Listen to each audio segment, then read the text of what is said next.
I'm Denee Benton, actor, thank you, and proud CMU alum. Earlier tonight, CMU and the Tony Awards presented the 2023 Excellence in Theater Education Award. And while I am certain that the current brand... It's too early, but that's okay. My gym workout was phenomenal. Before I went home, I decided to stop over at my mother's house. I haven't seen my mother in 2 months. I know she's going to be very surprised to see me. I can't wait. What the? I couldn't believe what I was seeing. The first thing I noticed was this person's skin. What is going on? Uncomplicated, untreated skin? Who is this guy? I had to take a step back, but then I realized it was my brother. But look at his skin. Have you guys ever seen anything like that? I had to take a closer look and figure out what was going on. Best believe I crept up on him. Peep this. I'm still looking at his skin, trying to figure out how did we get here. I could do nothing but shake my head. He could definitely use my help. I had to get to the bottom of this. He definitely needed some game about his skin.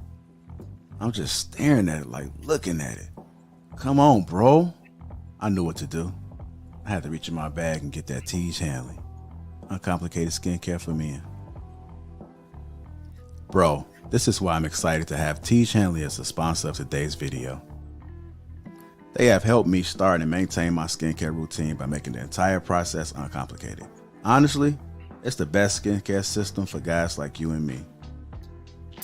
I recommend you start with their level 1 system, which comes with all the basics. A daily face wash to get rid of the dirt and the grime on your skin, a 2 times per week exfoliating scrub to get rid of the dead skin cells, an AM moisturizer with SPF 20 because you should always be protecting your skin from the sun, and a PM moisturizer to help your skin stay hydrated and healthy throughout the night. My brother was so excited. My favorite part about Tiege Hanley is that every box comes with an instruction card that tells you when to use each product, how much to use, and in what order. They really make the process of achieving and maintaining amazing skin easy. Shout out to Tiege Hanley. And because Tiege Hanley is sponsoring today's video, they're offering my viewers a great deal. Just click the first link in the description, and not only will you get Tiege Hanley for the best possible price, but they'll also give you a free gift with your first box. Click that link and get started today for just $30. Feel the Tiege. Let the Tiege force be with you.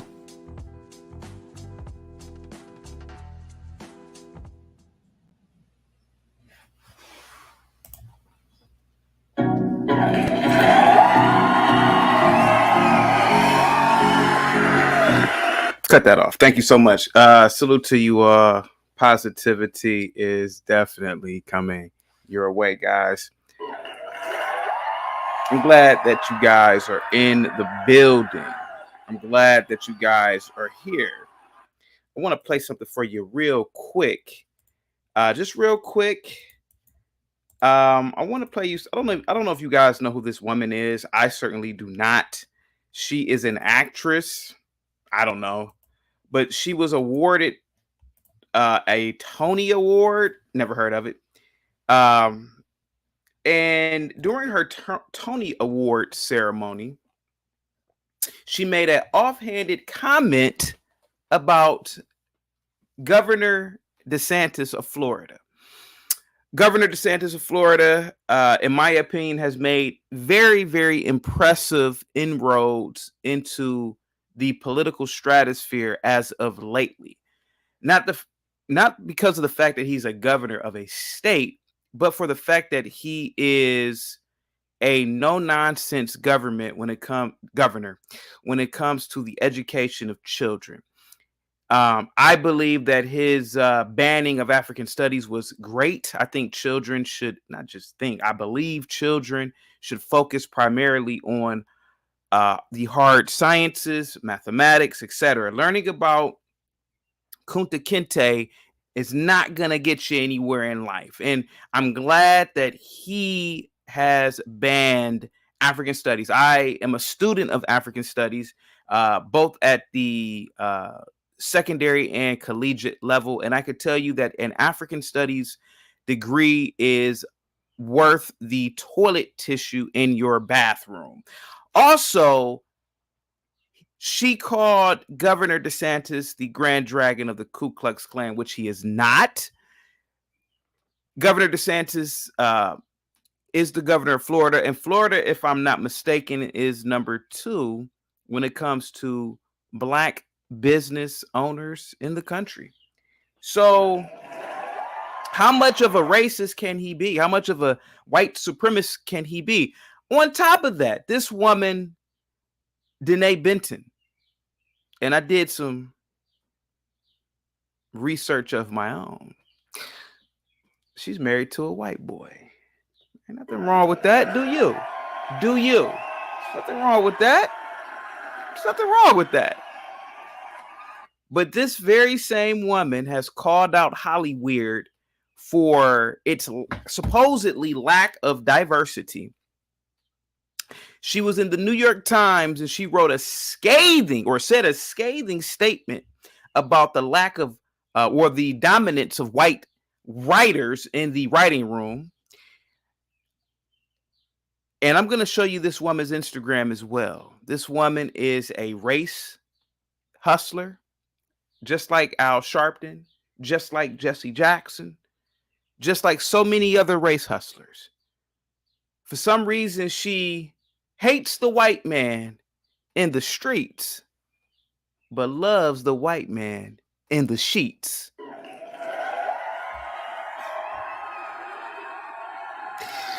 Let me play you a clip of this lunatic of a woman. And I'm not trying to dog her because she's a woman. I'm just trying to tell you what she said. Now, I'm going to play a snippet of what she said. This is her at the Tony Awards. Check out what she says. And while I am certain that the current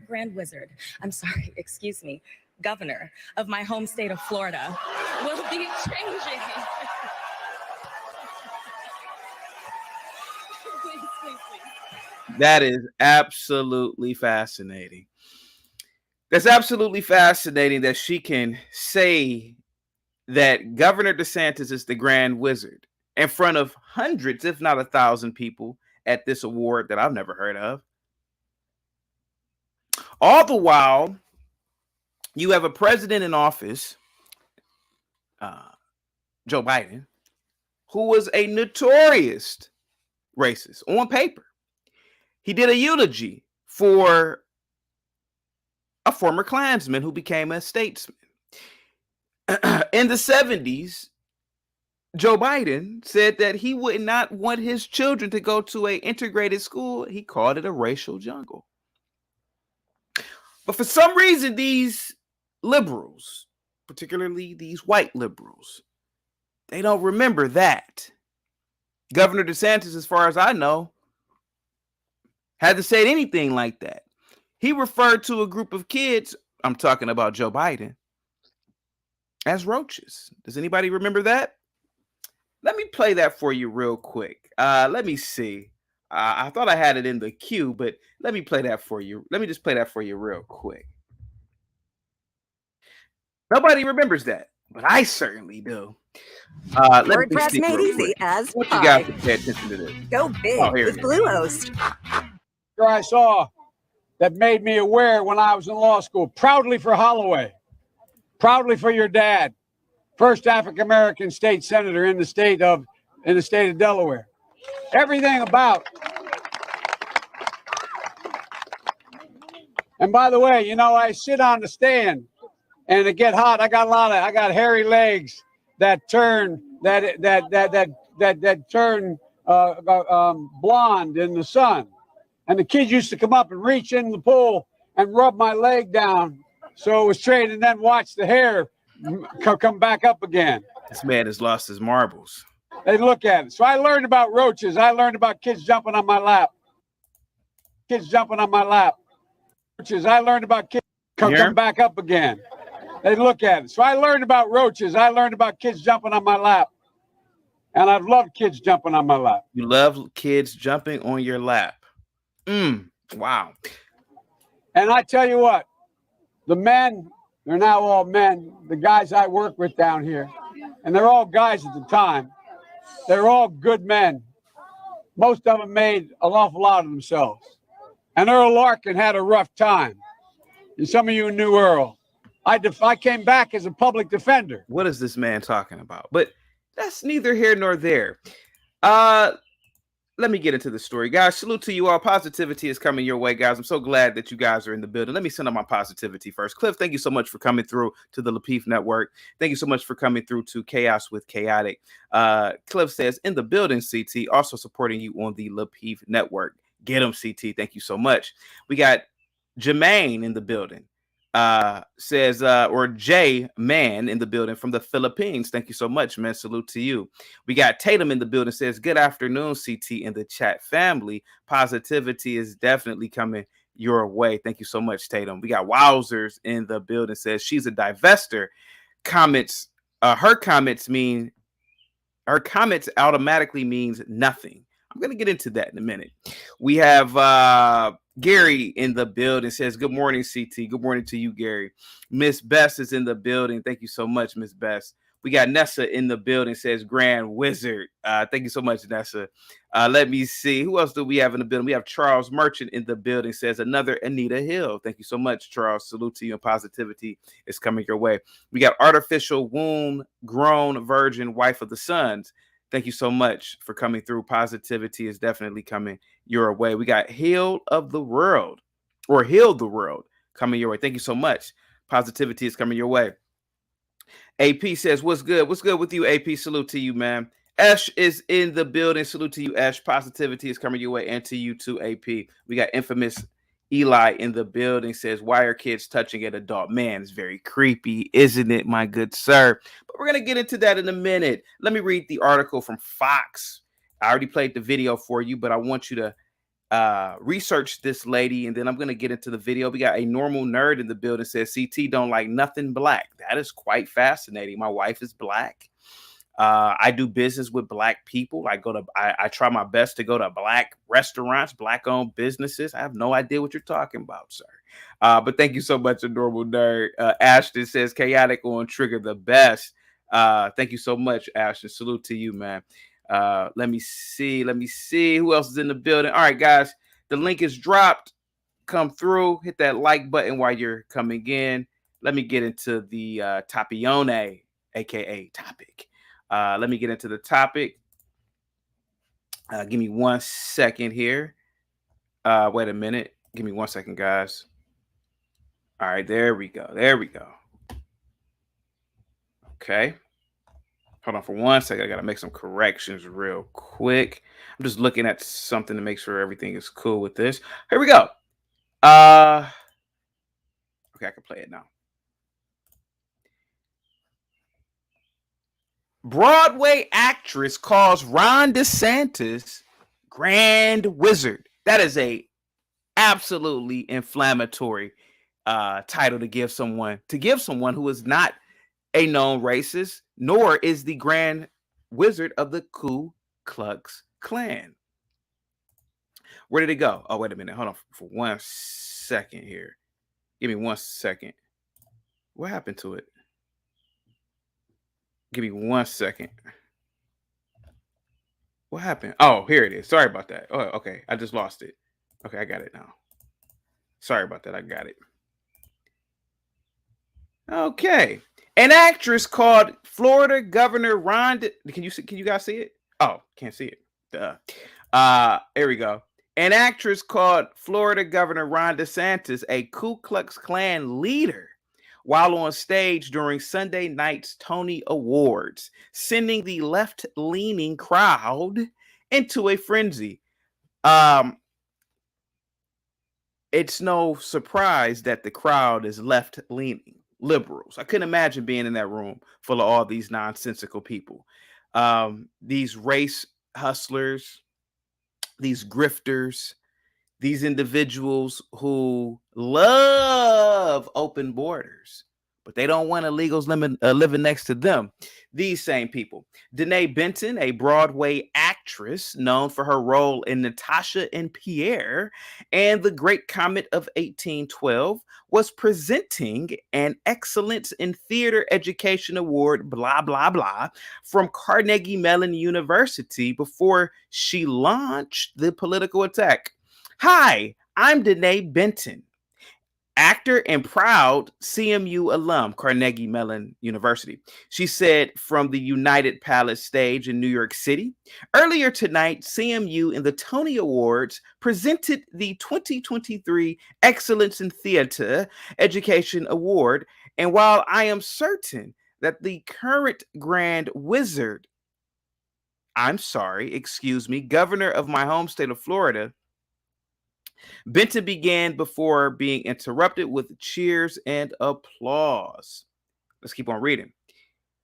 Benton continued to mock the Republican before introducing the award winner. I'm sure that he will be changing the name of the following town immediately, even though he has no power to do so, Benton said, referring to an award winner from Plantation, Florida. In May, the NAACP issued a travel advisory for Florida saying the governor was trying to erase Black history, which he was not, and restrict diversity, equity, and inclusion programs in Florida schools. Florida is openly hostile toward African Americans. It would seem to be the other way around, especially during spring break, when clearly the African Americans were hostile to everybody that was there, people of color and the LGBTQ individuals. I had no idea that Florida was like this. The advisory on the NAACP's website says, before traveling to Florida, please understand that the state of Florida devalues and marginalizes the contributions of and challenges faced by African Americans and other communities of color, even though Black Americans are I think that Florida again is number 2 when it comes to having Black American businesses. But let's keep on reading it though. Let's see. It's not the first. Somebody can't write. It's not the first. The Tonys has been a place for personal attacks. In 2018, Robert De Niro, Bobby D, took the stage and yelled F Trump to huge cheers. We know Bobby D is a super liberal. He made some disparaging comments once again about our former president, Donald Trump, in his current or second indictment. Desantis has repeatedly stepped into the culture wars, and particularly regarding education and parental rights. Before the NAACP advisory, he signed Senate Bill 266, which prevents any public university from using state funding to pay for DEI programs. Good. Why waste taxpayers' dollars on inferior programs in schools? I agree with this. And grants university presidents more authority over hiring practices. It should. The bill is DeSantis' latest offensive against what he calls woke influences on education, and I applaud him for that. In March, DeSantis also signed a universal school choice into law becoming the fourth state in the nation to do so. After launching his presidential campaign in May, he pledged to continue fighting for the war on woke. Give me 1 second. Give me 1 second, guys. I want to look something up real quick. For you, and you guys can call in. We can talk about Donald Trump's indictment, but I want to point something out. Now, this crazy woman says that, and let me bring her up on her Instagram too. So this woman, Denee Benton, can you guys see it? Okay, you can't see it. This woman right here, Denee Benton, she referred to Governor DeSantis as a white supremacist, as a white nationalist, as the grand dragon of the Ku Klux Klan. But that's quite damn fascinating, considering the fact that under Governor DeSantis' governorship, according to the 2020 report from the U.S. Census Bureau, you can read this yourself. Number 10. This is in terms of, here are the top 10 states with the most African-American owned businesses. Number 10, Tennessee. Number 9, Indiana. Number 8, Louisiana. Number 7, North Carolina. Number 6, Virginia. Number 5, Maryland. Number 4, New York. Number 3, Texas. Guess what state is number 2? Florida. Florida. Huh. I don't see California on there, Miss Denee. I don't see hippie, the hippie state of California, the grand liberal state of California, where all your liberal friends are at. How come most African Americans don't own businesses there? Why do they own most businesses and supposedly the most racist? Well, obviously you called him the Grand Dragon of the Ku Klux Klan, so obviously he would be the most racist. This would be the most racist state. But that's funny. How is that possible that how is that possible that Florida is number 10 in terms of the top states where African Americans own business or businesses? Denee, I hope you're watching this. I know you. I went to school with you. I've dated women like you in my past. You are a race hustler. Nothing more, nothing less. You grift. You play the victim. You're no different than the African American studies professor making $200,000 a year at a white university talking about oppression, spewing this nonsense to your children, to the students. You're no different. You're no different than the black people that cry racism and move into a white neighborhood. You're no different.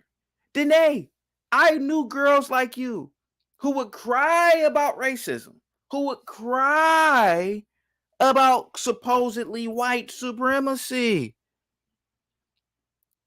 But in the sheets and behind closed doors, there was some white supremacy going on. Yeah, there was some white supremacy going on in the bed sheets.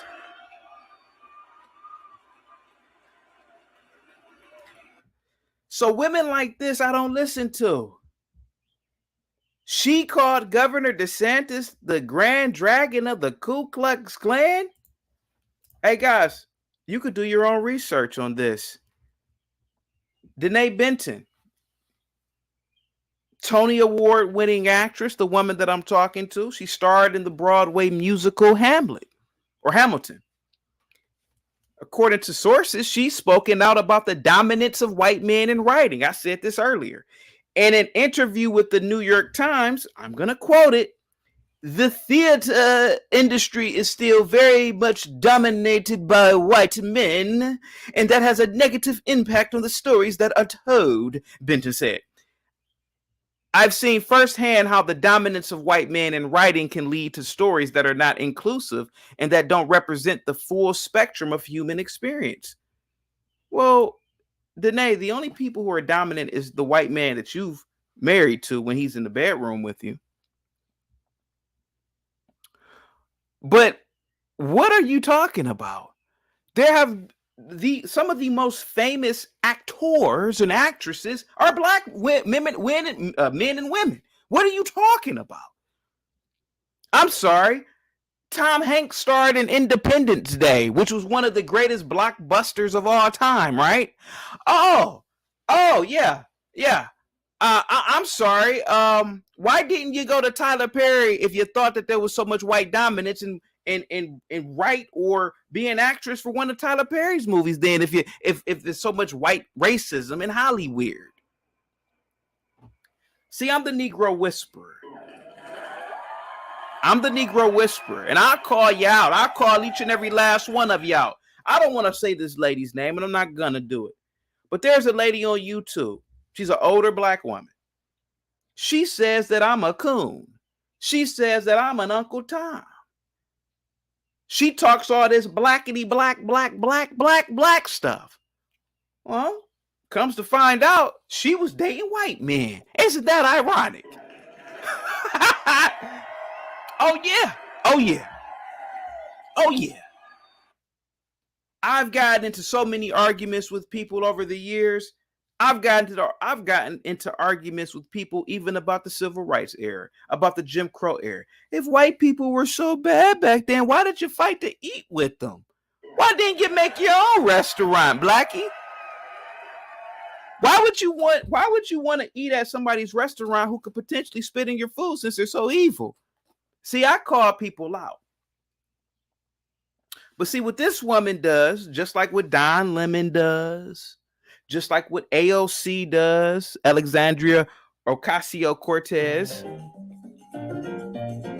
and so many of these people, they make money grifting. They make money talking about supposedly white supremacy.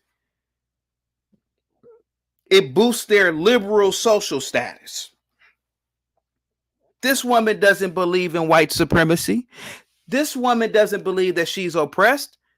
She's a Tony Award winning actress. Broadway is the creme de la creme of most actors and actresses. There are people who would rather be on Broadway than to be in a sitcom. Being in a sitcom is, unless you know it's going to be like a Seinfeld, most people look down upon sitcoms, but somehow she's made it to Broadway under white supremacy. Somehow she's sleeping with a white man under white supremacy. There is no white supremacy. See, that's the thing. That's the thing. And a lot of these liberals, they want to trick you. They use tricknology on you. See, they look at the conservatives who are normal people, who aren't weird, who don't have crazy ideas and deviant sexual behaviors. They look at us and they have like this thing where we are the problem. That's why she doesn't like Governor Desantis. See, Governor Desantis really cares about the students in Florida. He doesn't care about African studies. He cares about mathematics and science. You know why? Because he knows that we have to compete as a nation with other nation states like China. Do you think that their kids over there are learning about the third Wang dynasty? Are you out of your mind? They don't have full courses on that over there. It's math, science. You want to learn about the 4th century Shaolin dynasty? Study that at home. Leave it up for the parents. That's what these other countries have realized.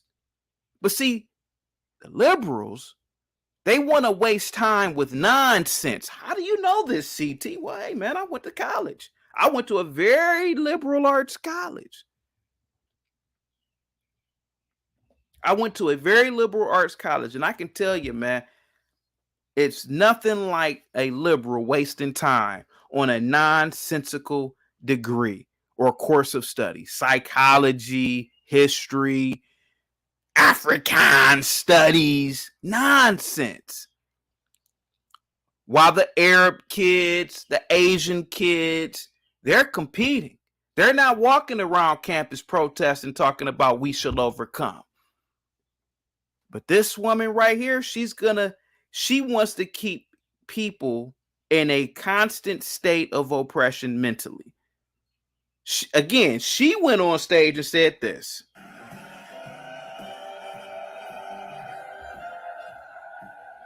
Hi, I'm Denee Benton, actor, thank you, and proud CMU alum. Earlier tonight, CMU and the Tony Awards presented the 2023 Excellence in Theater Education Award. And while I am certain that the current governor of my home state of Florida will be changing.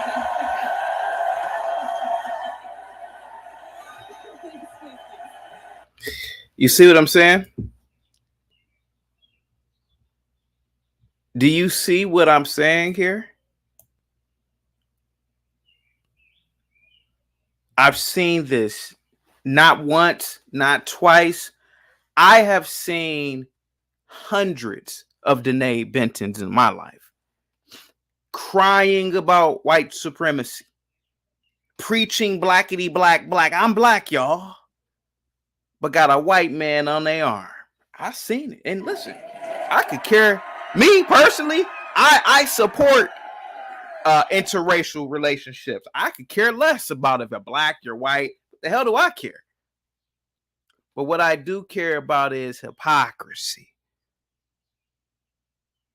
And most of the women that I've known in my life who've cried about racism were dating white men, were sleeping with white men, were mixing and mingling around white people.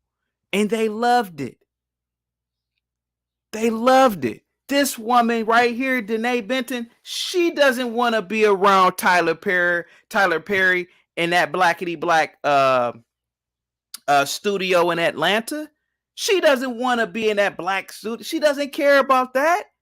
She cares about white society. And ain't nothing more like white society than Broadway. This is what she cares about.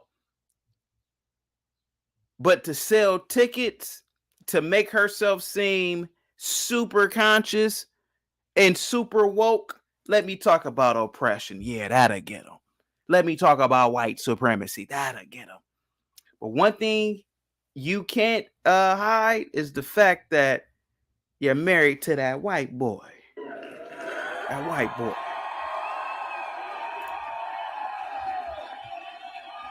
See, this is who she wants to be around. There's nothing wrong with it. I feel you. But you can't pull the wool over my eye. See, I've been around people like you, Denee.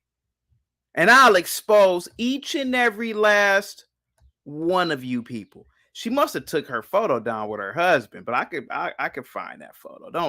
Don't worry about that. I can find that photo. Let me see. I can find that photo. Hold on for 1 second. Here we go. See the photo? Oh yeah, I got the photo right here. See, that's her husband. Look at that white boy. But let me here it is. Give me a second here. What is up with all these commercials? I gotta get like a pop-up blocker or something, man. Give me 1 second, guys. Mario Brothers, what is this commercial stuff? Okay, here we go. I'm gonna go right back to her Instagram in a minute. Give me a second here. Here goes People Magazine. Look at this. Look at her. Denee Benton on why her wedding venue was so powerful for her and her husband as an interracial couple. Because Florida is in the South, we wanted to make sure that the venue had never been the location of a slave plantation. What? Which was harder to find than we thought. The actress says of her nuptials to Carl Lund, I don't know, whatever. Denee Benton is opening up about her wedding to actor Carl Lundstedt, the Tony Award nominee. That she was a nominee at the time. She didn't, she's a winner now. 28 spoke to Vogue. How come you didn't speak to Ebony? How come you didn't speak to Ebony, Denee?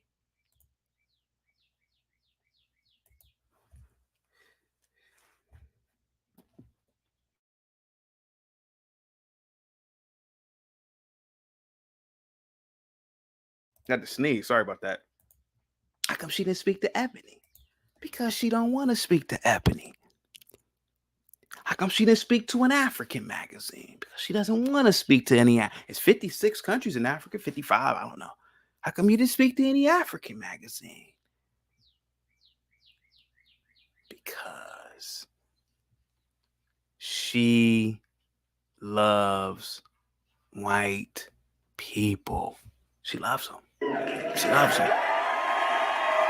And I love them too. But see, I'm never going to lie to you and say that there's white supremacy and racism either. Because I know it's not. At least not at a global scale, it's not. See, that's the trick that's been played on you. See, when you think that there's a big boogeyman, big boogie white man, like a lot of Negroes think, you say stupid stuff like, I can't start no business. The white man go burn it down. Like Oklahoma. What? So you're justifying being lazy off of something that you read about that happened once? And what about all the tens of millions of blacks who have businesses? Those businesses aren't burnt down, but it could happen. Well, there are other groups of people that have had their communities burnt down too, and they rebuilt. But they don't go around making excuses for being lazy. But see, that's the brainwashing of racism, white supremacy that really is implemented by black people like Denee. Denee is a black woman trying to convince people that this boogeyman exists, when in fact it doesn't. Some of the most prominent writers in history have been black. Some of the most prominent actors and actresses have been black. But see, that speech she gave, you would think that black people are downtrodden, and Governor Desantis is in the governor's mansion walking around with a Ku Klux Klan costume on. See, I know Denee. I know this woman. Let's keep on reading about her beautiful white husband.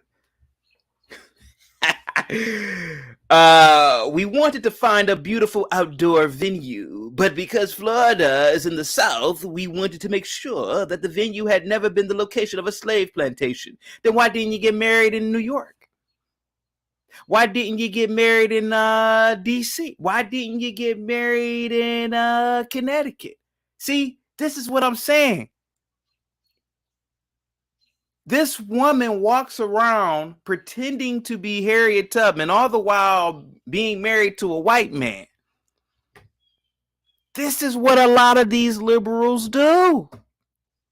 They grift. The couple who met while studying at Carnegie Mellon University chose Bella Colina, a wide open golf community, for the location of their nuptials. It was the perfect venue for the two for several reasons. Now, I wonder if this golf course or this golf community is owned by blacks. Probably not. Probably not. She said, my parents grew up in the Jim Crow South of Central Florida. She's lying.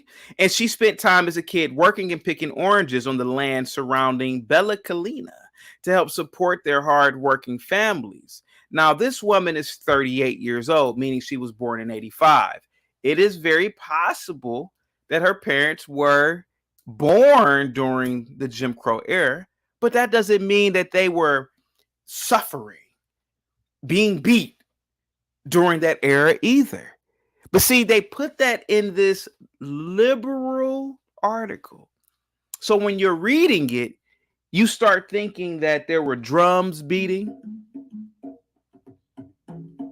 And you start thinking that there was ass whipping, like it was slavery times. Benton said, so for Carl and I, as an interracial couple, it was so profound to have our parents be able to throw us the wedding of our dreams on the land as a very powerful full circle ancestral moment for us all. That is absolutely nice. The couple also made sure to incorporate diversity in their wedding planning, with the former Natasha Pierre in the Great Comet of 1812 star saying, it all came back to our original intentions of community, unity, and color and twinkly lights. I have no idea what that means. The bride and groom also included more traditional aspects of their faith, having grown in religious families, Benton said, such as a gospel rendition of the Lord's Prayer and readings from the Bible. Benton and Ludsteg also thought hard about bringing their guests together for the ceremony. Being interracial, we didn't want the seating to look racially segregated. See, this woman, all day long, she walks around in her head thinking about race, whereas other people don't think about it at all. Hey, man, these are just people sitting together.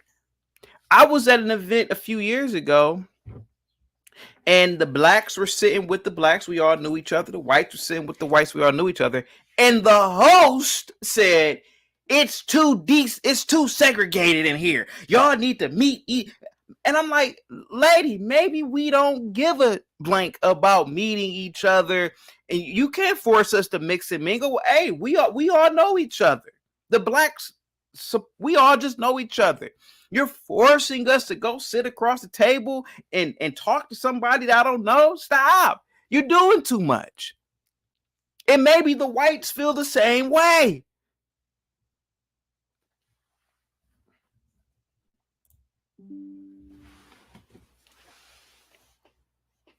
Give me a second, guys.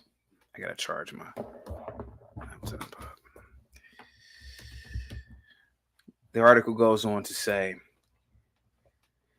being interracial, we didn't want the seating to look racially segregated, so we had long communal dinner tables where we combined groups of our guests from different sides of our community.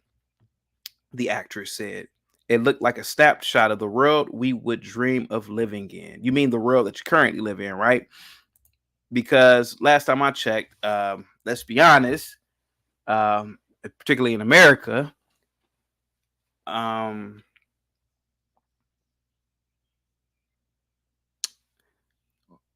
there are so many diverse communities in America. It's actually quite shocking, because I would love for her to have this same vision in China. I would love for her to go over to China or Japan with this nonsense. I would love for her to go to a very homogenized country where there really is no diversity and see how that works. It works here in America because America has really always been a melting pot, to be completely honest with you. After the ceremony, Benton also got to honor her Bahamian roots with music from the Sunshine Jacano band, kicking off the couple's reception. Jacano is I don't even know what that is. Sounds like jungle music. Is a Bahamian tradition, which is where my late maternal grandfather was from. So we wanted to do something to honor him in my family's culture there. See, and this is another problem with a lot of liberal people, especially liberal women. You disrespect America because you disrespected the governor of your state.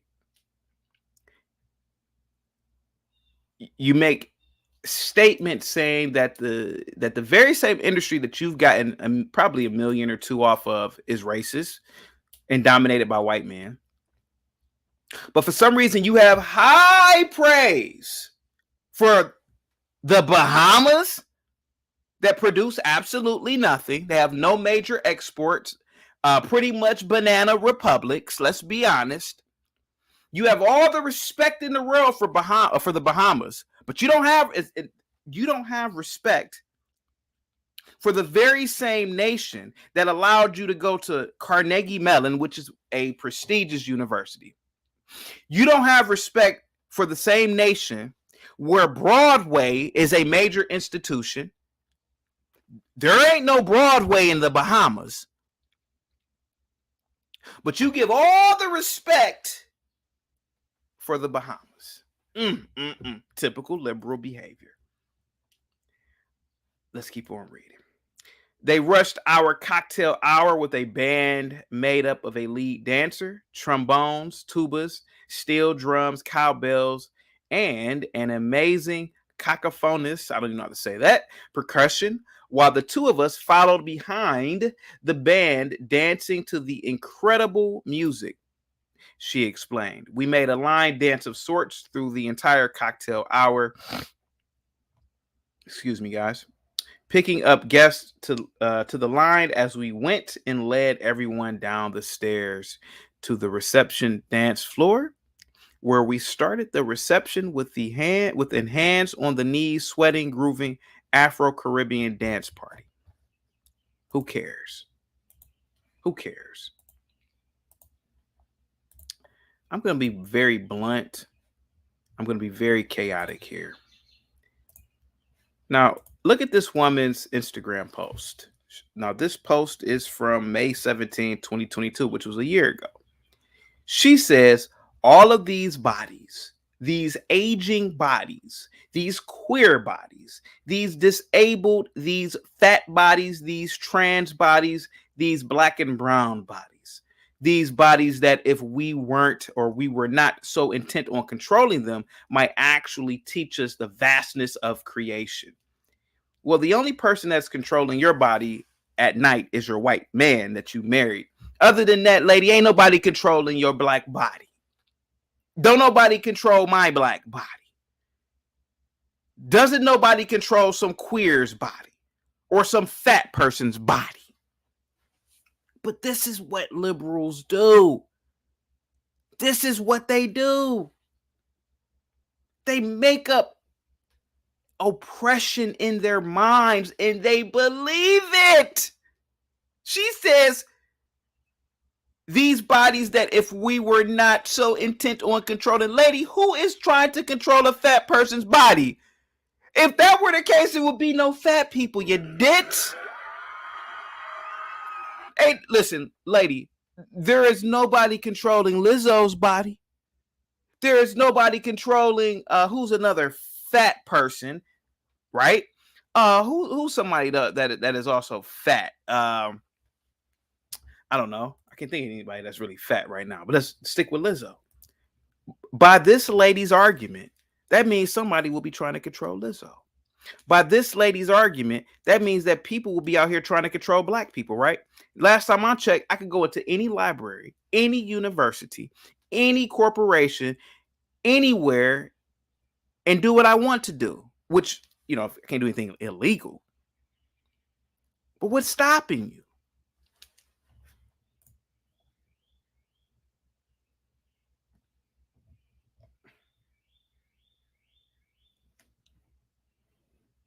This woman right here, Denee, I don't want to dog her.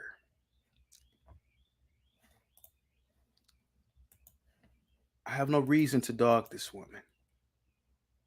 I have no reason to dog anybody. But what I see in this country is a growing cancer, if you will, of anti-American sentiment. People make disparaging comments about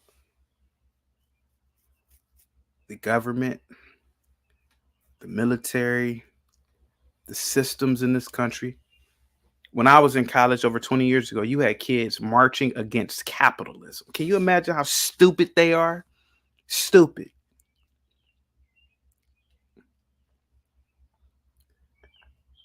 You have a country full of perpetually stupid people, and this woman is one of them. Or maybe she's acting. But there is no way in hell I would ever take a woman seriously that is screaming white supremacy. That is a black woman, but she's having sex with a white man. It's mind-boggling, right? I'll tell you what else is mind-boggling. Growing up when I was a kid, and I used to get kicked out of classes for this as a kid, they talked about all these grapes that happened during slavery. Yeah. Well, CT would raise his hand. Well, I saw Miss such and such, and she's married to a white man. Boom! Teacher knocked me out. They didn't really knock me out, but they would hit us though back in the day. And now I know why I used to get hit. See, I was the kid growing up from the story. What is it? The King's New Suit or something? The King's New Suit. But basically the story is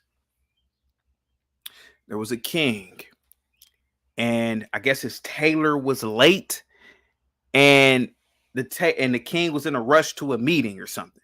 So the tailor wasn't finished with what he was knitting. So the king was pretty much naked. So the king went out and his underlings presented him and people saw the king in his naked state. But nobody would say he was naked. So the people would say, hey, the king has a new outfit on. And everybody agreed, hey, he has a new outfit. And so one day some kid says, the king is naked. They got rid of that kid. That's all it was with me. Nobody got rid of me, though. The emperor's new clothes. Yes, the emperor's new clothes. And that's how it is with me. Maybe I was just a smart kid, smarter than the other kids around. Maybe I just have a way of thinking that a lot of people don't. But black people in particular, Negroes, niggas, you cry about rapings during history. But black women, for some reason, love having sex with white men.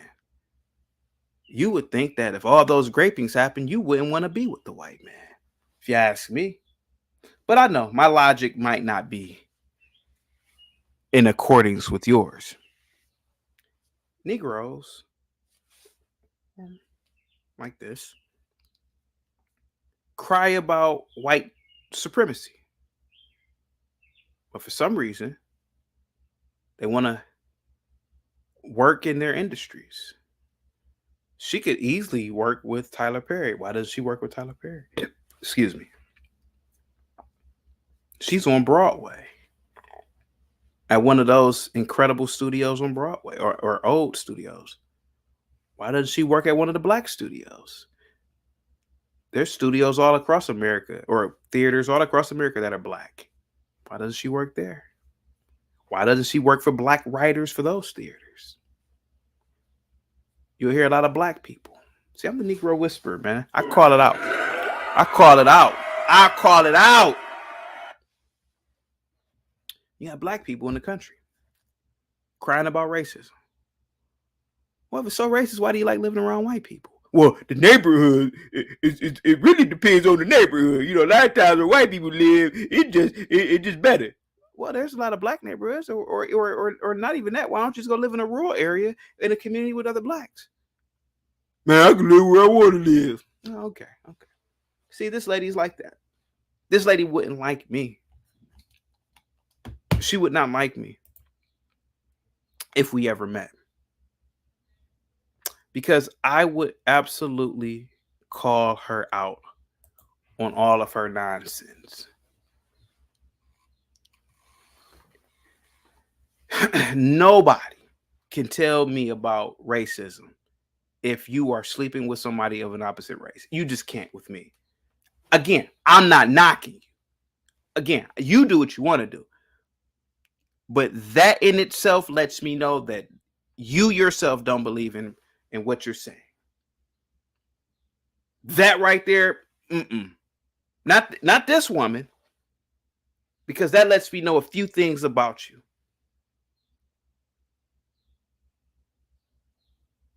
You saw a romantic partner in someone who does not look like you in the mirror. You saw someone that you can procreate with rather than procreating with the people that you are trying to fight for. So no black woman could ever tell me in a million years. I will be willing to listen to a black woman who's married to a black guy about racism. Okay. Well, she is married to a Negro. But if you are a black chick, and I'm not speaking for everybody, but I've said this to people that I've known in my real life. Don't talk to me about anything racist because you don't believe in that. You can't. You are letting the very same white supremacist or descendant of one, supposedly, stick his phallic symbol inside of your black body that is supposedly in perpetual victimhood. You can't do it with me. And again, I rock with white people. God knows I do. I like living around white people. I like seeing them outside in the morning, walking their Shih Tzus, and I like that. But see, I don't claim or I don't acknowledge or I don't believe in white supremacy either. I don't believe that everything bad that has happened in my life is because of white folks. Don't believe it. But see, when a black person starts spewing that nonsense and they are married to something, man, I call them out. I've been calling them out since college.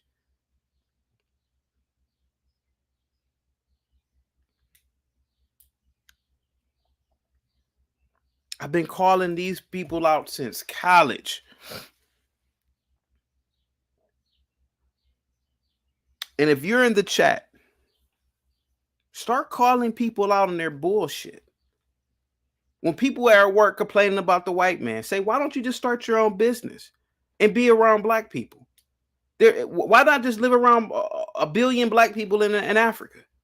If these people are so bad, why be around these people?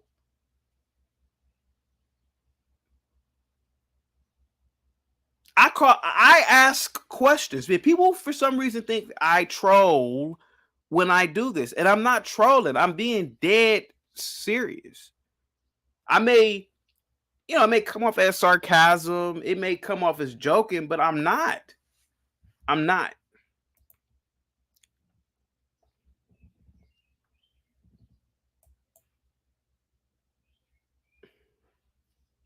I've had a lot of interactions, man. A lot. And I could tell you this. Human beings are a very interesting creature. We're very interesting. We lie, we over exaggerate, and we practice hypocrisy at very high levels. Very.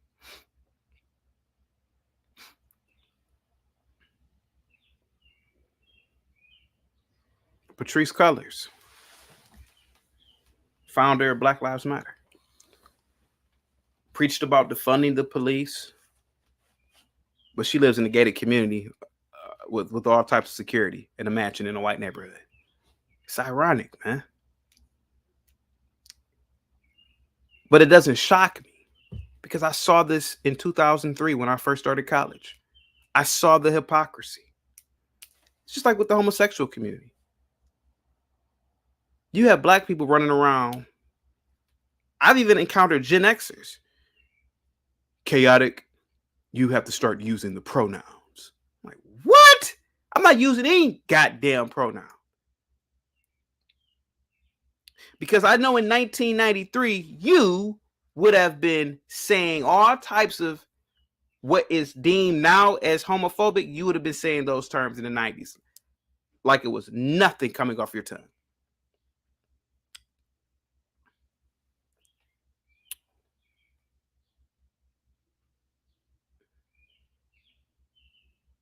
We have to stop being a bandwagon race as well.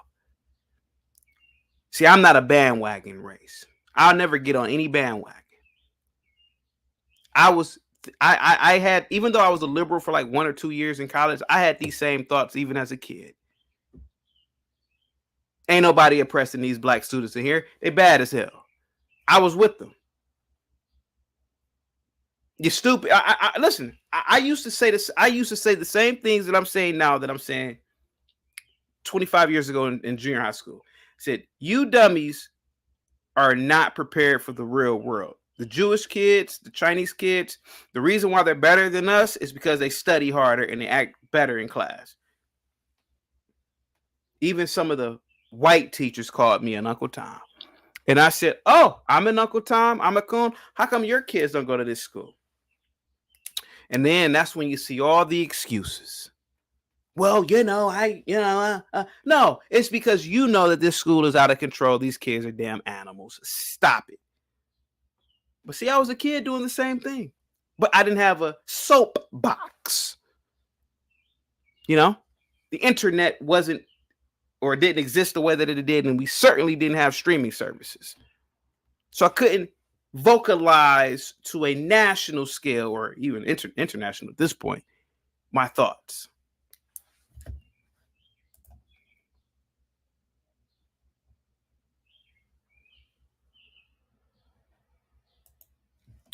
But this woman right here that called Desantis the Grand Dragon of the Ku Klux Klan, I would eat her up in a conversation. I would just ask her questions. Oh, okay. Where are your facts and evidence? Where's his membership papers? What's his member number? Do you have any video footage of him at meetings being the Grand Dragon of the Ku Klux Klan? And even if he was, the KKK on scale has done little to nothing compared to what Biden and other Democrats have done to black people right now in America. The KKK used to hang people, though. Well, according to data, only a few thousand people were hung back in the day, and we don't know if those people were criminals or not. And truth be told, I've never seen a photo of anybody wearing a KKK uniform or a costume, whatever ridiculous thing that they wear, hanging anybody. See, you got to start asking questions. You got to start asking questions about history.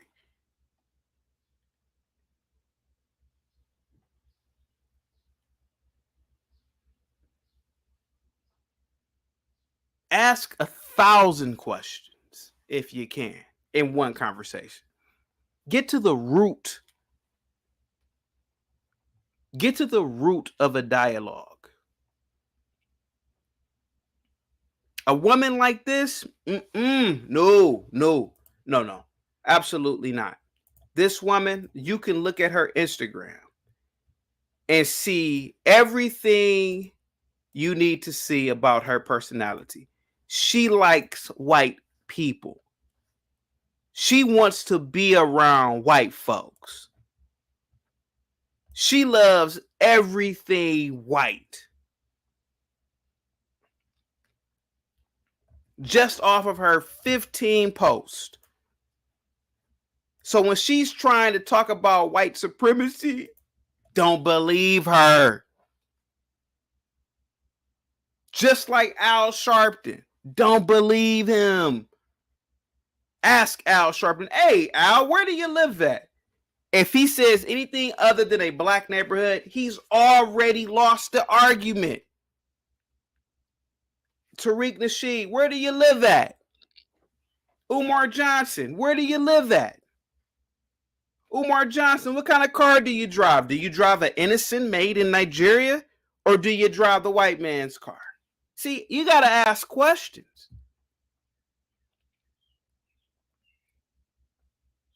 And that is what I have been masterful at for decades. I ask questions. I'm that little kid in that story. The emperor is naked. I don't care what none of y'all say. I'm that kid. I've always been that kid. I don't sugarcoat nothing. Yeah, well, the inner city kids are bad because of blah, blah, blah, blah, blah, blah, and Piaget and socioeconomic dynamics and blah, blah, blah. No, they're bad because a lot of these kids have bad genetics. A lot of these kids have bad diets, and they don't really give a F. That's why they're bad. And they don't want to compete on the global scale. And their parents are trash, and their parents don't care nothing about but watching Power and other nonsensical TV shows and smoking weed and drinking alcohol. That's why these kids are bad. You're an Uncle Tom. Well, hey, so be it. But that's the truth. How do you know it's the truth? Well, I went to school with some of these kids, just like I went to school with this lady here.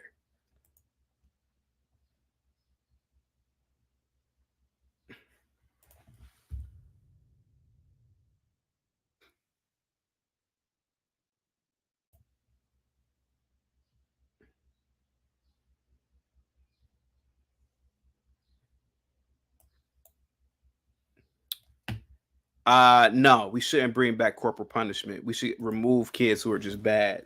Period. Let me see.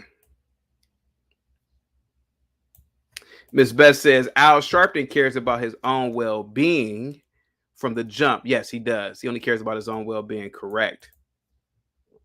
So with this lady here,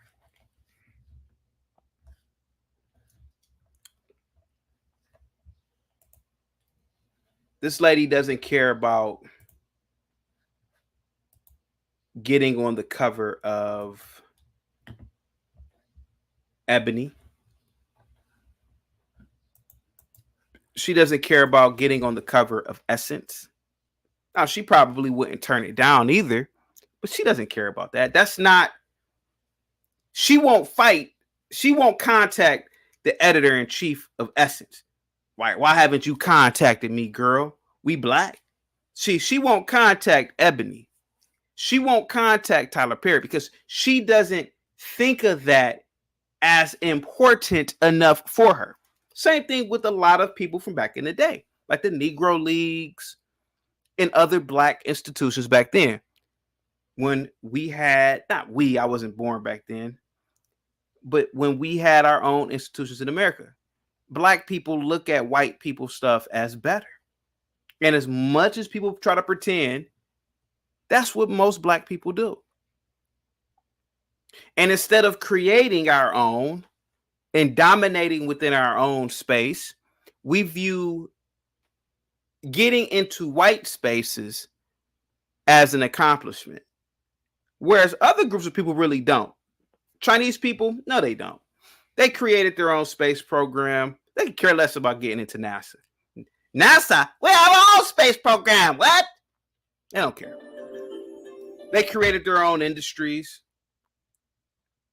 But black people, like this woman, it's this continued sense of wanting to be around Whitey.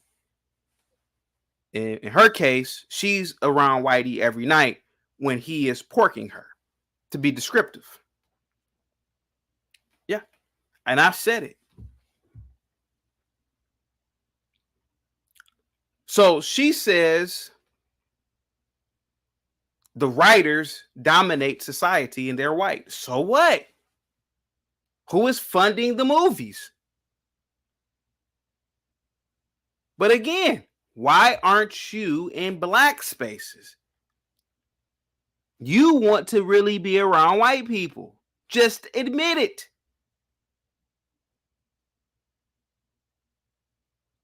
She says in that one post, her black body doesn't belong to her. You chose to have sex with a white man. Nobody forced you.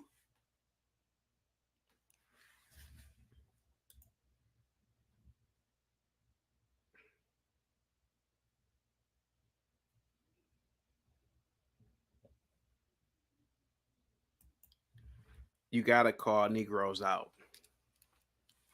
You got to do it.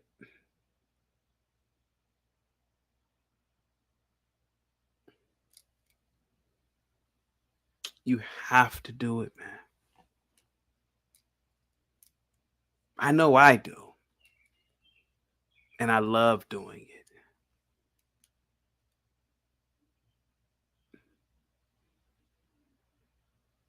You may not think what she did was bad, but it was.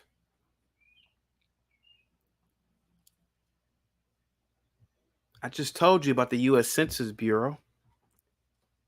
Florida is number 2 in terms of African American businesses. But this lady right here,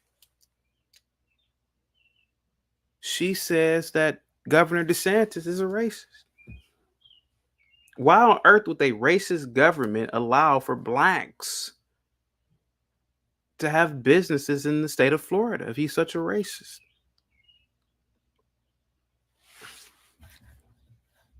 It beats me.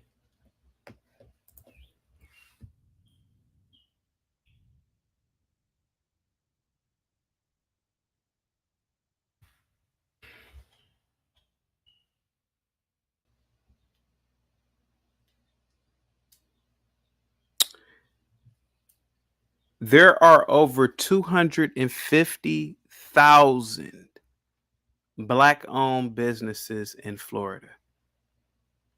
Now, this is according to the Florida Chamber of Commerce. This makes Florida the second, and I already said this, largest state in the country for black-owned businesses. behind Georgia, which is number 1. The growth of Black-owned businesses in Florida has been driven by a number of factors. A strong economy. Florida has one of the strongest economies in the country, with low unemployment and a growing population. This has created a favorable environment for entrepreneurs, including Black entrepreneurs. A supportive environment. Florida has a number of programs and initiatives that support Black-owned businesses, including the Florida Black Business Development Center and the Florida Department of Economic Opportunities Minority Business Enterprise. Now, I wonder who's funding those programs that were listed. I bet you it came from Governor Desantis. A large and growing Black population. Florida has the 4th largest Black population in the country, and this population is growing. This provides a large pool of potential customers and employees for Black-owned businesses. Now, this woman here, Denee Benton, she dogged Governor Desantis. Well, any type of success in a state under a governor, you have to attribute it to the governor, because you attribute anything bad. I mean, if a hurricane happened in Florida, hey, well, the governor, blah, blah, blah. Well, shouldn't we attribute the good things too?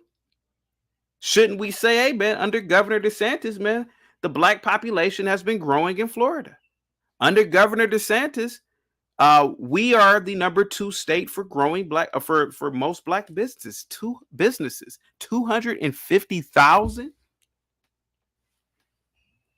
But Governor DeSantis is the grand dragon of the Ku Klux Klan, right? I don't think so.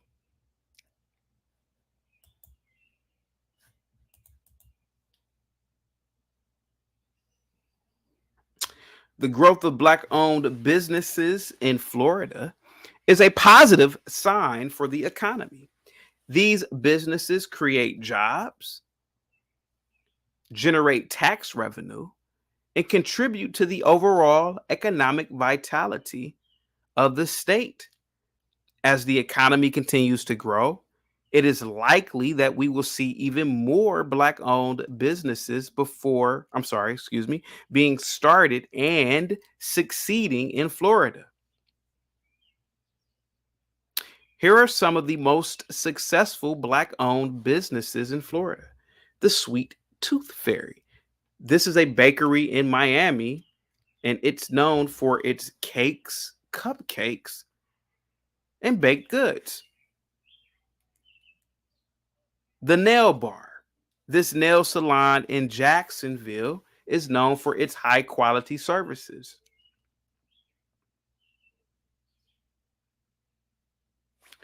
How come this woman, Denee, didn't mention that in her little stupid speech? You know why?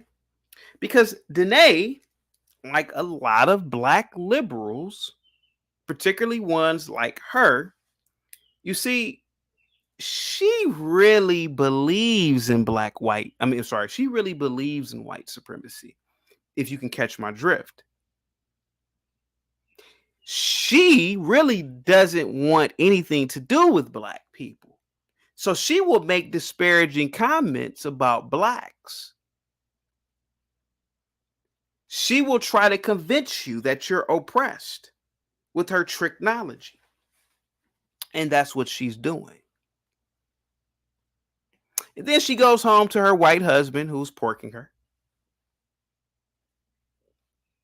And they have like a circle jerk. Yeah, honey, wow, I had to, help out the Blacks, and, Black people are just so oppressed, baby. And, and that's what a lot of these people do.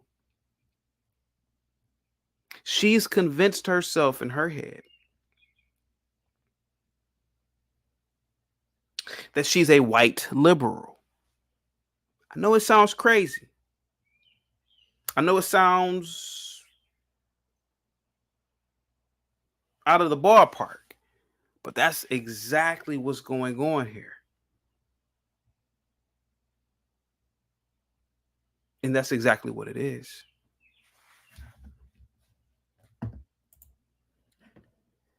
Demeric with the $2 super sticker. Thank you so much, Demeric. I really appreciate that, bro.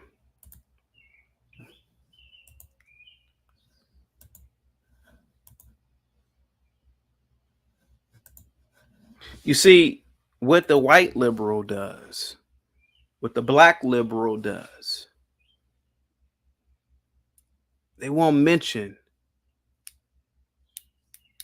or at least in her case, they won't mention prosperity for blacks as a whole, especially under a right-leaning or conservative governor. They won't do it. The media won't do it. But this is the beauty of government think tanks, Census Bureau or the Census Bureau. This is all public information. 250,000 blacks or black-owned businesses in the state of Florida. But see, nobody talks about that. See, the white liberal and the white liberal media, CNN, ABC, NBC, they'll show you video after video of shootings in Chicago. Now, hear me out. Now, you and I both know, or all know, that yes, Chicago is a very violent city. So is Detroit.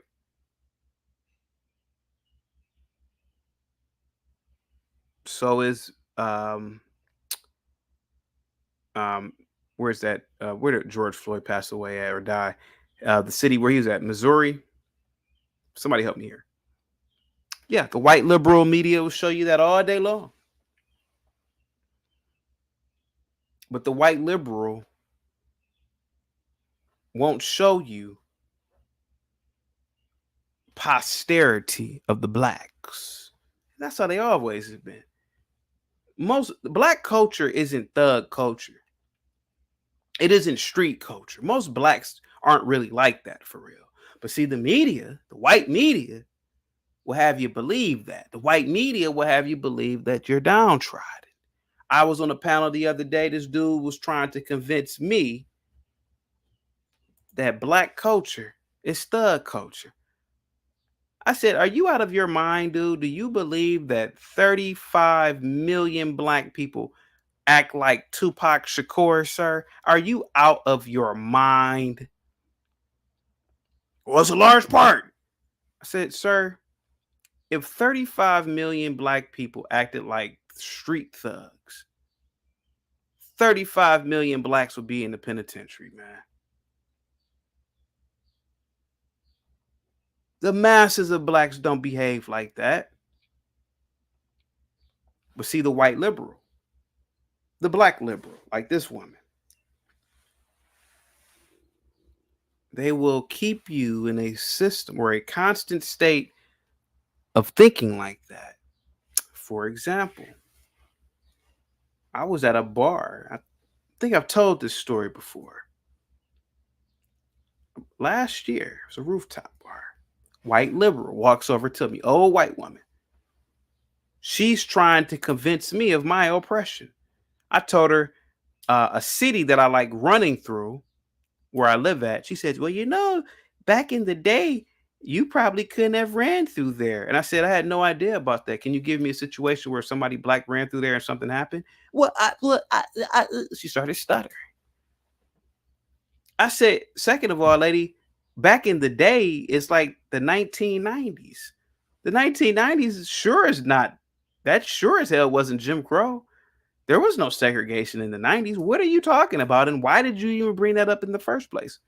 White liberal behavior. Trying to convince a black that they're downtrodden. Not me. I didn't know what this lady was talking about. But see, that's what white liberals do. That's what they do.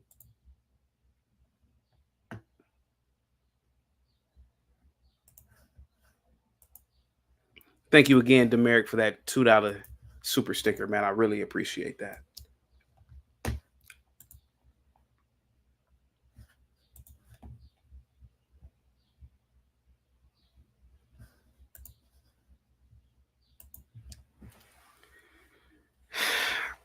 You hear a guy.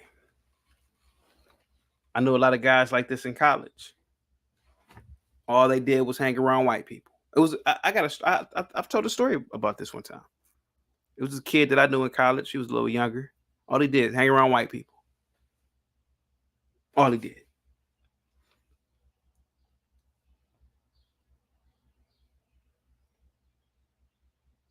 Pledged their fraternities. Slept with white girls. Well, white college student girls. He hung around me and a friend of mine, but we were the only blacks he hung around. He was partying, speeding on campus, like actually on the campus, accidentally hit a student. Not bad or hard. You know what he did? Drove away. Hit and run. The student got the license plate number and told the administration. You know what the black kid did who hung around us did? Overnight, he became pro-blackity, black. Because the university wanted to expel him. He was already facing a criminal charge for hitting and running. So the university got wind of it. And, if you do a criminal act, the city sends over the court case or the charge to the school. So the school gets wind of it. They wanted to get rid of him. His mom comes up to the school. Black Student Union. What can you do for my son? Overnight, her son is black now. Overnight, her son wants to benefit off of blacks. Overnight, her son is oppressed now. These white people want to kick my son out of school. Well, your son wasn't black before. And that's what and I believe this has always been the case.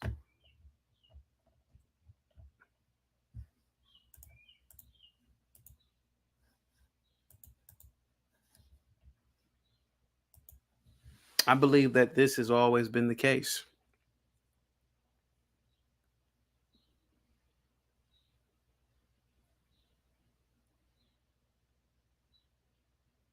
Using blackness when it is convenient for you to use it.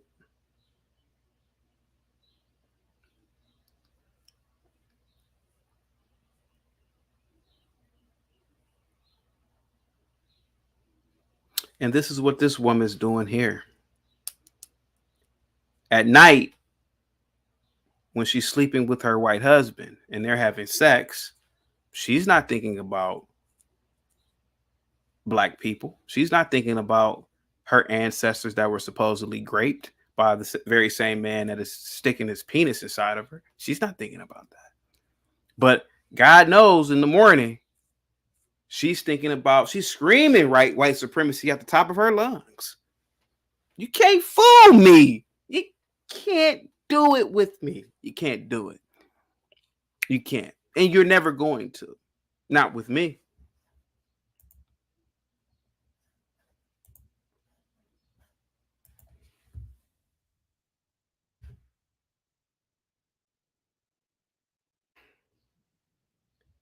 Give me a second here.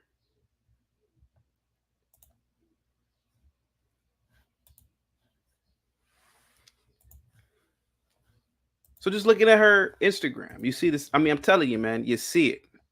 Look at this.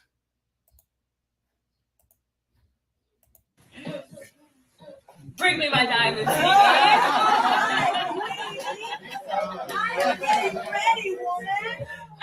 Oh my goodness, the pressure is on. You have to go up now, okay. Let's do it on the way. On the way? Well, let's do it fast. Right. Yeah.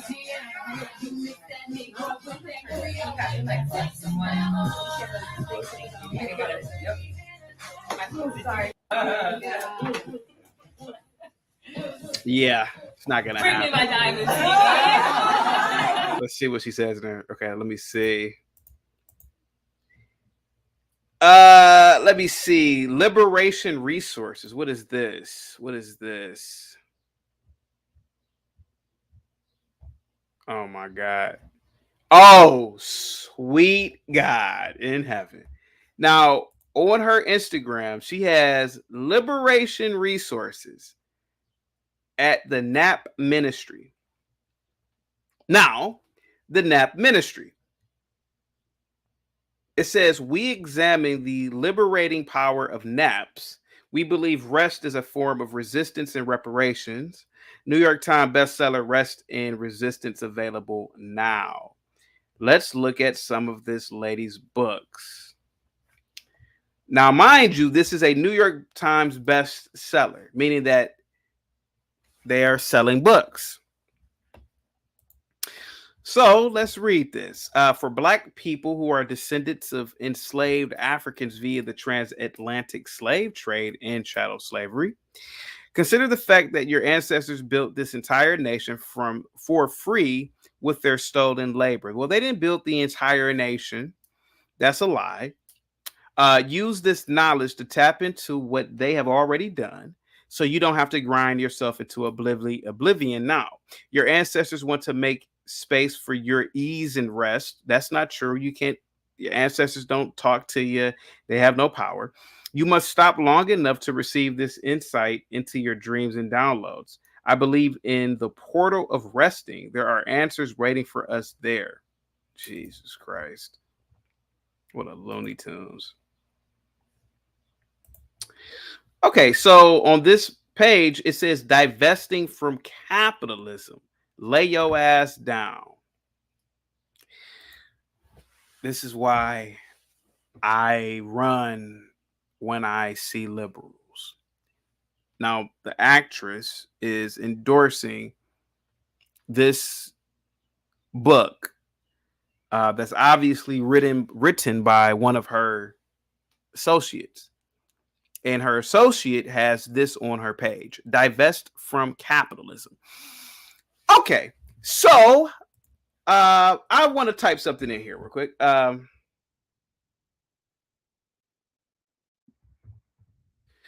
Instagram's revenue for 2022. Let me see. I just want to see something real quick. Instagram's revenue has increased rapidly in the past 2 years as the pandemic drew more users and brands onto the platform. It made an estimated $51.4 billion in revenue in 2022.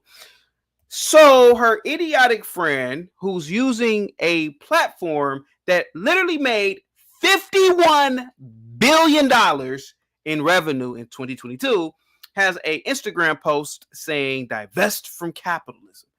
Guys, I'm not lying to you. I went to school with these people. They're stupid. Her friend who's written this book, I'm pretty sure if I went on Amazon, I wonder how much this book would cost. Sheridan says, if it ain't about your money or your honey, it sounds funny. Poverty pimps hold us back. She's a socialist. Forget her. Oh, she's not a socialist. Because if she was a socialist, she wouldn't be using an Instagram platform that had a $51 billion revenue stream last year. But let's look at the name of the book. Let me see the name of the book real quick. What's the name of the book again? The Rest is Resistance. Let me look this up real quick on Amazon. Rest in Resistance. Her book cost $20. 20. Do you know how many people rated her book on Audible? 667 people. Okay. Her name is Trisha Hershey. I'm gonna look her up. I call them out because that's what I am here to do as the Negro Whisperer. Give me a second here. Wait a minute. Okay.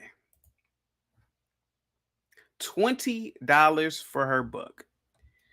let's keep on going. What else is capitalism lied?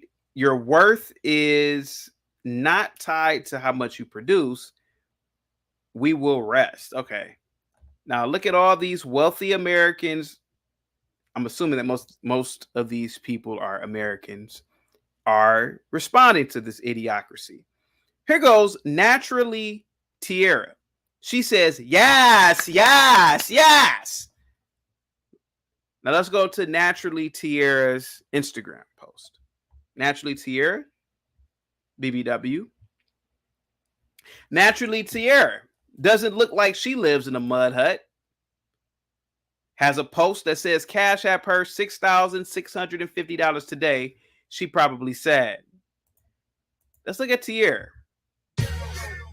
Wow, look at all the capitalism going on here, even though she clapped at that anti-capitalism post.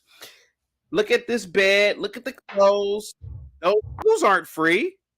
That looks like either a nice apartment or a room in a house. What's going on? So I just wanted to I call hypocrisy out, man. Oh, I wonder if she's at this bar drinking. Oh, she's at hookah. Hookah costs $50 where I'm from. I wonder how much her hookah costs. I wonder if it was free because she doesn't like capitalism.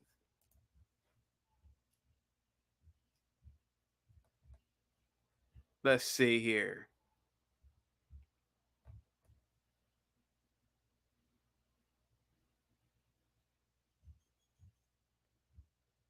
Let's see. I'm telling you guys, these people are insane. Let me see. Give me 1 second. Where is that post at again? Now, this is the actress. This is her friend's page that she's endorsing. Because mind you, I call out hypocrisy. So this is the book again. Oh yeah, Divest from Capitalism. Now this woman in the chat says her name is I'm Jessica Humphreys. I want to resign so badly. Let's see what she has to say. Let's look at her Instagram.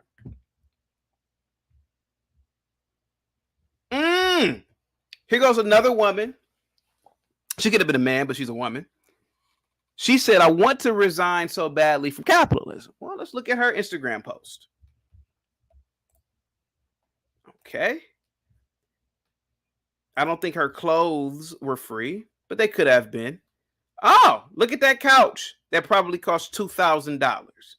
Look at this urn behind her. That probably cost $500. She definitely stays in a very nice home or maybe apartment, but it looks nice. Let's see here. Oh, look at that $1,000 iPhone. But she wants to divest from capitalism, right? Stop it. Isn't that an iPhone, guys? Isn't that the 14?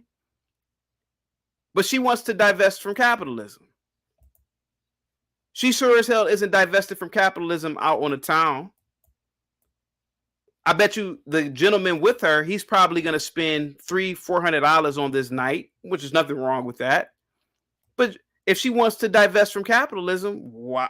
That's okay. That's her husband. Oh, interesting. I call out hypocrisy, man. I'll call it out.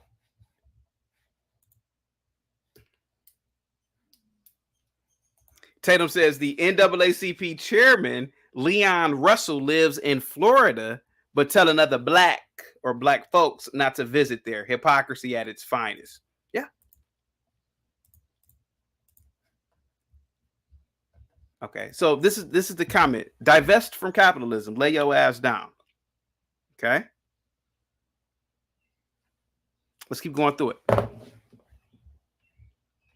People saying it's fire. Now here goes the what's her name? The Akasha. She says, lay it down. Woo, lay it down. Now, mind you, She's on a $1 billion platform because obviously she needs a phone to use this platform. So she's already spent $1,000. Okay. Let's go to hers. Now, I don't know if this is okay. I don't know. Okay. Her name is the Akasha. She is the realest bitch you know. Okay. Okay. Okay, that outfit she has on definitely is in, I would say, the 500 range. Okay, let's see the real Akasha. Americans are some of the funniest people on the planet, and particularly liberals. You're tired to see me. That's funny. That doesn't look like a goat she's in. That looks like a car that costs money. But she wants to lay capitalism down, right? That is quite damn fascinating. Okay.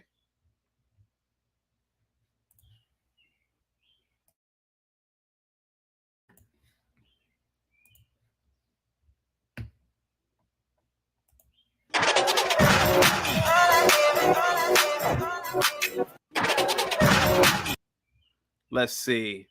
So she doesn't look like she's against capitalism, but I'll keep on going. Let me look at some other comments real quick because I want to call out this actress and who this actress associates with. Oh, Temple. What is this about? Temple sure as hell isn't a free college to go to.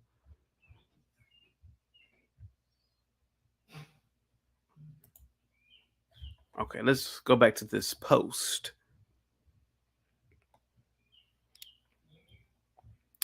All right, let's see some more. Okay. Let me see.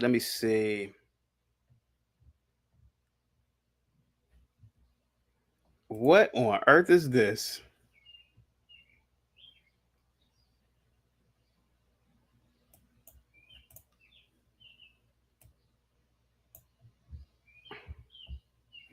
Here goes another post. Divest from capitalism, lay your ass down. All right, so let's see the comments. Let me see.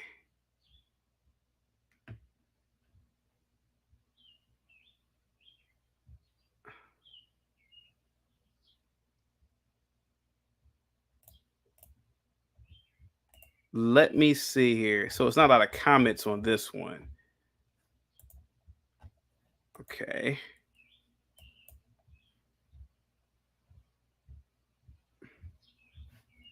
Let me go back to the actress who supposedly doesn't support capitalism, which we all know is a complete and utter lie.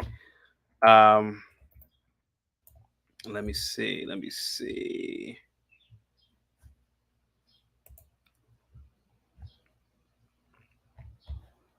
look at this woman's Instagram post.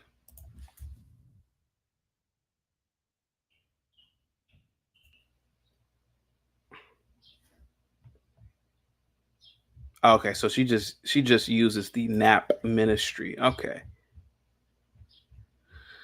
so we know that this woman that she's following is a hypocrite too. But hey, Sheridan says this is why you can't listen to these people at all. They are poverty pimps. They don't want to see black people do better in life. They just want chaos. Yes, and they do, and that's why they spread these lies.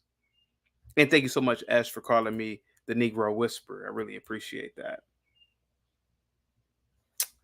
All right, let me see here. She doesn't really have a lot of stuff. Let me see. It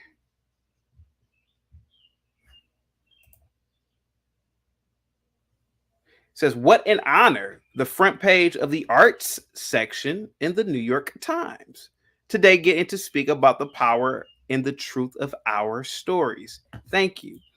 So she doesn't like capitalism, right?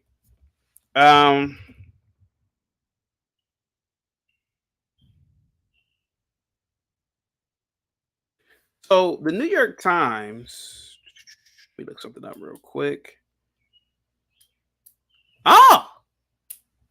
Now this actress who called Governor Desantis a member of the Ku Klux Klan, white supremacist, All the while she's married to a white man. She follows a lady who is a person who is anti-capitalist. So thus, I would assume that she's anti-capitalist, right? But that's funny. She is on Instagram applauding herself because she was on the cover of the New York Times. The New York Times company's revenue for 2022 was $2.3 billion, an increase of 11.25% from 2021. This was driven by a number of factors, including increased sub revenue, increased ad revenue, and an acquisition of the Athletic, excuse me. The Times also acquired the Athletic in 2022, a subscription-based sports media company. The Athletic had a revenue of $100 million in 2021 and is expected to contribute $50 million to $60 million in revenue to the Times in 2023. Lamore says certain people in America have ran out of things to complain about. So now it is capitalism. It's all cap. Yes, it is capitalism. And that will be next. That will be the next evil that the left is going to start fighting. The hypocrisy is astounding. The lady that I showed that was commenting under the divest from capitalism post. In one picture, with her iPhone, with her clothes, the whatever that was around her, I bet you in that one picture, it was $5,000 worth of stuff around her. $5,000. And this is why I say you got to call out hypocrisy. When I was a kid, when I was teaching, I taught at a charter school, and I've told this story before many years ago. I used to run to work. It was 4 miles there, 4 miles back. And this was when I was a high level runner. I used to run like 12 to 14 miles a day, sometimes even 15 or even 16. I ran to work. And at the time, I had started an engineering club with the kids. So I had the kids. What we did is we took styrofoam ice boxes and we purchased some galvanized pipe, and we purchased like dollar store fans. So we had the kids cut out holes at opposite ends of the boxes to have 2 holes, and they had to put the galvanized pipe in on both ends, and it was a L shape an L-shaped pipe on each end. We had the kids punch a hole at the top, and so they had like a little assembly line. And they would put the fan at the top, make it fit. You know, they made it fit. And they were like little engineers, and they had little selling teams. They would sell the yada, yada, yada. White liberal woman, teacher. We're in a meeting. This devil, this wicked woman, she said, well, I don't think that my class is going to need one of those fans because they're not environmentally friendly. I looked at this demon woman and I said, oh, that's fascinating about being eco-friendly, because if I'm not mistaken, I saw you drive your gas guzzling car to work today.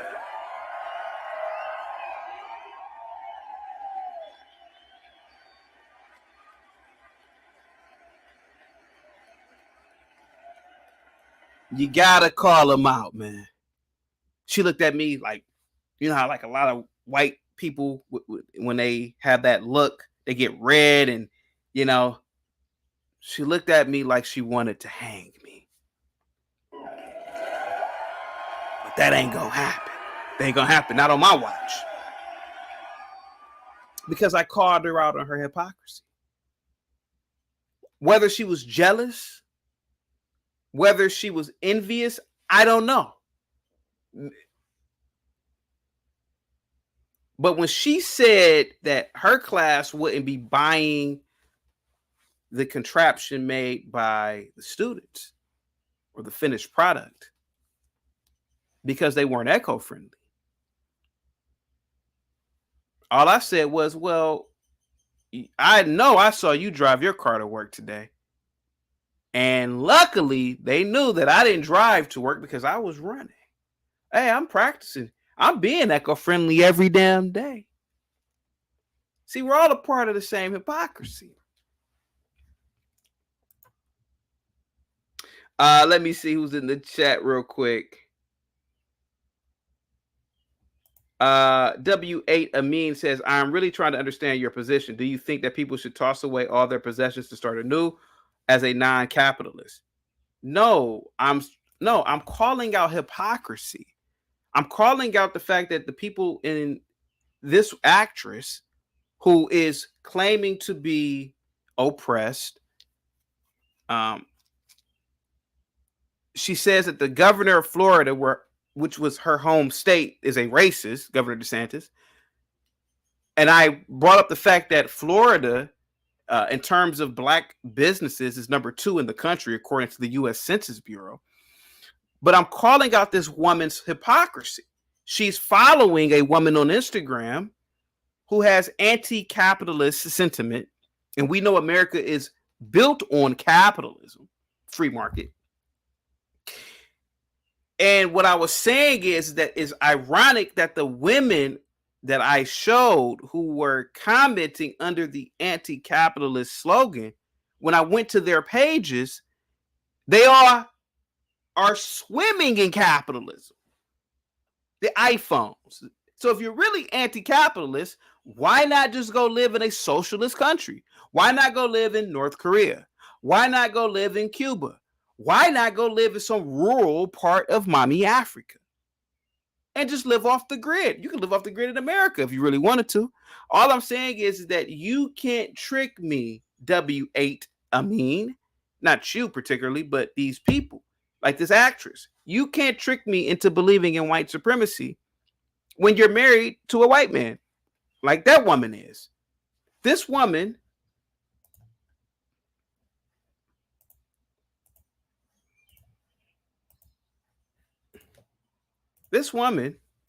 is married to a white man.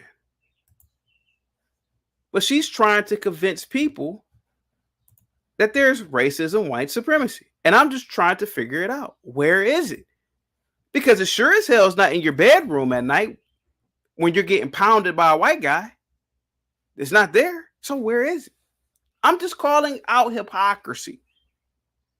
Wait, I mean, that's all I'm doing. Calling out hypocrisy.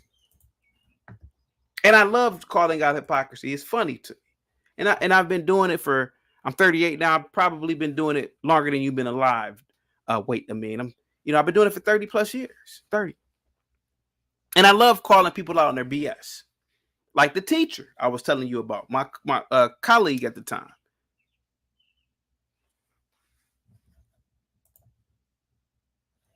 Thank you so much, Lamore. Lamore says facts. Yeah.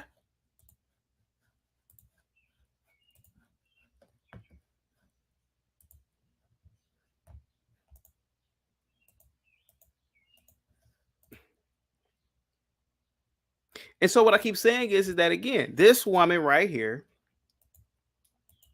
and I can't really knock her, she loves being around white people. So be around white people and just stop lying about racism, white supremacy, because there is none. Because look at your Instagram posts, look at your lifestyle, look at your husband. Quit lying to people and trying to convince people to be downtrodden by this boogie man of a white man that doesn't exist. That's all I'm saying. That's all I'm saying.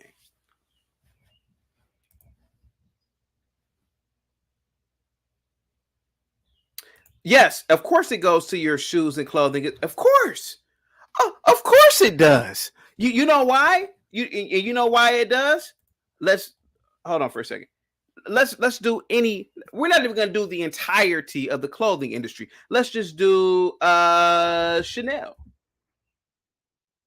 Let's just do Chanel, something that women would wear, right? Let's do Chanel.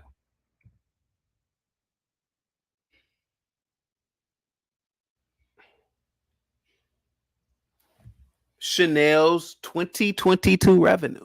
Guess how much it is? $17.2 billion.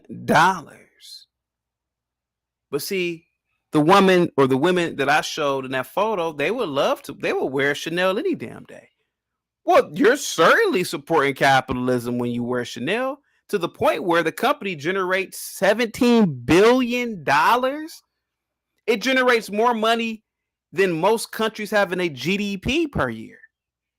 Most poor and impoverished countries, just to wear a bag. See, I call them out. So yeah, it goes everywhere. It goes in all facets of life. Again, why not make your own clothes? Why not make your own bags? See, I call it out. Wait, I mean, you call in, man. I think the link is dropped. Matter of fact, I'll drop the link. Oh, the link is dropped.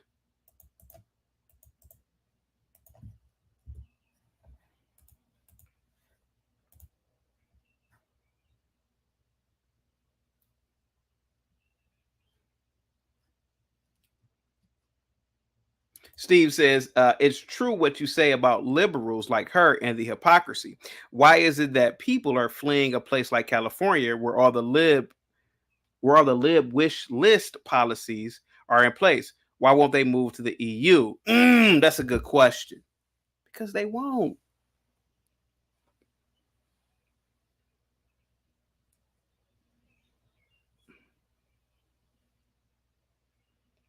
High taxes, high crime rate, increasing prices in homes. Joe Rogan, for example, $100 million contract from Spotify, moved smooth out of Cali.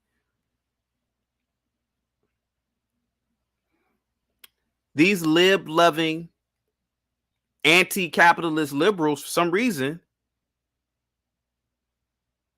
love California, the ones who stayed. See, Joe Rogan's not a liberal, though. So he hauled ass out of there. But those other liberals, oh my God, they love Cali. They love to talk about anti-capitalism, but they love to live in the lap of LeBron James is an example. LeBron will talk a good game, but LeBron is really a capitalist. He'll talk all that liberal nonsense. He'll talk all that social justice warrior BS. But he'll live in a gated community in a $50, $60 million home away from you. And he ain't moving to the EU. And certainly a lot of these other liberals, they not moving there either. They love the wealth in America. They love it.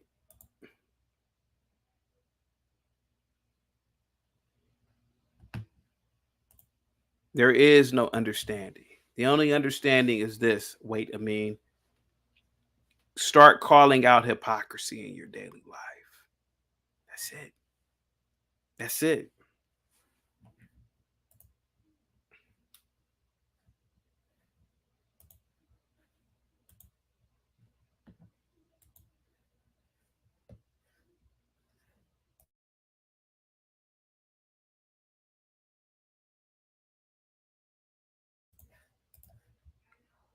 Give me a second. Lamore says westernized women are some of the most superficial, materialistic gold diggers on the planet. But you hate capitalism. Stop it. Yeah. Like this woman here.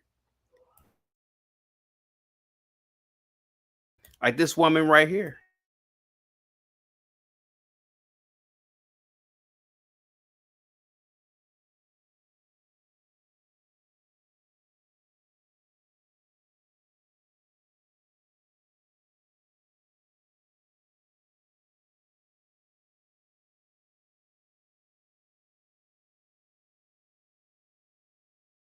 Sorry about that.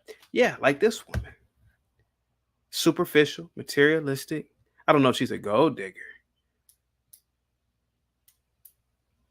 But the fact that she's associated with a anti-capitalism brand is fascinating to me.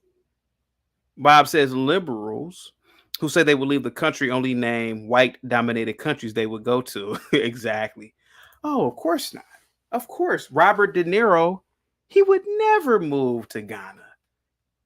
What? He's a super liberal. He would never. Give me a second here.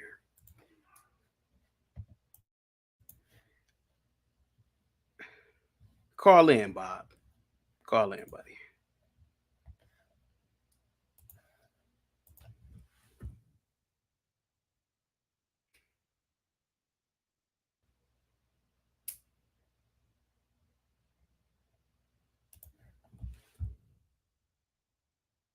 Give me a second. I'm sorry with that. All right. Yeah. He would never. Who else, man? I mean, most of Hollywood, they would never. They would never move to these so-called countries that they advocate for. Never.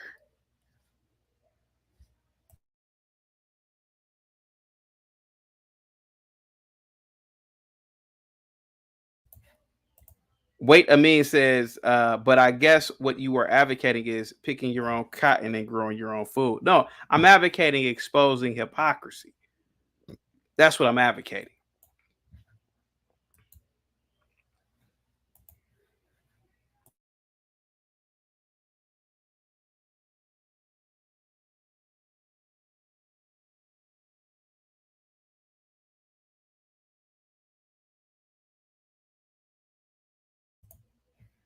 Let me see here. Yeah, they would. Of course not. And then especially these socialists, they would never move to a socialist country. I was in college one time and I asked a group of individuals I knew who had Che Guevara and all that Marxist nonsense on their coats and on their computers, the stickers. Why don't you just move to Cuba? Why don't you just move to North Korea? Well, America's my homeland. I'm like, well, if America's so bad, why don't you just leave the country?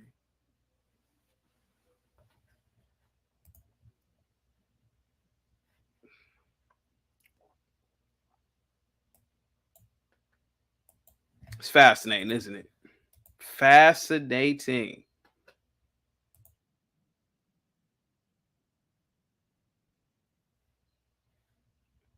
Trump pleads not guilty to all 37 felony counts. Damn. Let's watch this.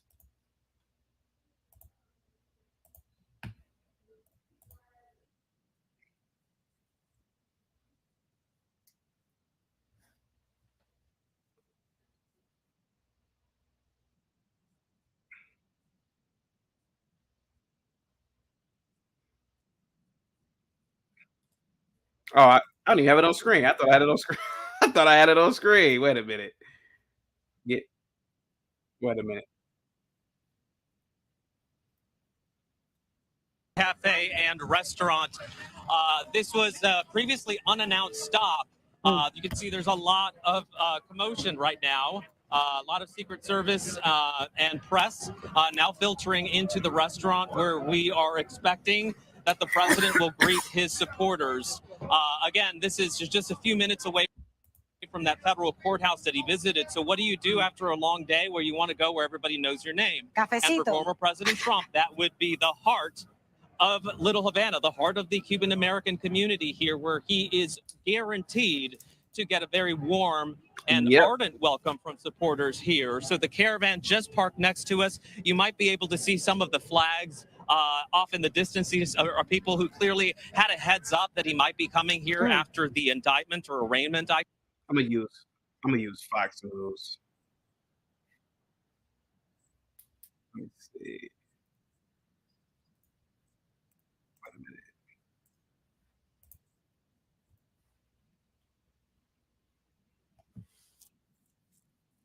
Did he get out?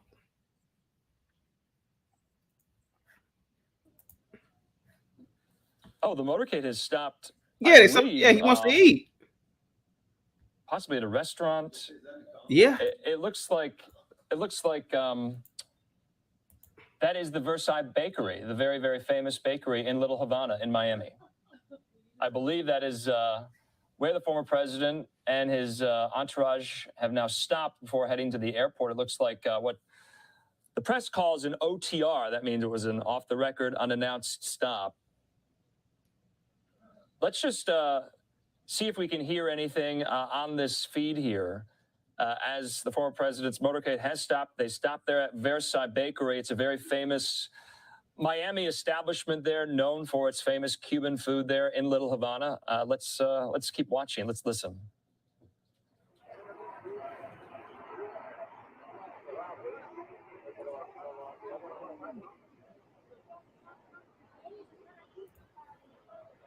Look at all those Trump signs. Okay, we do have a shot inside. Okay. All right, we have this shot inside. It does look like you got the rainbow on the. Oh my God! Come on, man. Bear with us here as we learn more information about what exactly is going on. You can see there the former president.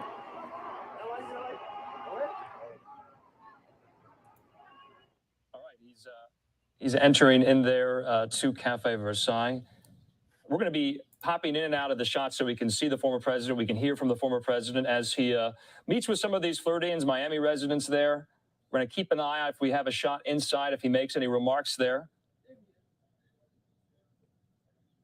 So this is quite significant. Remember, if you haven't been to Miami, this is a huge Miami hotspot destination, Cafe Versailles. It's historic. It's in the Little Havana Cuban neighborhood in Miami.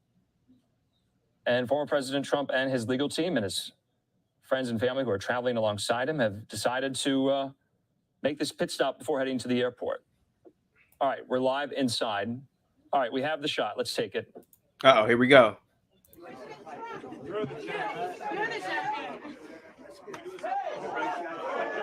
I don't care what anybody say, man. Trump is still loved, man.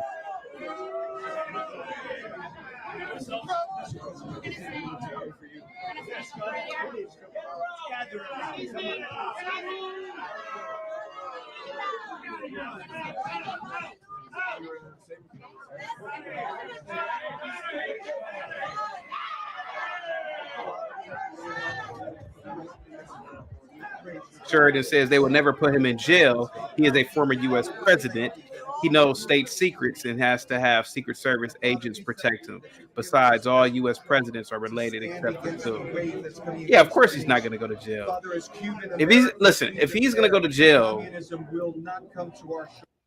go to jail, then arrest Hillary Clinton for all the emails that she wasn't supposed to have. Arrest, she had her emails in a non-government email account. Arrest Biden for having all those documents in his Corvette at his private home. Yeah, let's keep it across the board then. Con toda fortaleza, edificando toda tiniebla, todo principado que se haya levantado en contra de él. Dale fortaleza en sus manos, dale firmeza en su cuerpo, dale ese espíritu de poder y dominio propio. En el nombre de Jesús lo declaramos libre de toda maldición y toda actividad. Amén. Amén. Amén.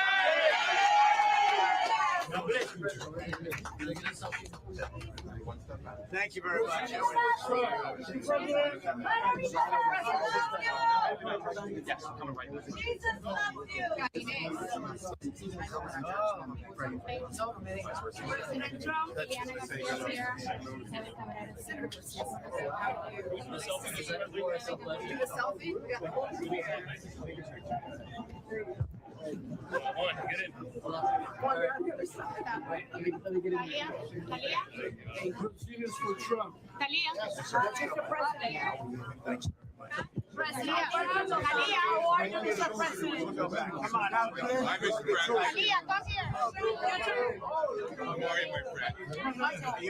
I'm good. Are you okay? With you. You see all that support he has? Yeah, Trump is definitely going to secure the presidency in 2024. Definitely. Are you ready? Are you ready? Food for everyone. Food for He's going to buy food for everybody? Wow.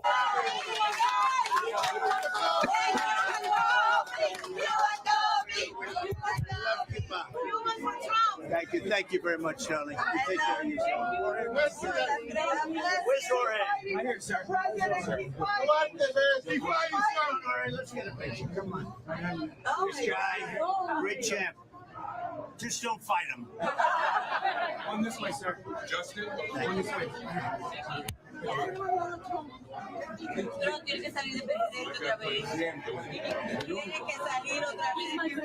Why did you say really? Why are you saying really, infamous Eli?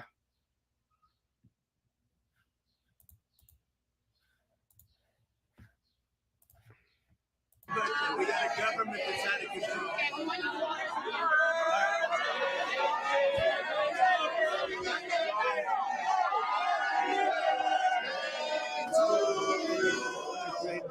What a great trip with me.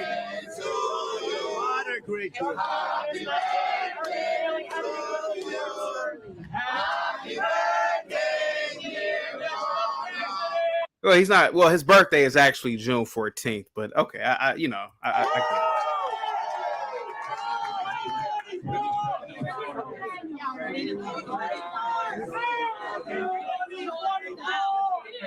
it.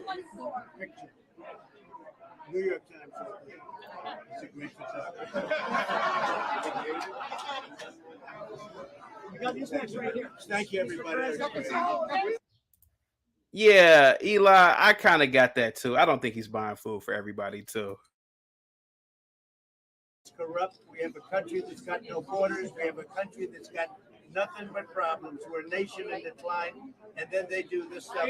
And you see where the people are. We love the people, and you see where they are. You see the crowds and everything else. We have a country that is in decline like never before, and we can't let it happen. I'm going to make a little speech tonight in Bedminster, and I hope you're going to be there. Can you start tomorrow? You're going to be there. You can come too if you want, okay? Thank you, everybody. Thank you. Is he gonna eat something or? Thank you, everybody.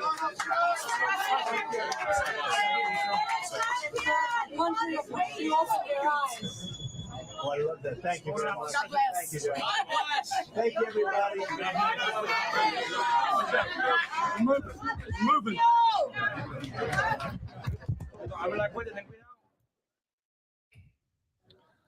All right, so it looks like local media were ready and waiting for the former president to make this stop there to his supporters at Cafe Versailles in Little Havana in Miami. They're going to get back into the motorcade on their way to the airport there. You saw President Trump, former President Trump, very seemingly jubilant, even after he was just arraigned and booked on 37 federal charges there, stemming from that indictment from special counsel Jack Smith into the classified documents probe. And so apologies there. We do have still a live picture inside of Cafe Versailles. We know a lot of the members of the press pool running to catch the motorcade there. And you heard so many of the former president's supporters praying with him about this, singing him happy birthday. He turns 77 years old. Tomorrow is his birthday. But also we heard from the former president himself. A lot of the same lines we've heard from him time and again about this entire ordeal, saying that this is rigged, saying that they're going to fight it. Well, we know it's rigged. I mean, charges there. So live now look. Yeah, I mean, it's definitely rigged. I mean, like I said, I mean, Biden, he had documents, and let's be honest, he took some underhand deals from Ukraine. But let's not talk about the Bidens or the Democratic Party and the illegal activities that they do. Let's not forget Nancy Pelosi's and how her husband is somehow worth hundreds of millions of dollars. Definitely stock insider trading, but let's not talk about that. Report, you can see he's right there. Let's talk about Donald Trump taking home some boxes. So quite an interesting detour here on his way to the airport. And you heard there many faith leaders offering a Christian prayer and a Jewish prayer as well, praying over the former president, wishing him well. Also, a chorus of happy birthday just spontaneously broke out there.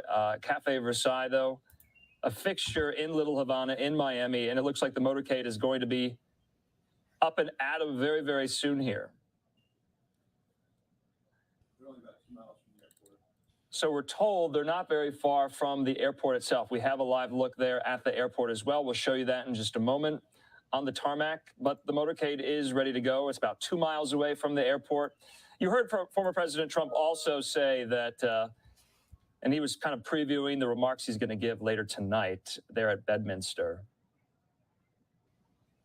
Let's just listen to some of the sounds there on the ground. A lot of people out and about right now, mostly supporters.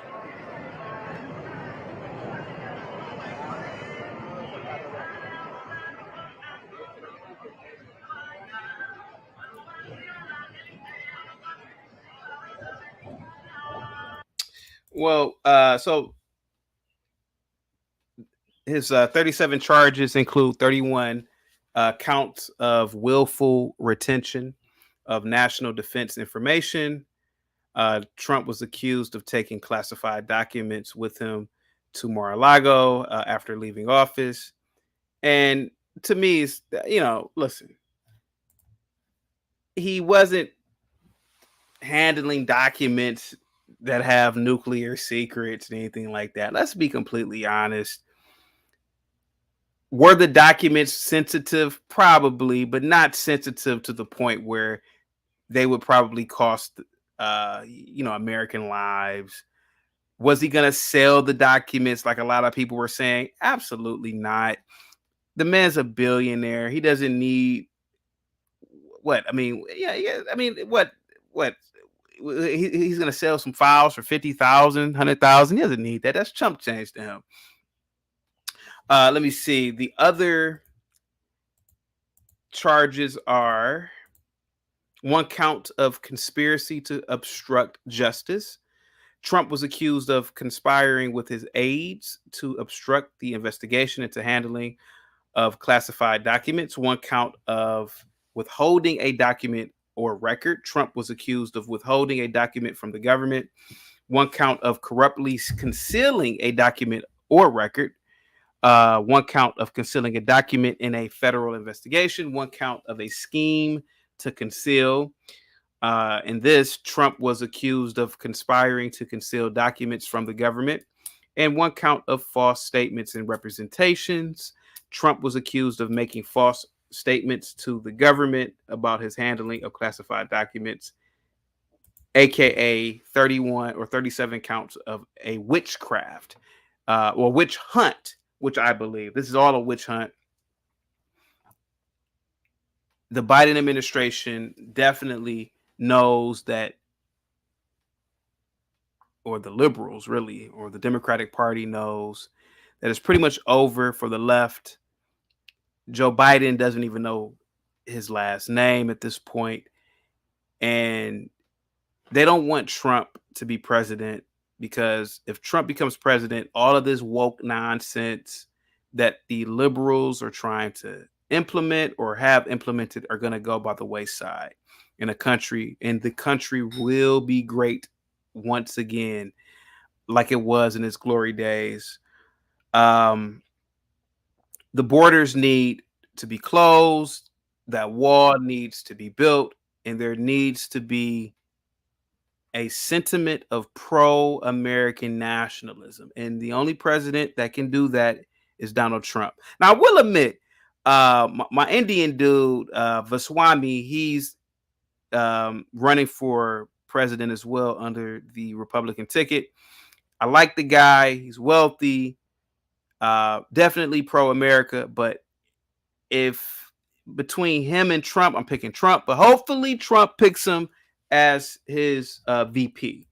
And the guy's real young too, so he'll have a long career. What's up, D-Town? How you doing? We're gonna make America great again. I'm just this great broadcast you're doing right now. I'm proud of you, baby. Thank you so much, sir. What say you about these 37 charges, sir, in Florida? Oh, he dropped off. I don't know what happened to him. Okay. Miss Best says the president can declassify any document he wants. Yes, that is law, without any specific procedure. A vice president or secretary of state cannot do this. That is definitely true. Yes. Oh, he's back. D, what's up? Yeah, they lying on my uncle, man. They lying on uncle, man. He didn't do that stuff, bro. Go ahead, sir. Can you hear me? Be loud and clear. I say they lying on uncle. Chaotic. He didn't do that, man. They don't want my boy to run for president because they know it's over for him. It's over.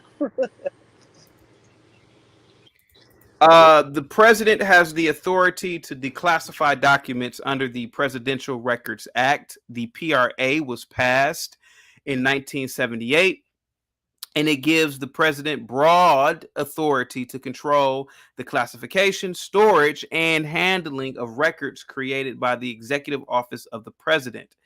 The PRA, or the Presidential Records Act, does not specifically mention declassification, but it does give the president the authority to maintain and preserve records, which could be interpreted as including the authority to declassify them. The PRA also requires the president to establish procedures for declassification, and these procedures are typically implemented through executive orders. So it seems to me that, again, Donald Trump has done nothing wrong. According to this law that was created in 1978, every president can take home whatever boxes they want, and there doesn't have to be some sort of ceremony where they're wearing a robe and now they're spinning around saying, now these documents are declassified. They don't have to go through Congress. It's not really stated. So the president, from what it appears, can say, hey, I took these boxes home. They're declassified. Go ahead, sir. No, you're right. You're right, Chaotic. Like you're totally right, man. They just don't want to hear the truth right now. Yeah. We have some very sad news today as well. I just came to know that Auntie J has unfortunately passed away. For everybody who knew Auntie J, by the way, I just got news of that this morning. I believe she passed away yesterday, but I just got wind of it today. For anybody who was not aware of this as well. Wait, Amin says, do they have to declassify officially? See, so let me read the law again. The president has the authority to declassify documents under the Presidential Records Act. The Presidential Records Act was passed in 1978, and it gives the president broad authority. So that broad authority, right? That leads me to believe that there is no formal or formality in declassifying documents, meaning that if I was the president, which I would never want to be, I could take home this box. This box has, sensitive data. It can have, I don't want to say this because I don't want to be wrong, but let's say it has certain military asset locations, right? Over in a country. So basically, these documents have a map of where units may be, or military assets like tanks may be. And I take this home. From what I'm reading, regardless of what is in the document, I can say, you know what? I'm the president. I'm just going to declassify this. I can do what I want to do. But that's what it says to me, but gives the president broad authority to control the classification, storage, and handling of records created by the Executive Office of the President. But that's what it says to me. Yeah. Yes, DMT. Auntie J has passed away.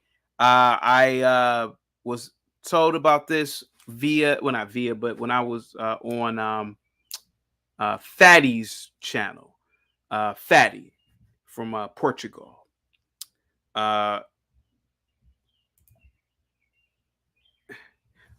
Wait, Amin says, you mean here in these United, there is a process to classify, but no one wrote the SOP to declassify. Yeah, at least from what I'm reading. It says the current executive order on declassification is Executive Order 13526, and which was issued by President Obama in 2009.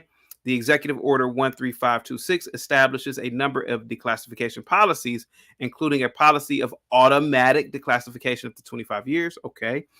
Well, that won't be the case with Trump because he was president 3 years ago.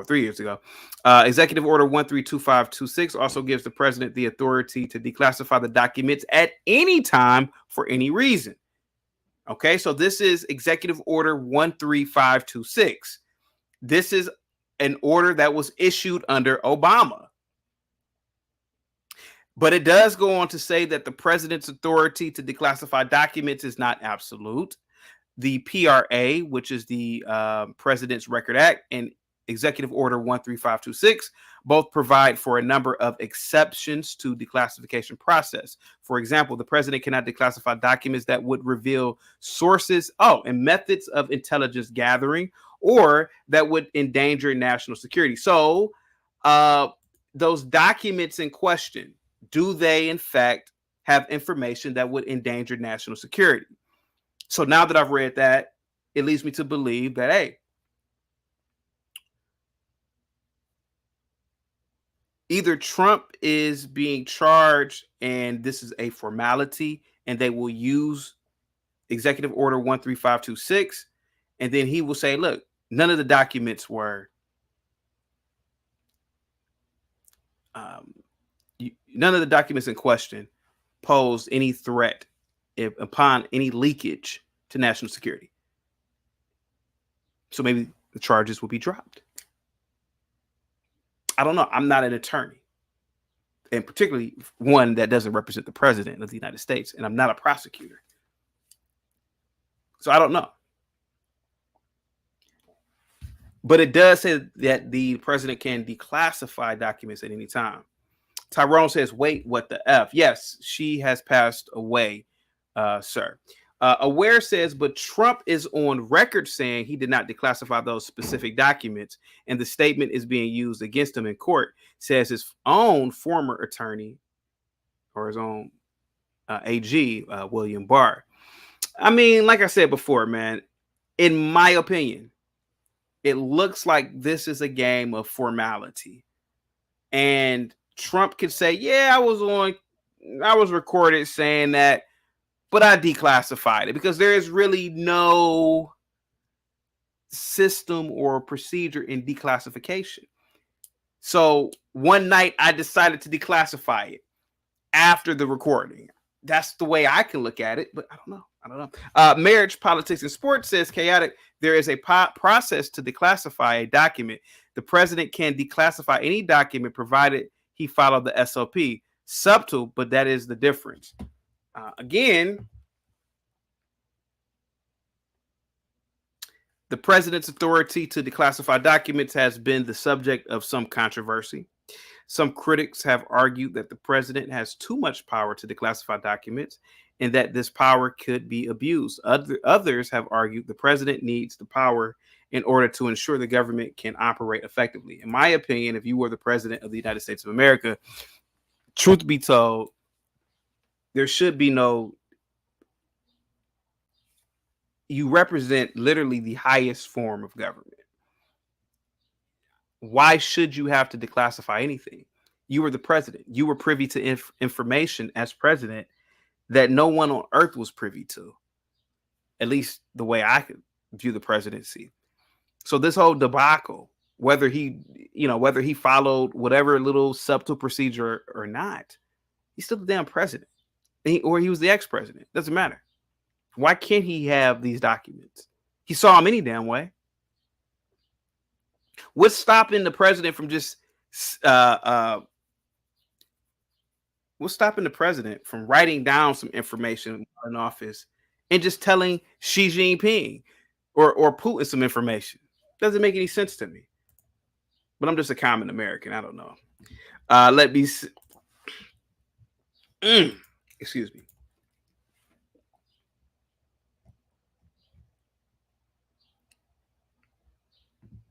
Give me 1 second here. Banfield says President Trump thought about declassifying the documents in his dream. Listen, let me read it again.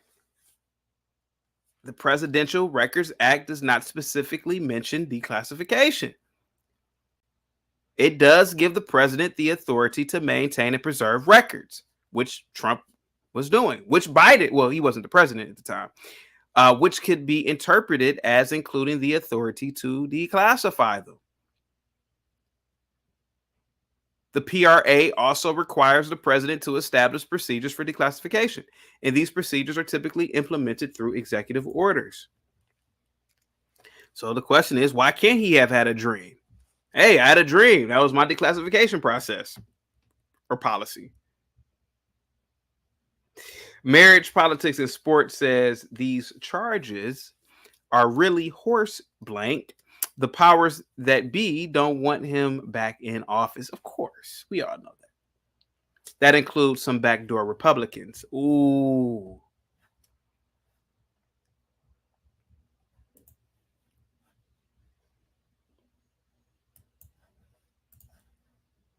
Litmus test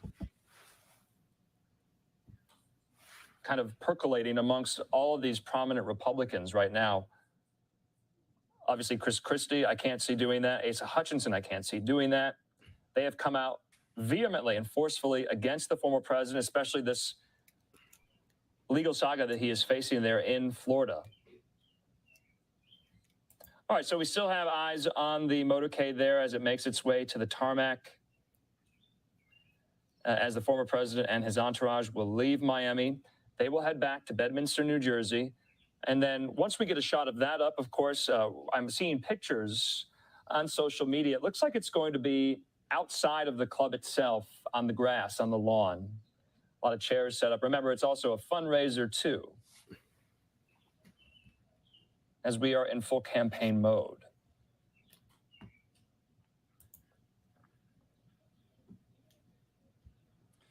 But back to the case at hand. You'll remember a federal grand jury in Washington had heard testimony for months in the documents case, but then the DOJ filed it in Florida. Real quick, Marriage, Politics, and Sports. Thank you so much for also being a member and supporting the channel. Again, let me read your comment. It says, these charges are horse blank.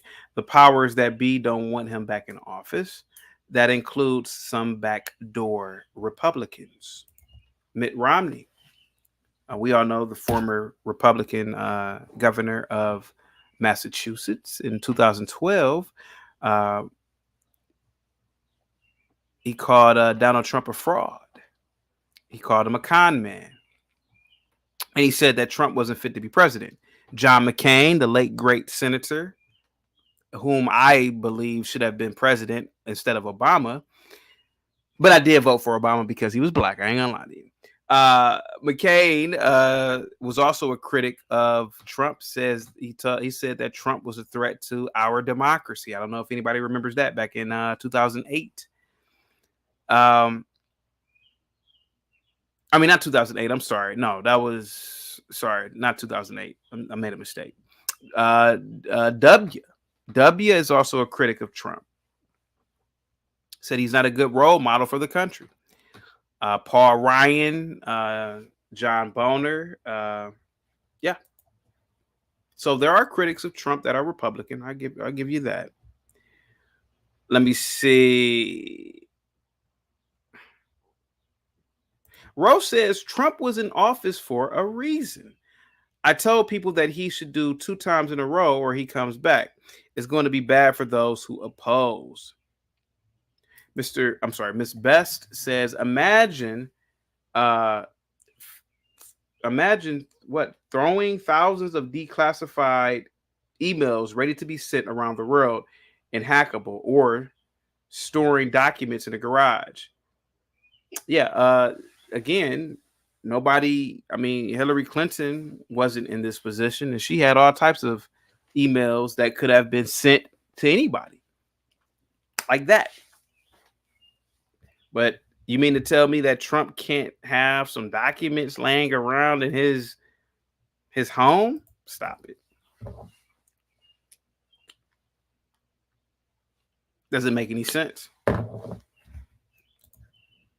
Trump has said he's looking to add to his legal team, though no announcements were made yesterday. We do know he has secured jurisdictional representation. He was expected to be represented at his arraignment by Todd Blanche, an attorney also defending him in the New York case, and Florida lawyer Chris Kise, who joined Trump's stable of attorneys last year.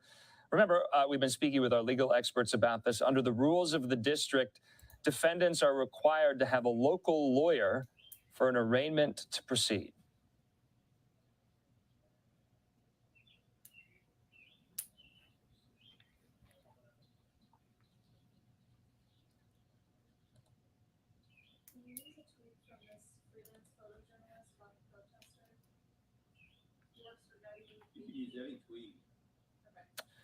Okay, so let's keep watching the motorcade there go. Oh, and you can see they are approaching the private plane here, Trump's private plane, and we will see them all embark on the plane and the plane take off there to Bedminster, New Jersey. We want to thank everyone as it's about 4:40 p.m. there in Miami on this Tuesday afternoon.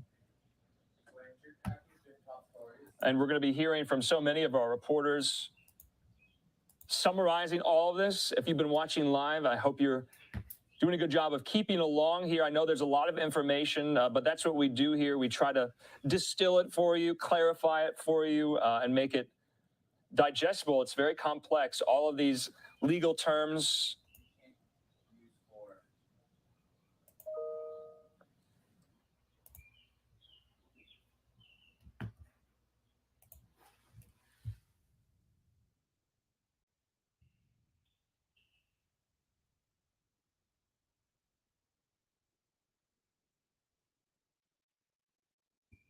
Okay, we're going to take one of these shots live here so you can see, and we can maybe catch a glimpse of former President Donald Trump walking up the gangway there, the steps, to get onto the plane, and they will take off for Bedminster, New Jersey. Oh, you can kind of make him out there. He is ascending the stairs right now. Okay.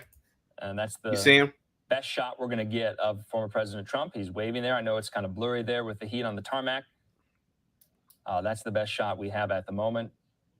Oh, no, we have this shot here. Let's take it. You notice he didn't fall up the steps.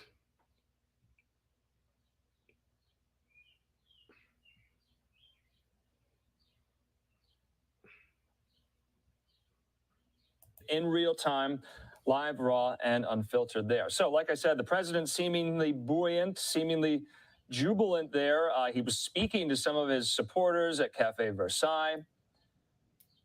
So at least outward facing, seems undeterred by all of what has transpired today. Obviously, we'll hear what he thinks about it later tonight at Bedminster. You saw some familiar Trump. Ecom. Instead of, writing in the chat, why don't you just call it, hit the StreamYard link and call in and just talk to me? I'm not you don't have to be afraid of me. Ecom says this clown gonna get on his knees for any Caucasian, buck his eyes, and tap dance. Well, just call in, have a conversation, man. Let me know why do you think that? I would love for you to cam up in your completely black African nation state, and show me how much pro-black you are. I'm calling out all hypocrisy today, so I would love for you to call in. And I'm sure that you're communicating through a pigeon right now, writing this message, because surely you can't be using the Caucasian cell phone that the Caucasian has built, because the black man didn't build the iPhone. So I'm trying to figure that one out too. Like, how is that possible that you're using a pigeon to send me a message? Because you ain't using the black man's phone. So call in. Let me know. Call in. Bob says, CT, you are an honest man. Let me see.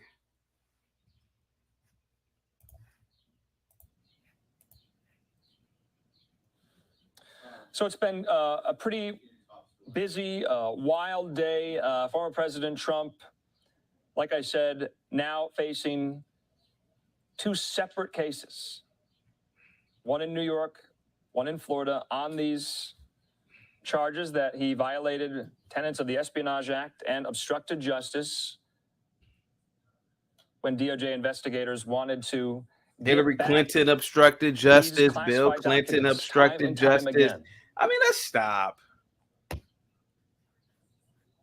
All right, we're getting some more context and some more analysis from Fox News Department of Justice producer Jake Gibson.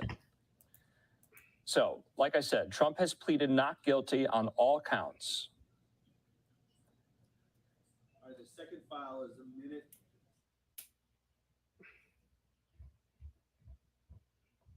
Okay, so this is what we know. Former President Trump, like I said, pleading not guilty on all counts. He never spoke to the judge and looked stoic through the hearing, which went on for nearly an hour. I wonder if he had to take a photo, like a booking photo. A local attorney. So Walt Nauta, that is a wrinkle in this. This is a new development. Walt Nauta could not plead. He did not have a local attorney, so he will be scheduled for his arraignment June 27th there in Miami. Also, okay, this is significant. Special counsel Jack Smith was in the room, but did not speak to the judge, Magistrate Judge Goodman. One of Jack Smith's prosecutors on his team, David Harbach, spoke for the special counsel's office, while Chris Kise, Trump's lawyer there in Florida, spoke for Trump. Trump was released with a couple conditions, specifically that he show up in court for future hearings and not commit any other crimes. So this is quite significant. These are new details coming to us from Jake Gibson, Fox producer at the Department of Justice.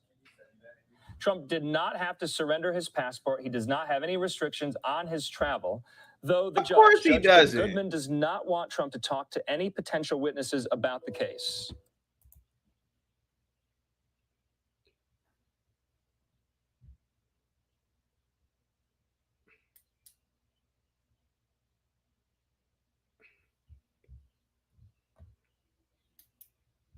Okay, 4:45 there on the East Coast, 1:45 here on the West Coast. Everyone is on Trump's private plane. It will soon be taxiing to take off there to Bedminster, New Jersey. But we also know, oh, we just lost the shot. We apologize there. Looks like, all right, we're going to work on getting that shot for you. We apologize there. I think we can use some of these other shots there. Let's take this one here. All right, so bear with us here. We're also diving into some of the details from inside the arraignment, from inside the courtroom. This is all new coming to us right now, saying that many of those witnesses may be people in Trump's inner circle. So there will be a no contact list and a list of people he can contact, but cannot speak to about the case. That's significant. So let's repeat all of that because this is new at the moment. We also know he has just posted on his Truth Social as well. I'm going to take that very quickly first. Let's put that up here. So Trump saying, thank you, Miami. Such a welcome, warm welcome, I should say, on such a sad day, all caps, for our country. So Donald Trump on his Truth social media platform saying, thank you, Miami. Such a warm welcome on such a sad day for our country. Back out live there on the tarmac in Miami. So we're getting more details from inside the courtroom during the arraignment itself from Fox News DOJ producer Jake Gibson. I'm going to read it as follows, and this is Gibson's reporting. Trump, he was in the courtroom. Trump pleaded not guilty on all counts. He never spoke to the judge and looked stoic through the hearing, which went on for nearly an hour. Walt Nauta could not plead. He did not have a local attorney. Nauta is scheduled for arraignment on June 27th in Miami. Special counsel Jack Smith was in the room but did not speak to the judge.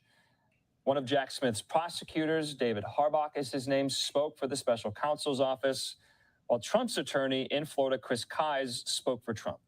Trump was released with a couple conditions, specifically that he show up in court for future hearings and not commit any other crimes. Trump did not have to surrender his passport. He does not have any restrictions on his travel. The judge, though, does not want him to talk to any potential witnesses in the case. All right, looks like we have a different vantage point there. Going to take that shot here. This is a live picture as he will soon leave Miami for New Jersey here. We also know that many of those potential witnesses, they may be people in Trump's inner circle, meaning Trump might know them. So there will be a no contact list and a list of people that he can contact but cannot speak to about the case itself.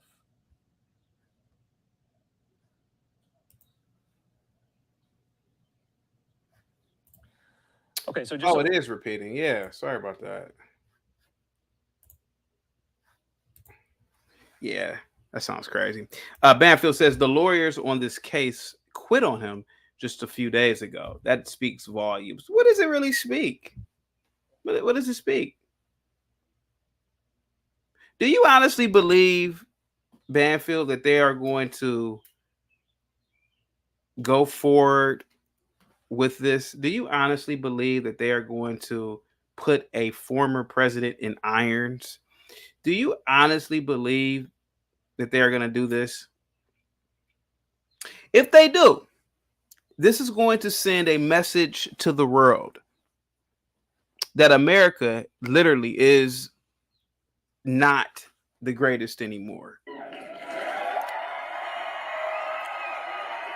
That's the message that it is going to send. It's going to make our country look weak, which already looks weak right now because we are concerned with pronouns instead of R&D or research and development in weapons and other technologies, while the Chinese are certainly making impressive inroads in science and technology. It's going to make us look weak if they put a president in jail. It's going to make us look weak if Kamala assumes the presidency because Joe Biden may not make it until the election.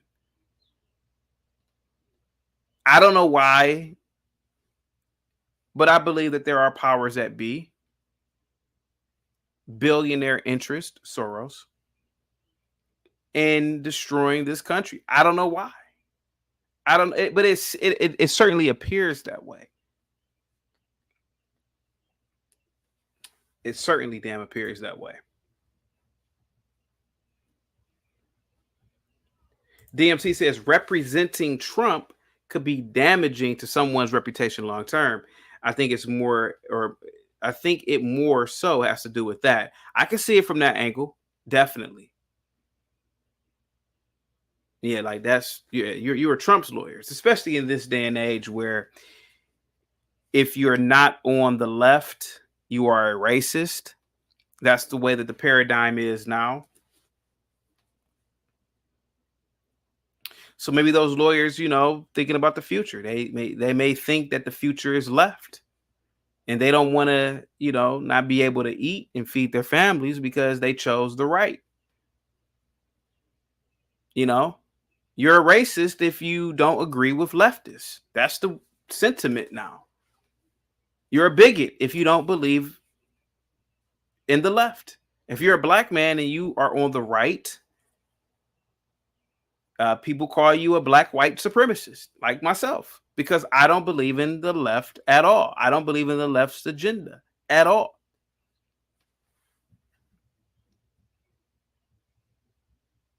Raheem says, here, we finally agree on something chaotic. I'll be quiet. Bonfield says he won't be in jail. America does not believe in accountability of the ultra wealthy, powerful white man. That is certainly not true. Again, if that were the case, matter of fact, let me do something real quick. Yeah, if that were the case, Banfield, Bernie Madoff would not have been imprisoned. Give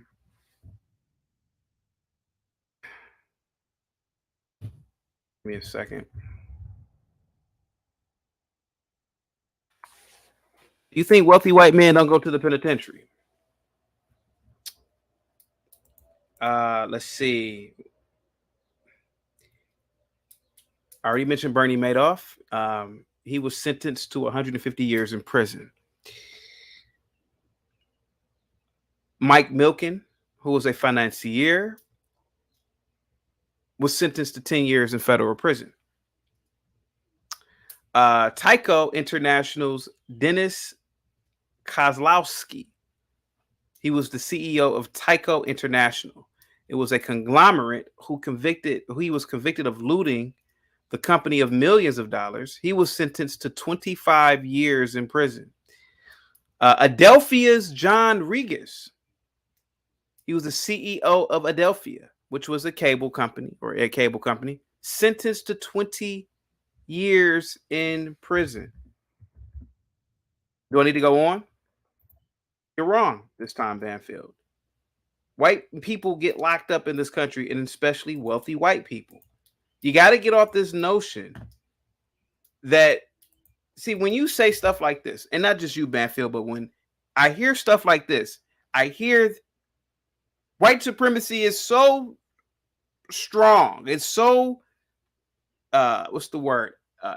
Effervescent, or it's so ingrained into society where the laws don't apply. That's not true. It's definitely not true. Scott Rothstein. Rothstein was a Florida lawyer who ran a Ponzi scheme. He defrauded investors of $1.2 billion. He was sentenced to 50 years in prison. Look it up. Scott Rothstein. 50 years in prison. $1.2 billion Ponzi scheme. Elizabeth Holmes, even though she's not a white man, I did a story on her last year. They just sent that white chick to prison for 12 years. And she had 2 kids during the trial. 12 years. Pretty blonde white. Well, she's not really pretty now, but she was pretty back in the day. Pretty white girl. Her company was Theranos. You should see the docu-movie about it. It's a really good docu-movie. I saw it. It's really good. John Kapoor. 5 years in prison. He was the CEO of NSYNC or NSYS Therapeutics, a pharmaceutical company. Martin Shkreli, 7 years in prison. He was the CEO of Turing Pharmaceuticals. Alan Stanford. Stanford was a businessman who was convicted of running a Ponzi scheme. He defrauded investors out of $7 billion. He was sentenced to 110 years in prison. Bernard Ebbers, CEO of WorldCom. He was sentenced to 25 years in prison. Do I need to go on? Jeff Skilling, Enron, CEO of Enron, the CEO. He was sentenced to 24 years in prison. Ken Lay. He died before he was sentenced, though.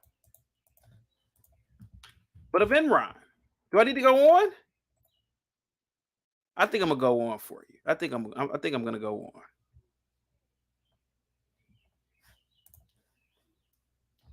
Should I go on, guys? Because I rock with Banfield, but Banfield's wrong on this one.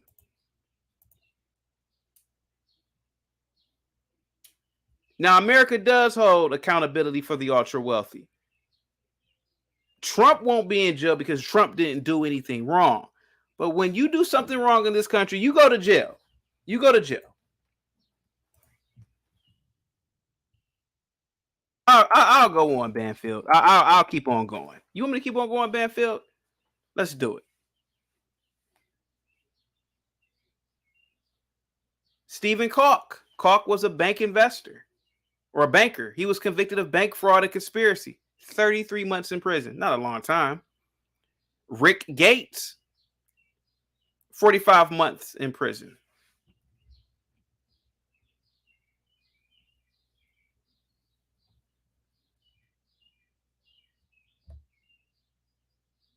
Paul Manafort. You know who that is. 7.5 years in prison.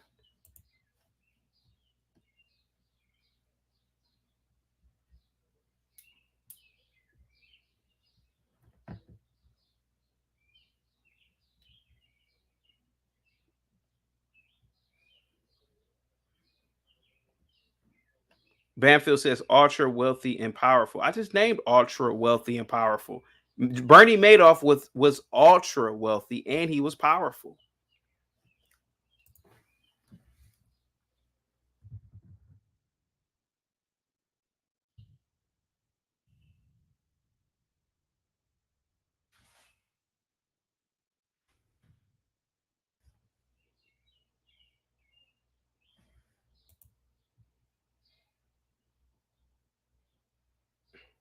Bernie Madoff.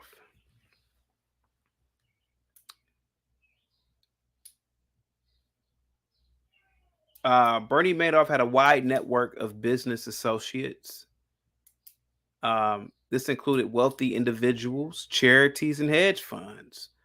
Madoff, he had connections with the political elite.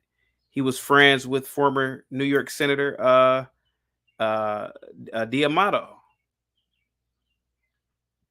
and former governor or New York governor, Governor Spitzer.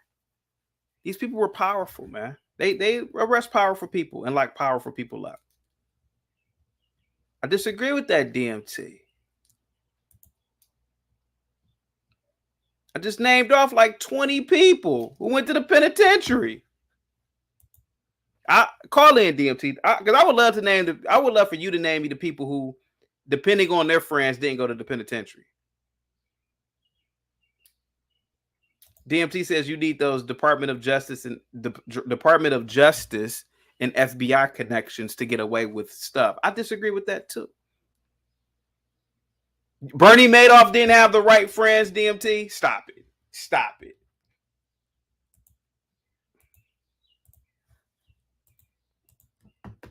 Totally disagree with that.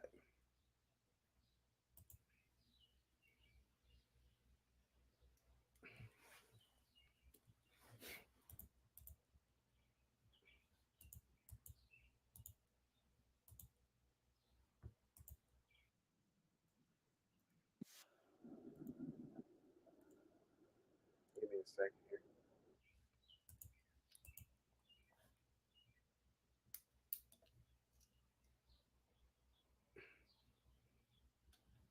Let me see what this comment says. Again, man, I just named off 20 people, at least 20, powerful, white, and their asses were in the penitentiary. Like I said, Bernie Madoff had 150 years.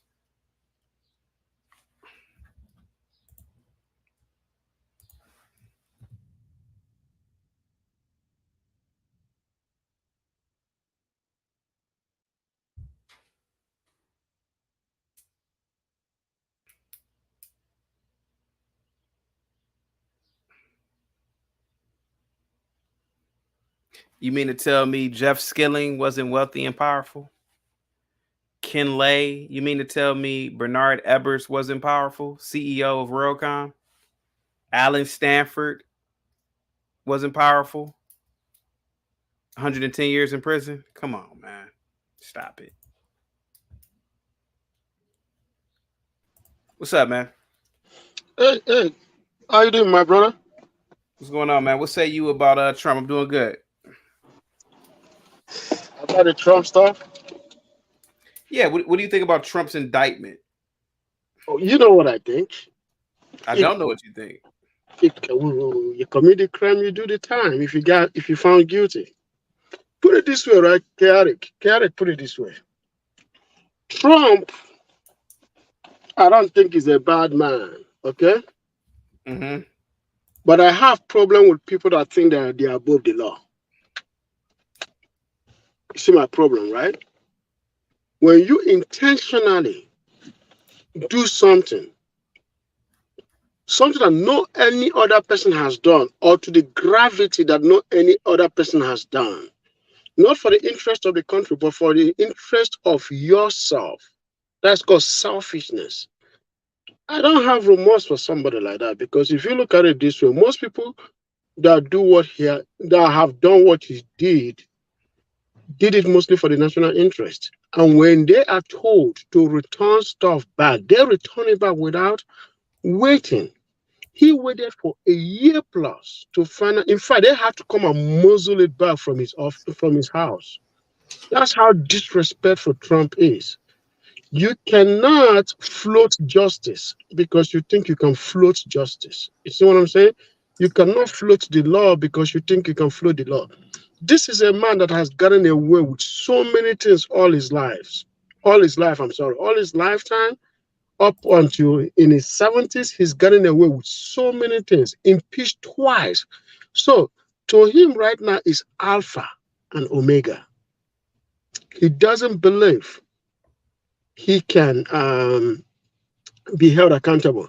And I blame people like us as humans because we keep egging him. We keep supporting him. We don't want women to do stuff like this, right? When women do stuff like this, we don't like it. When men do stuff like this, we don't like it. But why should we allow him to do it? Because he's a rich white guy? Or because he's Trump? Or because we don't like Democrats? You see what I'm saying? Or because Democrats are stupid? No. We shouldn't accommodate or tolerate something like this. It's just crazy. Can I ask you a question? Can you give me one example of him being above the law? I will answer you in earnestly because stuff like this I usually don't like to answer it because we already know. I don't know.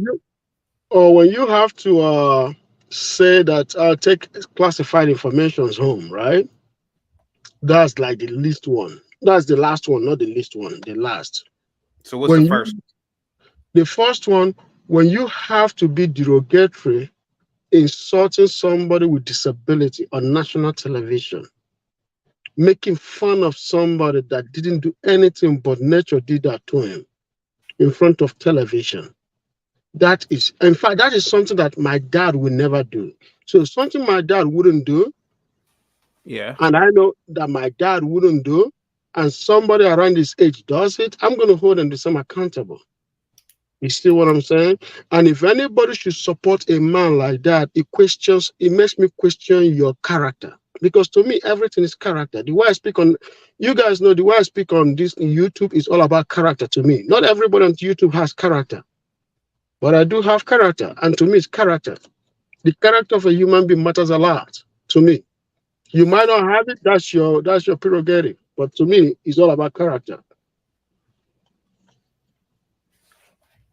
Okay, so the president has the authority to declassify documents under the Presidential Records Act, which is known as PRA. The PRA was passed in 1978. It gives the president broad authority to control the classification, storage, and handling of records created by the Executive Office of the President. The PRA, which is, again, the Presidential Records Act, does not specifically mention declassification, but it does give the president the authority to maintain and preserve records, which could be interpreted as including the authority to declassify them. So the PRA also requires the president to establish procedures for declassification, and these procedures are typically implemented through executive orders. Unless some of those documents had information that would endanger national security, I, being a armchair lawyer, I don't see anything wrong with that. Now, in terms of Trump's character, all I do know is this: I grew up I remember in the late 80s, and I remember in the 90s. Everybody in America loved Trump, even up into the 2000s. Trump was beloved. He was loved. He was in movies. He was in rap videos. He was hanging around celebrities, athletes, particularly black athletes. So I understand what you're saying about character. I get your point. But if his character is so bad and flawed, how do you explain everything prior to 2016? Espin is a man that was beloved by a lot of people, celebrities, and everybody alike. No, hold on. I'm talking about character. Espin was beloved by everybody. They loved him. They came to his house. Presidents showed up to his house. They came over there. But guess what? Espin was having sex with kids, very, very underage, even with Prince Andrew, right? Oh, Epstein. Okay. I was so wondering who we talking about. I'm like, wait, Epstein. what? Yeah, Epstein. Yeah, Epstein. That's what I said, Epstein. So he was a man beloved, but guess what? He wasn't a man of character. A lot of people didn't know that, right? So what I'm saying, I've seen people, I've mingled with people of high caliber in Nigeria and here. And I gotta tell you, sometimes when these people's secrets come out, or when we see what they do, it's mind-boggling. I have seen very wealthy men with high that I regard so high, see them do something bad, and I never go back to them again because of what I saw. And So they don't care. yes, Trump was beloved, right? Yes, it was. When I first came here, the first celebrity that I knew that was a billionaire was Trump. In fact, I said he was going to win election. I told everybody because I know the power of celebrity. But I also do know that prior to 2008-9, I started doubting his character because of a lot that were coming out gradually, right? But at the same time, I knew he was going to win because not everybody on earth has character.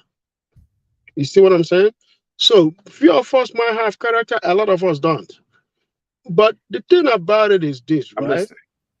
The thing about it is this. We as a people have to understand that there are many people out there with credibility or character to a certain extent, right? That are far better than Trump. Somebody like Scott from South Carolina, we can all rally behind him and promote him instead of a man without credibility. You see what I'm saying? Talking about Senator Scott. For Senator people who didn't Scott. hear you. Yeah, he's a good guy. Yeah. If we can push Senator Scott and stop talking about Trump, let me tell you, I myself actually want to get all of us on this space, on this YouTube, to start promoting Senator Scott. I tell myself every day, if we can get that man in front line, look at how many people that have been coming out to support him. I'm sorry. Go ahead. Go ahead. In the last 1 week, a lot of people have been coming out to support him. Let's take advantage of that as black men. Let's get a black man up there. But beside that, the Presidential Act, yes. The Presidential Act didn't give you the power to declassify something unilaterally. You have to go through the process of declassifications. There are process, and which he didn't do, because if he had done it, then it's declassified. I used to live in DC, okay? So declassification process doesn't take 2 minutes. It takes days and weeks to happen. You can't just, and guess what? He can't say I declassify something without no witness of declassification. And he can't stop being a president at 12 o'clock on January 20th, 2021, and then fly to Mar-a-Lago and declassify something. You can't. You don't have that power anymore. At 12 o'clock, this is U.S. Constitution. At 12 o'clock, 20th of January, the day of handover, the president ceases to be president. So that power goes away. That's why they switch. You see what I'm saying? When you look at 12 o'clock, they switch, right? Because it's change of staff. You no longer have that staff anymore. You switch, it becomes change of staff. Okay, real quick. And Trump signed the Tax Cuts and Jobs Act in 2017. This reduced taxes for businesses and individuals. The law is estimated to have boosted the economy and created jobs during his presidency. Under Trump, in terms of deregulation, Trump rolled back a number of regulations he said were burdensome to many businesses. The regulation effort was praised by, obviously, businesses. Trump appointed, as we know, Kavanaugh to the Supreme Court. He also appointed a slew of other conservative judges to lower courts, federal courts.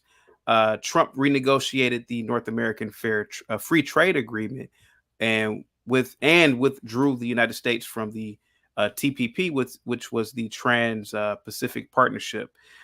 He also imposed tariffs on goods from China and other countries.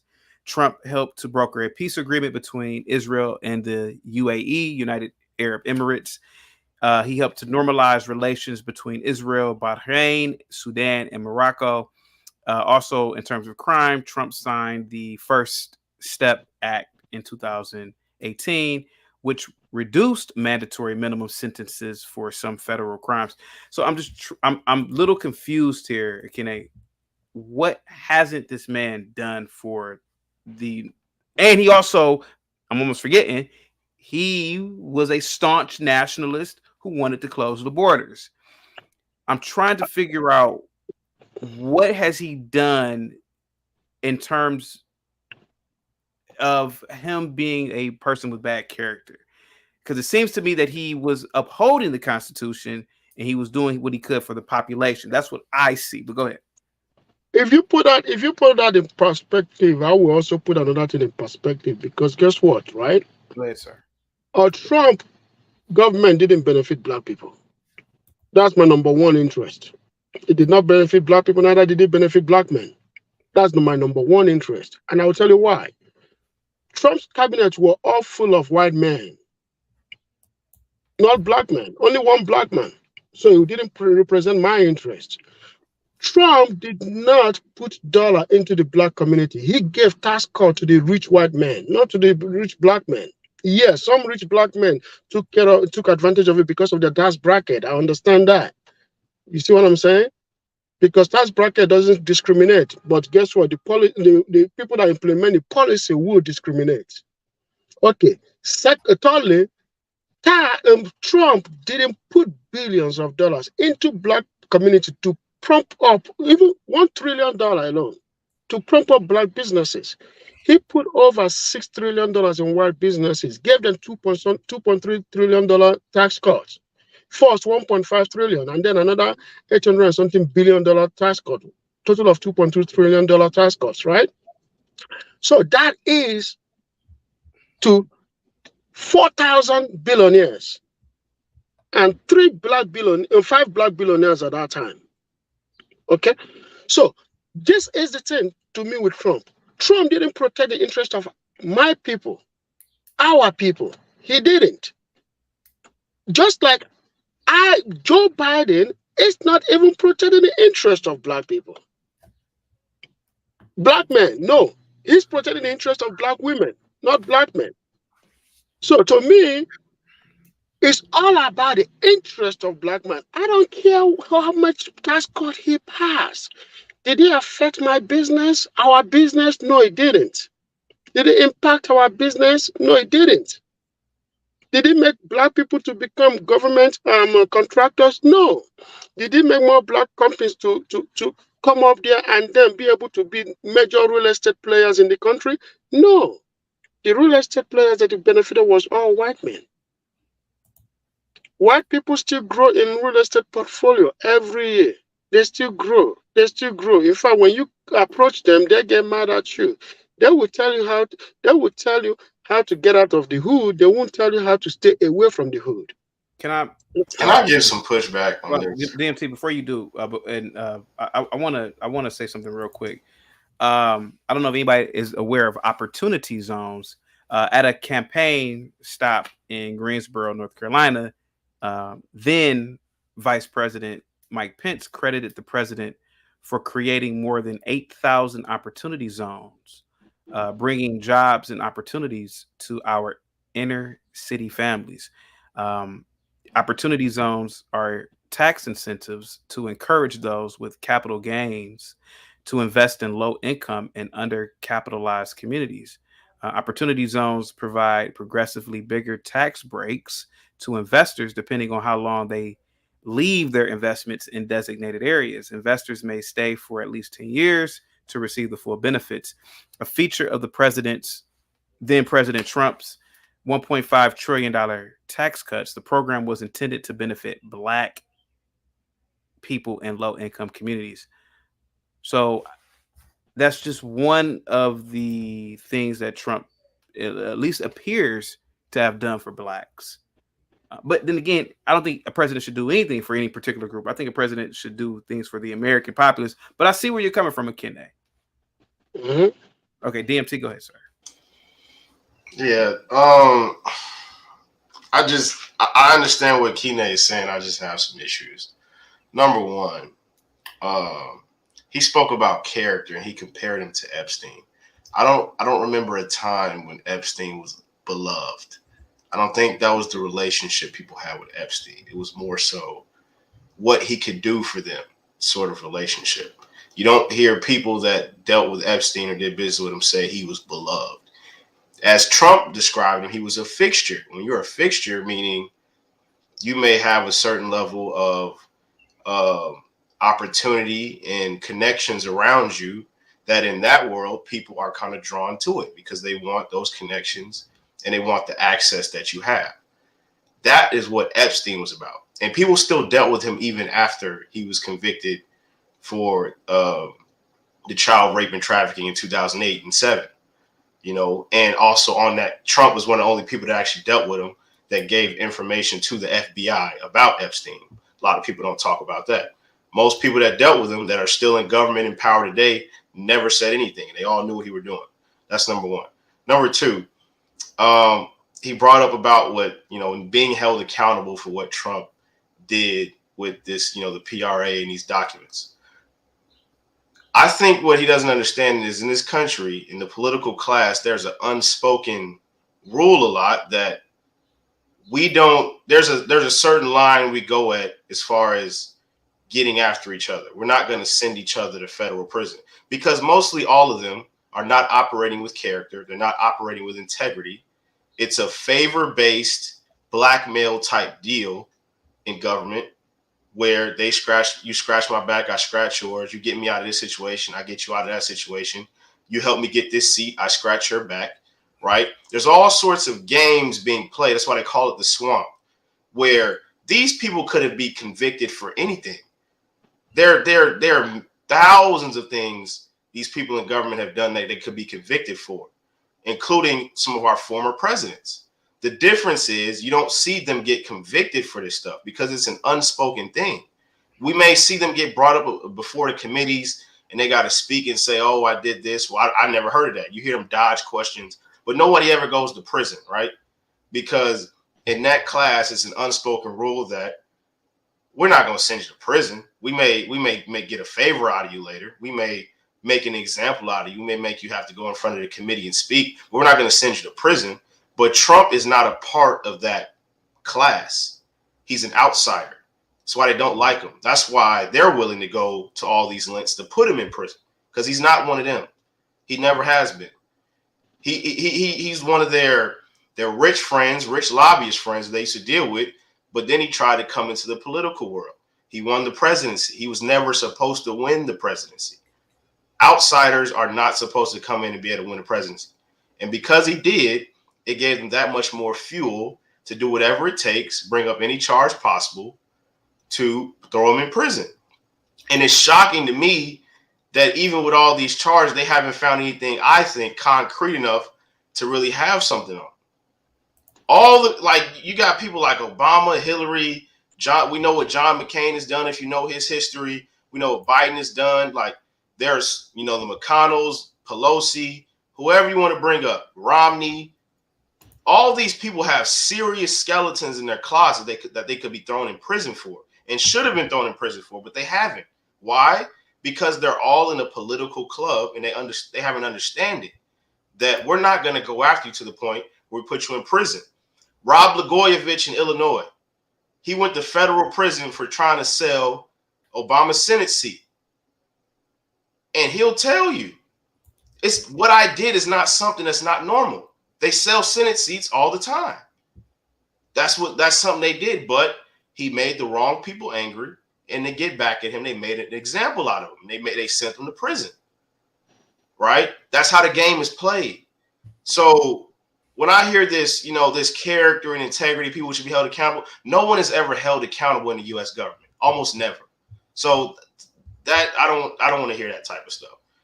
And getting to the last point he was talking about, I kind of forget what you were just mentioning, Kene. But what Trump did for black people.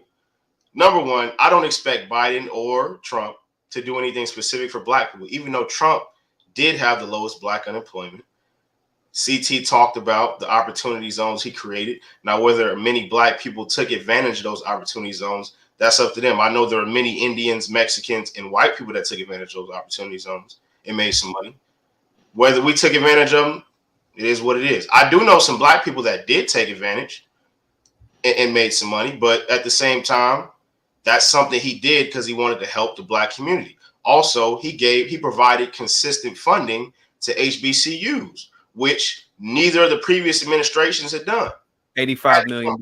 They had to come begging to the federal government every year to get funding for HBCUs. He said, why do y'all have to keep begging? I'm going to just give you the funding. And he signed it to where they could get consistent funding. And I think even Biden, that's one of the things he kept that Trump did. He actually built on top of that. So there's many things that Trump did. And as a white old man, I don't expect him to do anything specific for black people. That's not his job. We had a previous black president that did nothing. If anything, he should be a person to help his people. If a Jewish man gets the presidency, why would I expect a Jewish man to take care of the black community first? I would expect him to do things for Jewish people. If it was a Chinese person, I would expect him to do things for Chinese people. If you're going to do something, you're supposed to benefit all of America. And with the tax cuts, are you saying only white businesses benefited from those tax cuts? Are you saying that no black businesses, no black millionaires were able to benefit from those tax cuts? Because all the black people I talked to that were doing business 2018, 2019 said their business were doing outstanding before COVID. That the Trump tax cuts really helped them. DMT, you have a detractor in the chat. Half Urban says opportunity zones were not intended to help black people. Either explain it or stop lying. He has explained it, but DMT, please explain it again. I didn't say that. He didn't. If you hear me, what I said, I didn't say it didn't benefit black people. I said it benefit black people in that tax bracket. You remember when I said in that tax bracket? Okay. Yeah. I mean, who else is going to benefit? I mean, Trump's idea as a businessman is, if I benefit the people that get the jobs, if the people that create the jobs are in a better position, I give them tax cuts. That means they can hire more people, they can expand their businesses, and therefore it helps everybody. That's the whole philosophy of it. So the idea that he should have, either just thrown some money at the black community. I mean, how would you execute that? Right? I do know in the 2020 in his 2020 campaign, they talked about the Platinum Plan and things he was going to do with the black community there. But I just don't understand this sentiment that he's supposed to do something specific for black people. I think if we are really of the conservative mindset that we say we are, what we should be trying to do is take those opportunities that allow us to actually do capitalism correctly, actually build businesses, have tax breaks, take those benefits and create business. That's what we should be doing. We shouldn't be calling for a man to do something specifically for black people, because that goes against a lot what I be hearing on these platforms, that y'all don't want black people asking for handouts and things from the government. So why not take the things that they give us, the small legislation they put forth that could actually help us benefit if we have a business? I think that's the route we should be taking. CKJ3 with the $5 super chat says, what do black people do for themselves besides not taking advantage of these things in the country? DMT? I mean, this is a good question. There are those of us that take advantage of opportunities that are presented to us, but there are a large portion of us that do not. Like the opportunity zones. The opportunity zones are put in certain communities for a reason, to do business. And a lot of these are black communities, but people complain and say, well, they're not for black people, because they see white people and Mexicans and Arabs coming in and doing business in these opportunity zones and taking advantage of it. But it's not like we didn't have the opportunity to do so. We just don't execute. Yeah. Other cultures execute better than we do, and then we get mad and say, well, they didn't do it for us. They did it for everybody else. No, you didn't execute. The opportunity was there. You didn't seize it. Cousin Joey, you've been patiently waiting. I know you wanted to make a comment to Ekene about Trump, right? Well, yeah. Well, what I wanted to say is I don't believe, and according to some of the talking points that I heard so far, I don't believe that Trump really had any political aspects to target any individual groups, black people, Chinese, it doesn't matter. He didn't. His thing is that he was trying to drain the swamp, and the Democratic Party was shutting him down, left and right. The only thing that I really do appreciate that he did was he made sure that before he left office, he filled the judicial branch with people that's going to be a little bit on the conservative side. And what a lot of people don't understand is that the older you get, because I'm an old man, you can tell by the white hair. The older you get, the more conservative you become, especially black men. We just don't talk about it because normally in our community, not going to say culture, but in our community, black women have the loudest voices. And they got an old saying that says this: the louder the louder the squeak, the louder the wheel, the more it get grease. So they get to make more time and everything else. They get more advertisement. They spend 73% of all income to support whatever agenda it is, and therefore they get marketed to by primarily everybody. That's why Gillette is probably going to go bankrupt, and a lot of those other things. But one thing I can say about Trump is he never picked a side. He never did. You can call him elitist, but you can't call him prejudiced, because if you look, I'm 52 years old. I remember when Trump was hanging out with P. Diddy before he changed his name to whatever. Yeah. You know what I'm saying? So he was in the New York scene. Do you know that the man was born at Jamaica Hospital? I'm just saying. So you can talk about however you want to talk about Trump, but let's be clear. And this is from, Sociology 101. Everybody is comfortable around people that look like them. We are the ones that culturally socialize that to make it look like that most people that only want to be around people that look like them are bigots or prejudiced. It's stupid. I am more comfortable around black men that make the kind of money that I make than I am around broke pookies. It is what it is. I got the super chat to read real quick. CKJ3 says, as a black man who served this country in the military, I took advantage of those opportunity zones and government contracting. The resources are there. Thank you so much, CKJ3, for the super chat and saying that as well, and for your service, sir. Kene, what say you, sir? Go ahead, sir. You're on mute, my good sir. And by the way, Chaotic, I'm a 20-year Marine, just so you know. Oh, yeah, I already know. Yeah. Oh, yeah. We already talked. Yep. Okay. Put it this way, sir. You guys all look at it this way. I only care about one thing only: the interest of the black community. That's all I care about. On my business channel, that's what I've been discussing on my business channel, and that's what I'm expanding my channel for.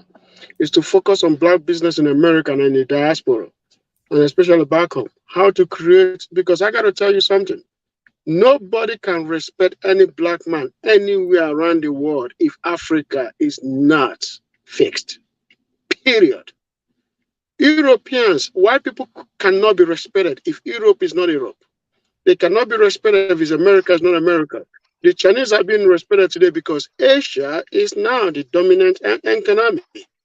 The Arabs are respected because 4 or 5 countries in the Middle East are economic power globally, right? So if Africa don't get its shit right, there is no way black man will be respected anywhere in the world. So that's my major concern, and that's what I'm fighting to fix, and that's what I'm fighting to build from my own angle. Yes, Trump did hang out with black people. Trump also went against those black boys in New York. Yes, he has black rich friends, but he also put his mouth on the black poor people. I haven't been rich all my life, so I can always go both sides. You see what I'm saying? You can't be my enemy when I'm poor and then become my friend when I'm rich. You see, some people play that game. I understand. Like I said, I've been around the block. I've played both sides. I've been in both sides. There are people that despise you when you're poor, but as soon as you become rich, they're your best friends. You see what I'm saying? So look at it this way. Trump, I never said he's a bad man. But what I said is character, right? Remember in the early conversation, I said Trump is not a bad man. It's the character. It's the character. So when it comes down to, helping black people, putting money into HBCU. Obama started it, Trump perfected it. When it comes to helping black people, did Obama help black people when it comes to building opportunity? I would say Obama has a D in that. Obama didn't really do a good job because Obama spent most of his time promoting lesbians and gay people and black woman empowerment and not the black man. That is why I respect him as a black man, but I never liked him as a president. You see what I'm saying? Because to him, his presidency, yes, may have done a little job in education for black people, but in terms of business, he didn't really move black people forward. You see what I'm saying? Because he spent most time bailing out the rich American corporation, whereas the black communities are facing foreclosure and the rest of the things. So yes, when it comes to lifting economy, Obama started some good job in terms of lifting economy up. Trump didn't destroy it. He actually he put in some policies that are supposed to go through red tapes, right? He take away those red tapes and make people to go straight because I hate red tape. I hate red tape. As a businessman, I hate red tape. Red tapes keeps you from progressing. There are people that red tapes are made to stop, but there are people that red tape don't even stop. They breeze through it. You see what I'm saying? So what I as a person have to keep saying today, tomorrow, and forever, we don't need Trump as a president. We don't. We have Tim Scott. We have a black man there. There are a lot of people that have come out to endorse that black man, right? There is a Hispanic man out there, a Cuban man coming up, and I got to tell you, if Trump doesn't get it, he's going to get it. Are we supposed to sit down and just let any of those two men get it while we have somebody that is also a very proven candidate that has won election twice in South Carolina, that we know that is capable of doing that job and can do it really good in the person of Tim Scott? Let's go for Tim Scott. Let's push for him. Let's make him the next president of the United States. That's what I care about.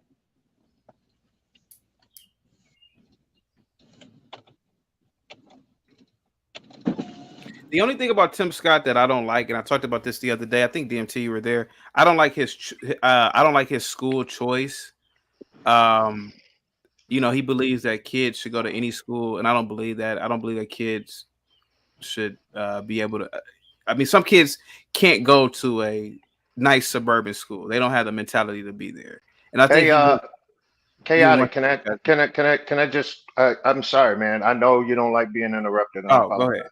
But my thing is that I think that's going to become a moot point with this new Apple thing that's been talking about. I advise people to buy as much stock in Apple as they can when those new eyes come out. Anyway, what I'm trying to tell you, I saw that. That's going to be, and Sony too. Have you used them yet? No, man, they're not out yet. They won't be out until Christmas. Okay. Oh man, they're advertising shit out of those. Plus, you got to understand, they're going to be like $3,500, but you're going to be able to do whatever you want. So you think that kids will be learning, will learn from, they will be immersed in a learning environment inside that whatever they call that thing? Bro, I think that thing is going to change education. I think it's going to change medical. I think it's going to change television. Think about this. This thing can go widescreen. So you can literally watch a movie in your house. You can literally go online with your therapist for sex. Apple Vision Pro. Yeah, Apple Vision. Yeah, Apple Vision Pro. So I think you can literally go online with your therapist. I don't think black men need therapy. I think they need to eat their demons and just get stronger from the experience. But that's just my opinion. I could be wrong. But another thing too is that think about the education. You don't have to worry about buildings. How much money would the education system save if they don't have to send the kids to a building? Transportation. All they got to do is log in and sit their ass down somewhere. Think about that, man. Think about that. And you learning from the person because they're on the same type of virtual reality device that you're on. It's fucking amazing. We gotta watch the F-bomb though. But go ahead. But yeah, you want? I'm sorry, sir. Yeah, I'm sorry, sir. Thank you. But what did you want to address though? What I wanted to address was I believe that after I seen what's going on with the Democratic Party so far, that I believe it would be a hindrance, and I think it's going to be stupid for us to put another Democrat in office. And that's just my opinion. And the reason why I do that is because, see, he's rich. Granted, I'm upper middle class. People don't understand that the impact don't hit the rich. And it damn sure don't hit the poor or benefit the poor. But the upper middle class, chaotic, come on, man. Yeah, I'm getting murdered over here, bro. 35% of my taxes go straight to the federal government. We're not talking about the state or anything that's locally located where I have to pay for other stuff, including schools and everything else. And I'm a homeowner. I'm a property owner. You know what I mean? So imagine if you make $150,000 a year, but your take home is 75. Think about that for a second. That's harmful. And that's just my opinion. I might be wrong, but I don't think I am, because I know what the numbers look like, and they ain't looking good, bro. And that's just my opinion, chaotic. And so that's why I wanted to push back on him, to make sure that he understands that when you become wealthy, you drop into the 15% of the tax bracket. It's just what it is. Anything over $225,000 a year, you're only paying 15% of the taxes. Okay, fine. And that's amazing that you want to do all this stuff for black people. But I got one thing. When it comes to anything, there are more poor white people than there are black people. So let me ask him a question. What do you do about the fact that the middle class is being crucified? And it's been being crucified since the 1980s. I can answer that. Okay. Okay, let me tell you something. It's not my prayer for anybody to be in the middle class, but the middle class, for any society to thrive, the middle class is the backbone of that society. The middle class has to pay more tax.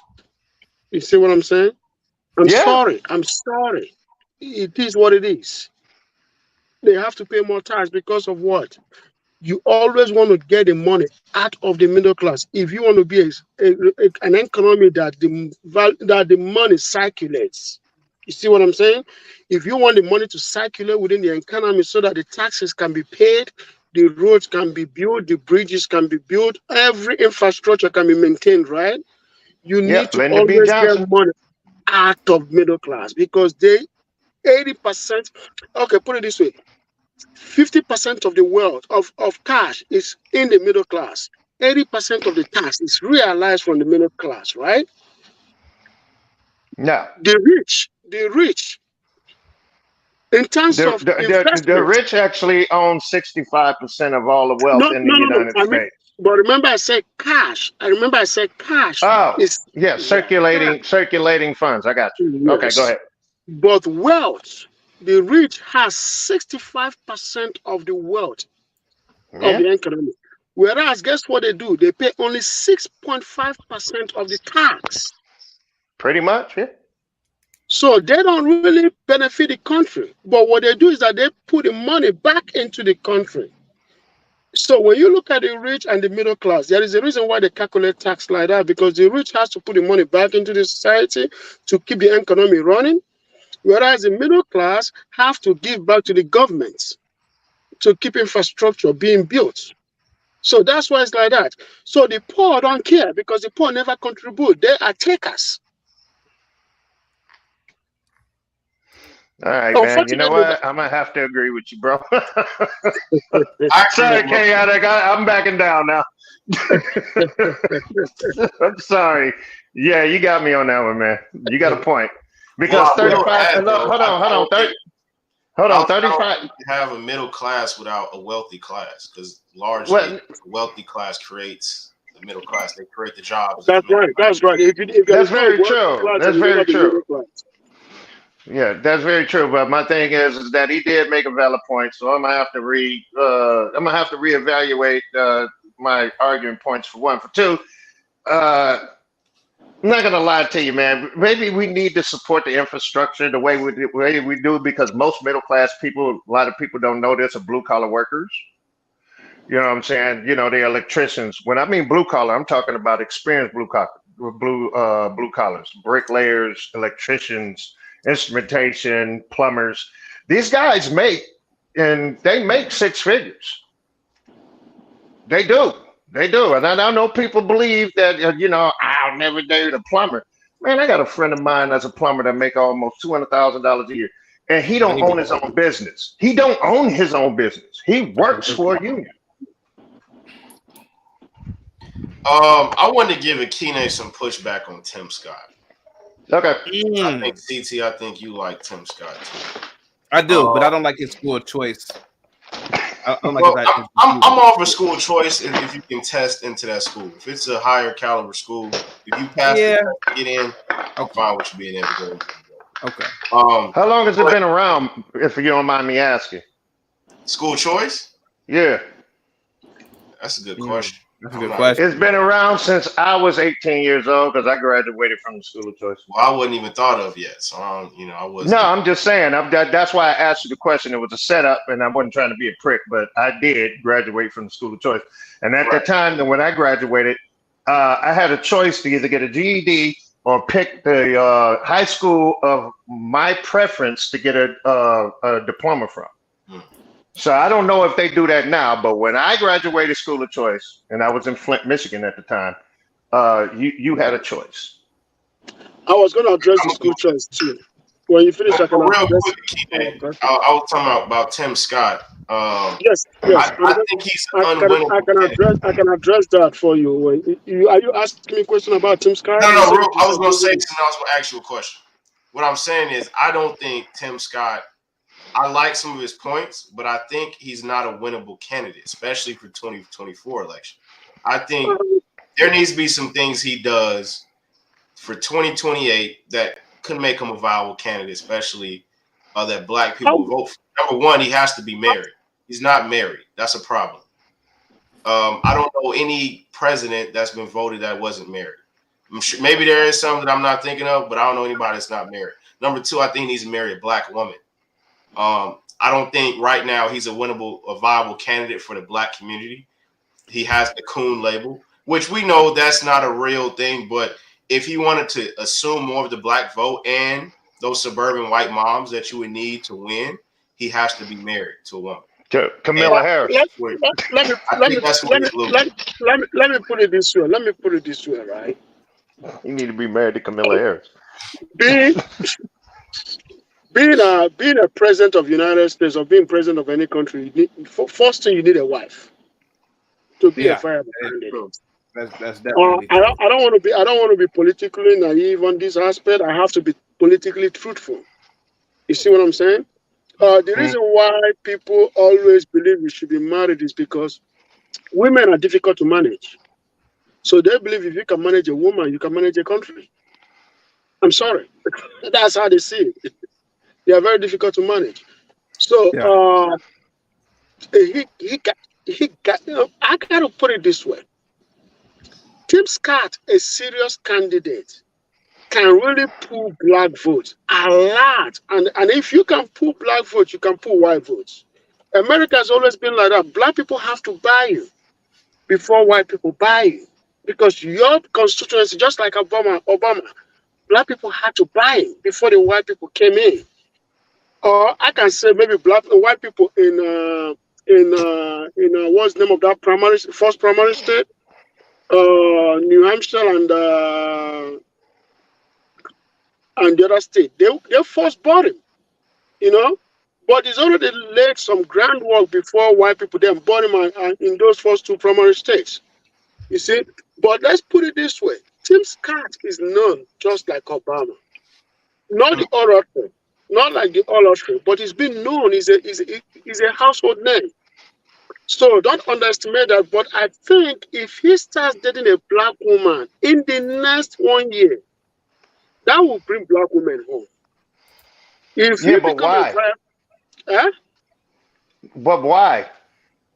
My question. No, hold on. I understand the voting block and everything else, but why would politicians cater like that to the black woman where they are the purchasing base, but they don't pay the amount of taxes that we have? They have 97% of the debt in the United States. And I hate to tell you, bro, I mean, the average black woman, they can talk all they want to about how great they are, but they make $37,000 a year. When Yeah, but they vote. The problem is the black women vote, and they vote in large number. We cannot neglect that voting block. I'm sorry. Well, you know what? You know what? If they start selling if they start selling the same political trope to the black man, he would probably vote more too. It's just that we know deep down inside, seated in our conscience, that they don't care about us. That's why I look at a lot of these people, especially the Democratic Party, because they are so comfortable with the fact that they have the black vote that they don't even advertise to us anymore. No. I disagree with you on this one. You know why I disagree with you on this one? Not that they don't care about the black man. The black man has not made himself an asset. I said they don't care about the black vote, bro. I didn't say black man. No, I'm heading somewhere. They don't care about the black man because the black man has not made himself an asset. For you to make the black vote an asset, you have to make the black man an asset, because a woman by history is not a guarded species. You know why? A woman throughout history has always cared about two things: herself and her seed. She's not loyal to any tribe or race. You see what I'm saying? Well, naturally, actually, no, I don't see what you're saying, because I've been on some of these panels before, and I've been on Chaotic's panel a couple of times, and I've been on several others, and I can tell you this straight up, man. That ain't what they talking. That ain't what they saying. They saying that they care, but their actions prove that they don't. So yeah, they care. Hold on. They care about their seed. I got you. Then why are all these sensitive ass people, these boys walking around with no sense of purpose, but they so sensitive that they get into a fight with somebody on Instagram and go shoot their house up? In other words, if you care, that means you care enough to pay attention to the community that's saying, look, what you doing is not working. We've been saying that for 20 years, man. What you're doing is not working. But you want us to help you. No, you want us to help you take care of those people. And you know what I'm saying? Them kids. And I feel the same way Chaotic do sometimes. I'm like, man, for real? F them kids. I don't know what to tell you about that, man. But bro, I mean, I'm out here. Look, I know you're a millionaire. You're a rich man and everything else. I didn't say that. Oh, okay, my bad. I grew up in Flint during the crack era, okay? And let me tell you something. The worst thing that Generation X did was allow that to happen, and it got away with it. And I was born in 1971, okay? The only thing I did to improve my situation was to join the Marine Corps. I'm not going to lie to you, man. There's a whole lot of stuff that needs to be fixed, and Chaotic brought it up several times that it needs to be fixed, and I agree with him. I don't like the way he says sometimes, because then I start feeling bad. But it needs to be fixed. But man, everything's said and done. Why would we, and I mean this, man, from one brother to another, why would we allow the people that are supposed to be controlling this country to allow the women in our, I ain't gonna say culture, whatever, the black women that we are supposed to care and protect, why would we let them allow them to make decisions for us? That's it's not supposed to be. It's out of order. It's out of order. I've said it many times. That is out of order. What is out of order? Allowing our women to speak for us is out of order. Oh, okay. Well, tell me how we can, you know what, give me an idea of how we should move. Just asking. And I'm asking all the brothers, hold on. I'm asking all the brothers. So I want to hear from all three of y'all. Tell me the best way for us to move so we can correct some of it. I know we ain't gonna change nothing, but we can correct some of it. So tell me, gentlemen, please. And this is a 52-year-old man that's asking for your opinion, and I really want to hear it. Wait, so how do we fix what? Like, how can we fix Not what? fix it. How do we change it? I didn't say fix. I don't think we can fix anything, but how do we get it to swerve towards the people that are supposed to be making the decisions that y'all, I've watched y'all, that y'all have been talking about? How do we get that together? I mean, come on, chaotic man, don't rub your eyes on me, man, for real, seriously. You got something. I know you got something. Please. I'm young, but this is my theory on it. Okay.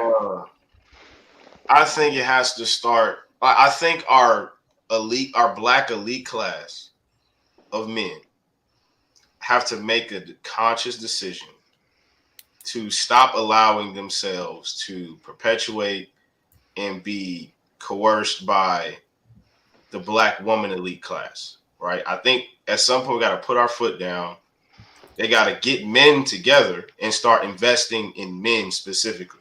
Because right now I even see a lot of black elite millionaires and, you know, the few billionaires we have, they are on this train of investing in black women solely, right? They think, investing in black women business, black girl magic, all that. They're on that same train, and they're not really investing in specifically black boys and black men. I think we have to have a conscious decision. Somebody would have to lead a charge, whether you do some sort of conference or something, to where it's just the men. Like, we gonna get the men together. We're not gonna invite the women. If they gonna come, they're gonna be spectators. They're not gonna be involved in the conversation. This conversation is gonna be solely for the men. We're gonna get the men together. We're gonna get them on code. We're gonna put them in position.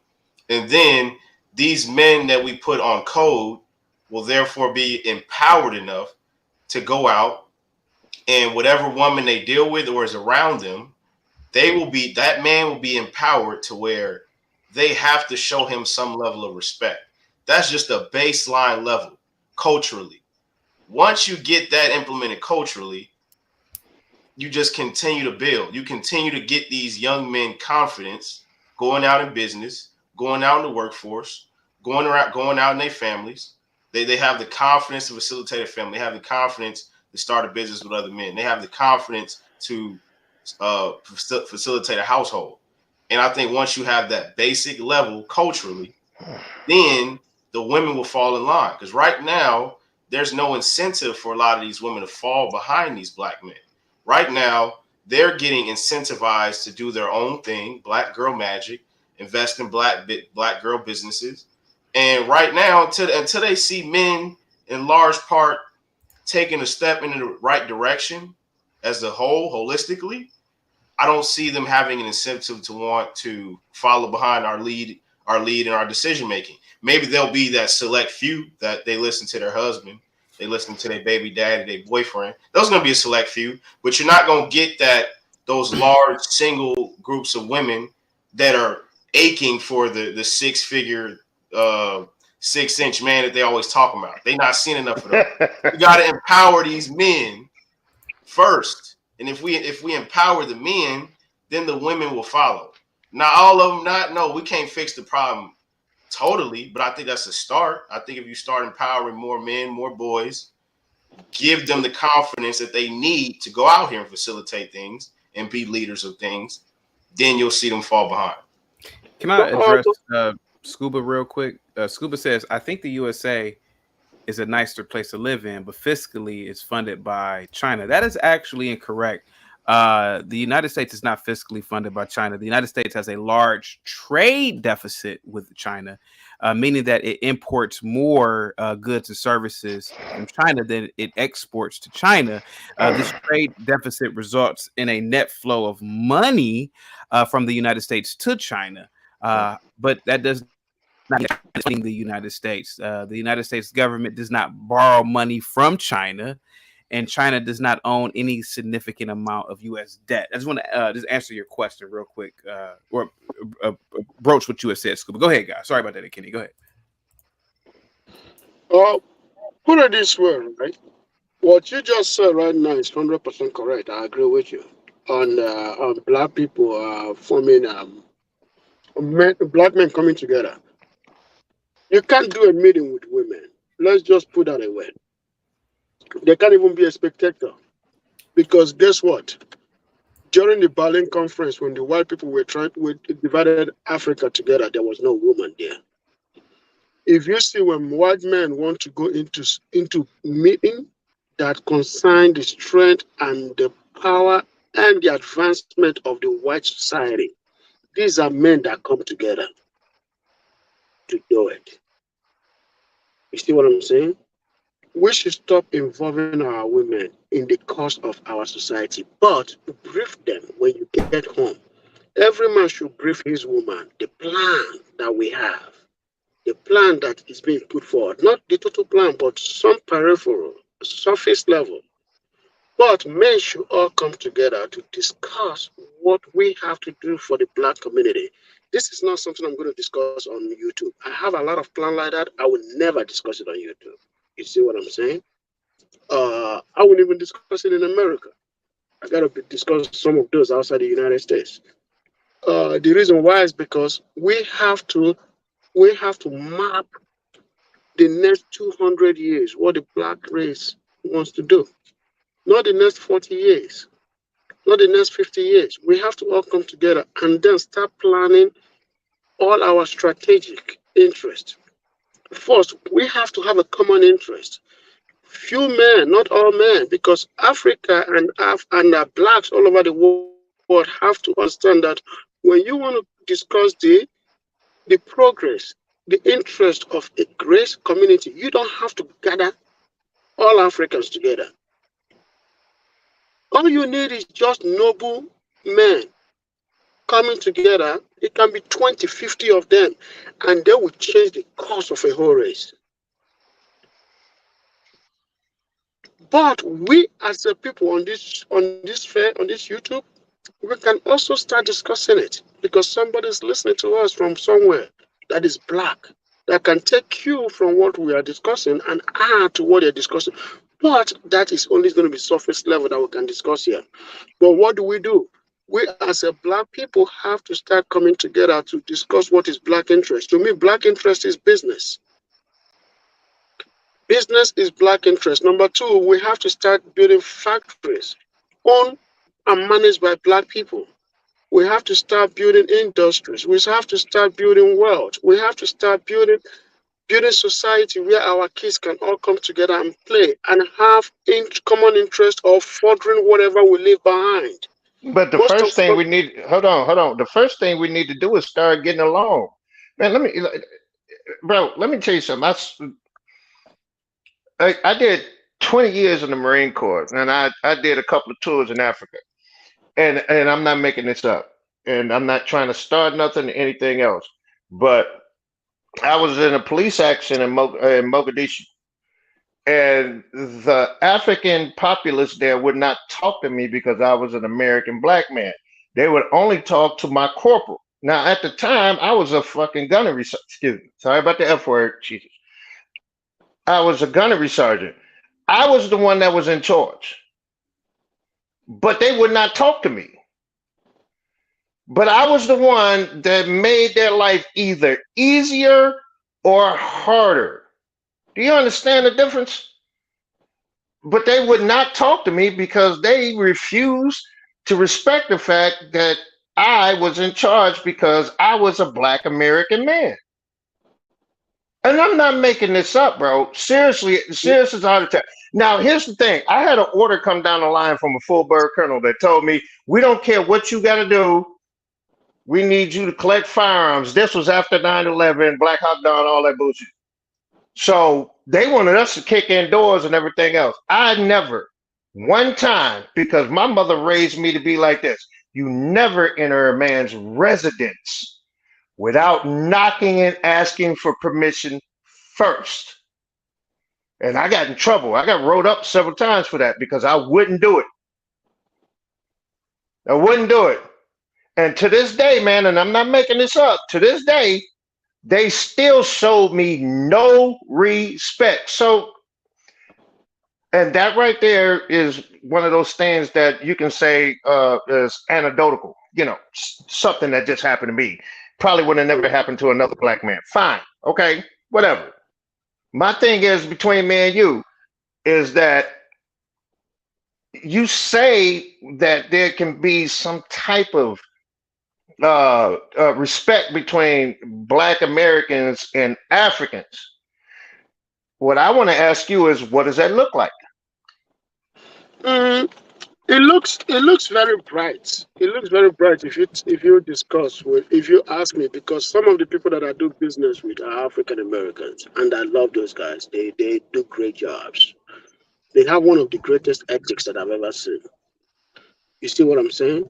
One thing about us as a people is that we don't trust each other. But as soon as we get into business, there's a lot of trust that go in between us, that go around us.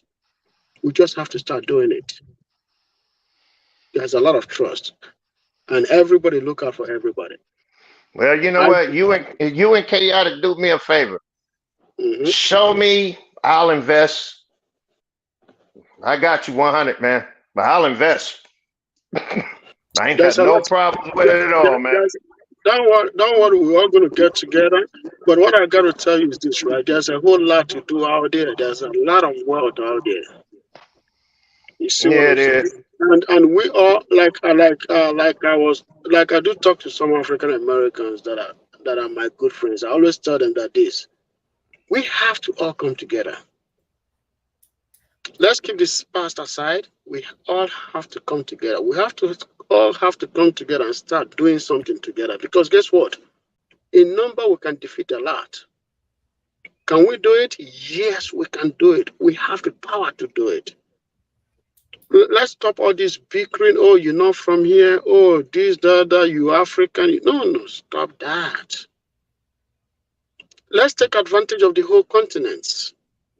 Europeans don't talk to Americans that way. Americans don't talk to Europeans because they know that there is power in number and there is power in size. America takes from Europe, Europe takes from America. They all have to work together. Let's do the same. We cannot sit back and then think that, oh, we don't need these people don't need us. Oh, you did us bad 400 years ago. No, let's talk about today and moving forward.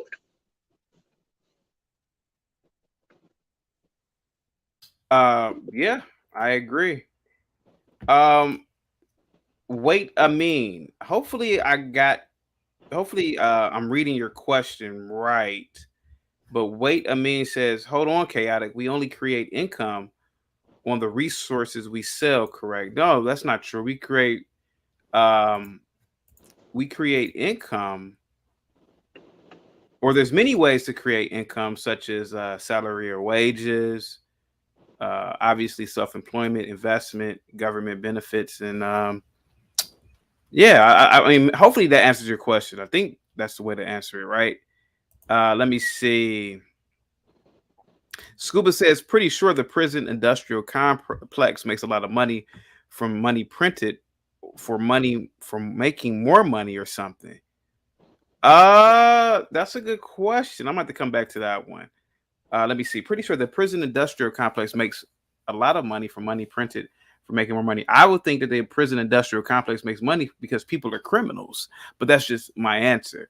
Let me see.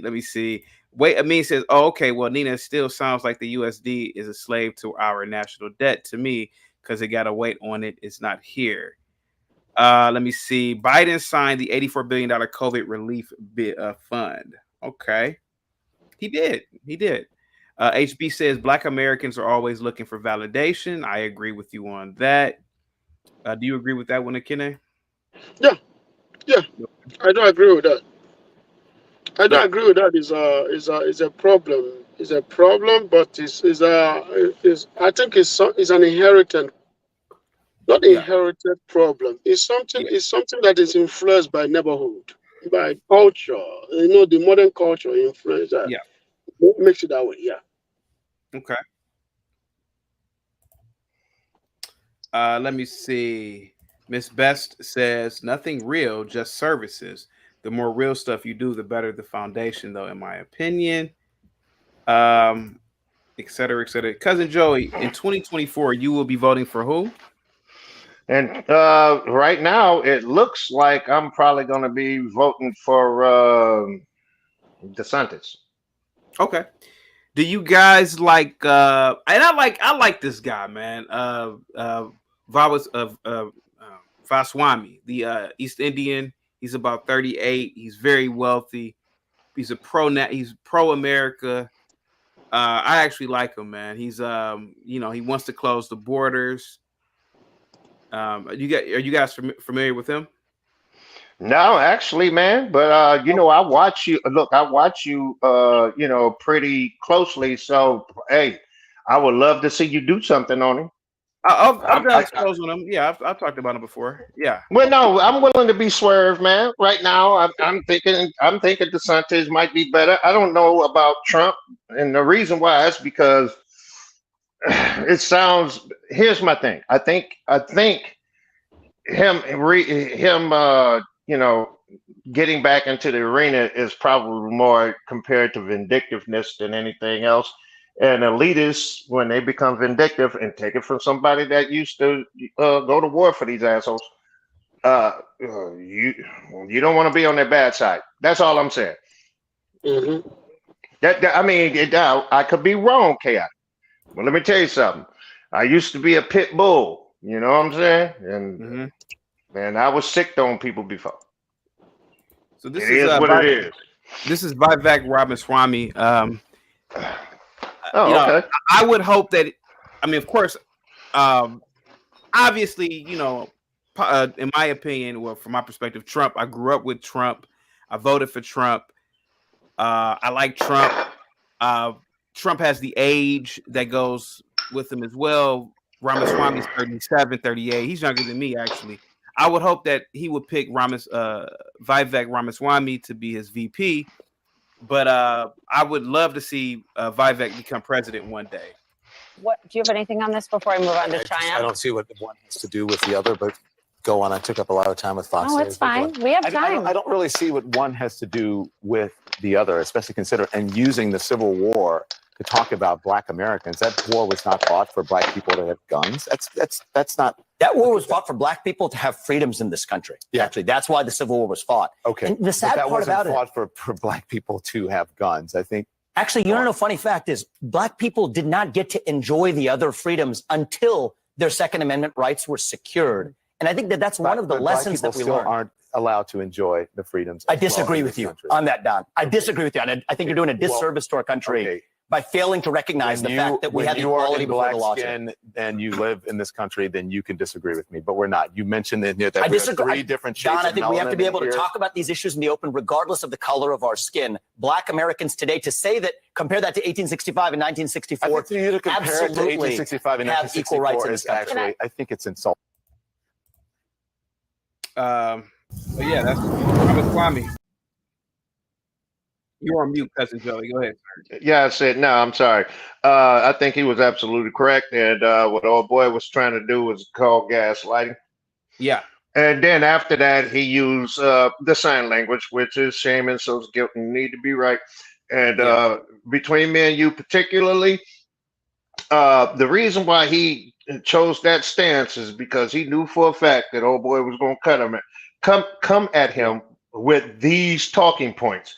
And the talking points is this: Abraham Lincoln freed the slaves in the South. He didn't free the slaves in the North. He didn't. Sorry. Now, don't get me wrong. There's going to be some backwash and everything else. I mean, he understood and he knew about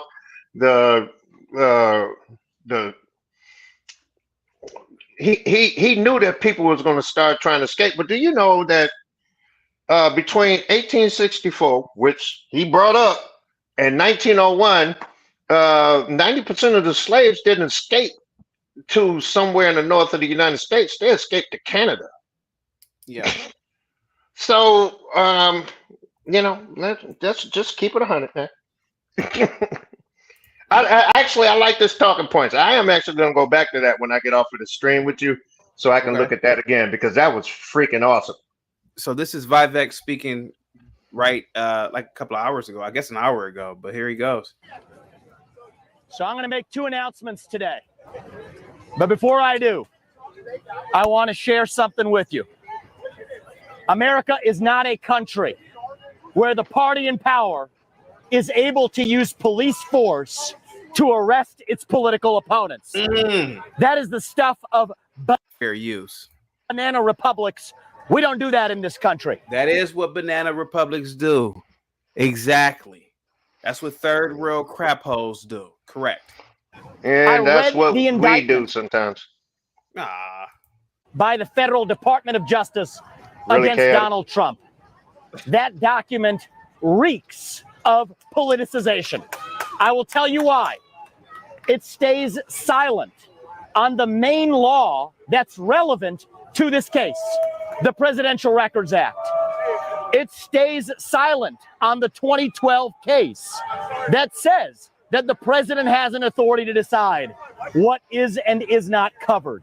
It stays silent on the statements that Trump made in 2016 after the election, despite the fact that it quotes him before that election. It stays silent on the fact that executive orders do not bind a U.S. president. Man, I forgot how as good you law. are at this, chaotic. That tells me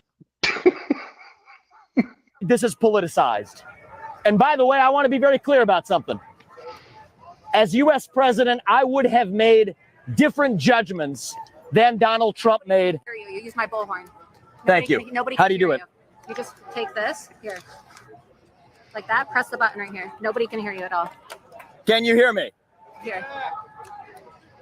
Use that. Okay. Can you hear me now? Yeah, talk.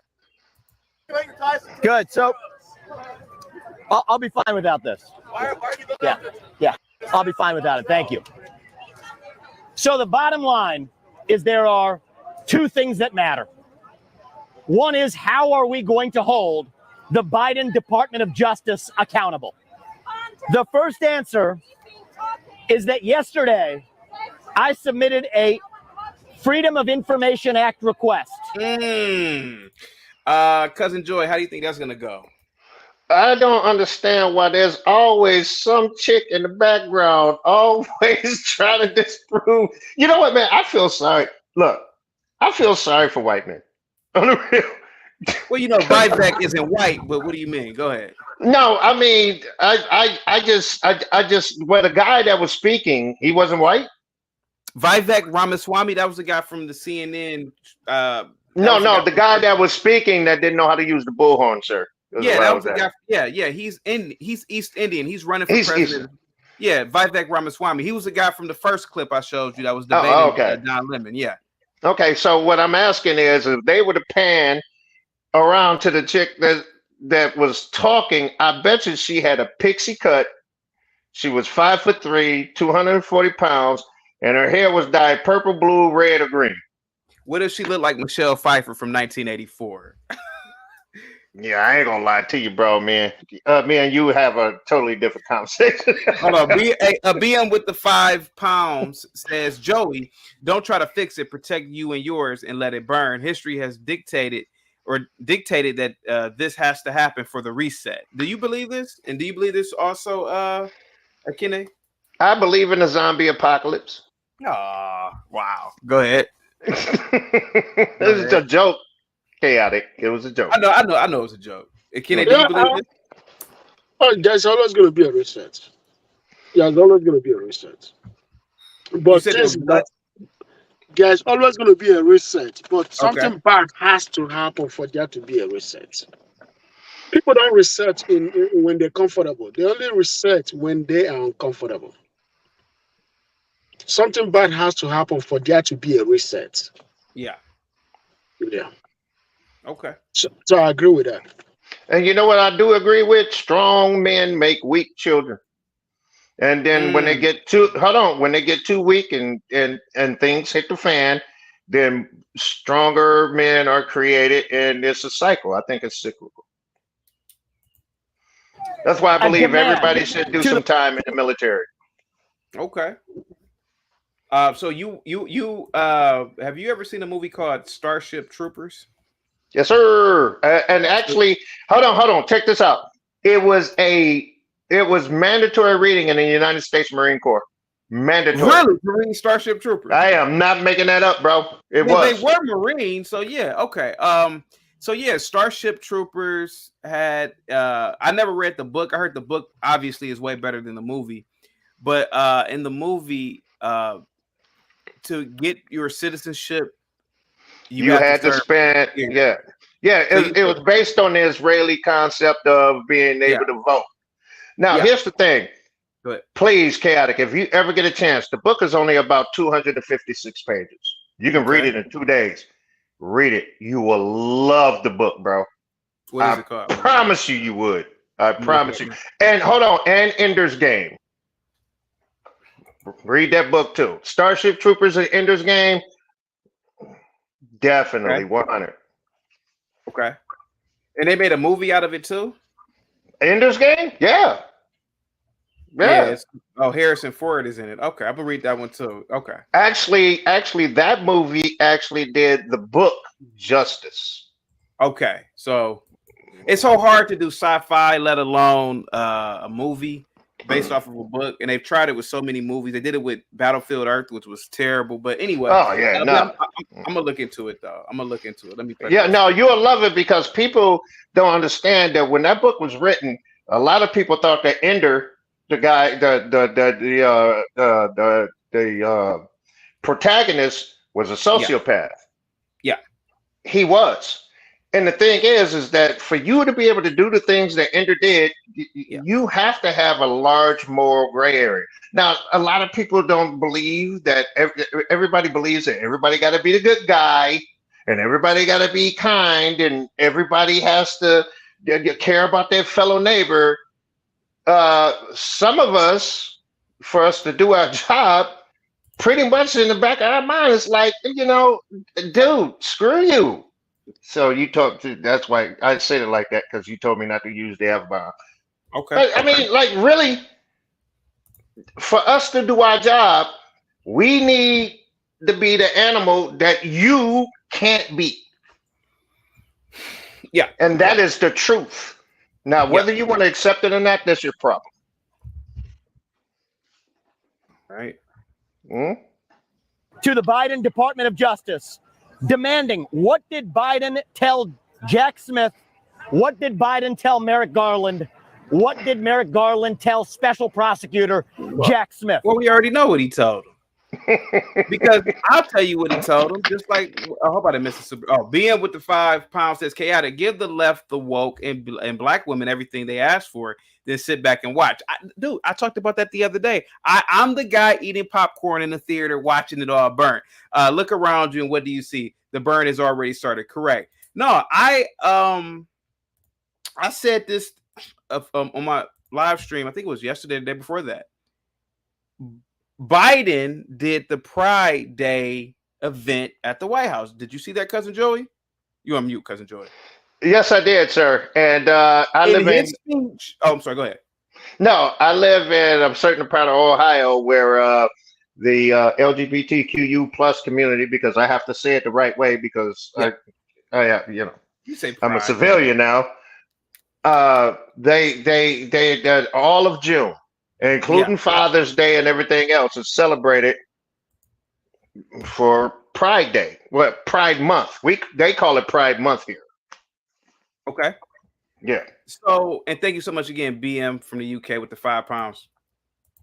In Biden's speech at the Pride Fest, he said this. He said, I want Congress to pass this. Congress is ran by is majority Republican. He said, I want Congress to pass along the Equality Act, or I forgot which act it was. And he said, I want it to be passed and I'm going to sign it. And I said, you know what that sounds like to me? That sounds like fascism. This sounds like an Adolf Hitler speech. He's telling Congress what they going to do. You can't tell Congress what to do. I mean, I know it's a speech, but just like what Vivek is saying, what did Biden say to Merrick Garland and everybody else in the Department of Justice? He probably said, hey, man, file charges on Trump. I don't care. let's supersede Congress, supersede any other investigation. Let's discharge them. Do you think that happened, Cousin Joy? Actually, what I believe is that the reason why they can't make federal charges and they reduced it down to states being able to file is because they knew for a fact they wasn't going to go nowhere federal. So that's the reason why they're utilizing the states to be able to target Trump. They've been doing it to target him. They've been doing it to target his son. They've been doing it. Actually, I wouldn't be surprised if his daughter shows up on some targeted charges if they can't get neither one of those. Man, I apologize. But these are some nefarious, nasty people. And the reason why I can tell you I know what I'm talking about is because I worked for them for 20 years, bro. 20 years. So you are aware that Trump was charged federally in Florida. He was charged at the state level in New York. Yeah. And the federal charge ain't going to go nowhere. Okay. But the New York state charge, maybe. And I wouldn't be surprised if they put him on probation and say he owed like $1 million or something like that. But I don't think it's gonna go nowhere.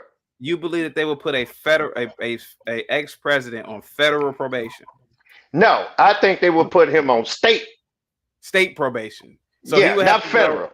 Okay, so he would have to go. Well, it'll be with the county. So he would have to go to a probation officer. Is that what you're telling me? No. I think what he would do is he would have his lawyers take care of it, and he'd move to Miami. Or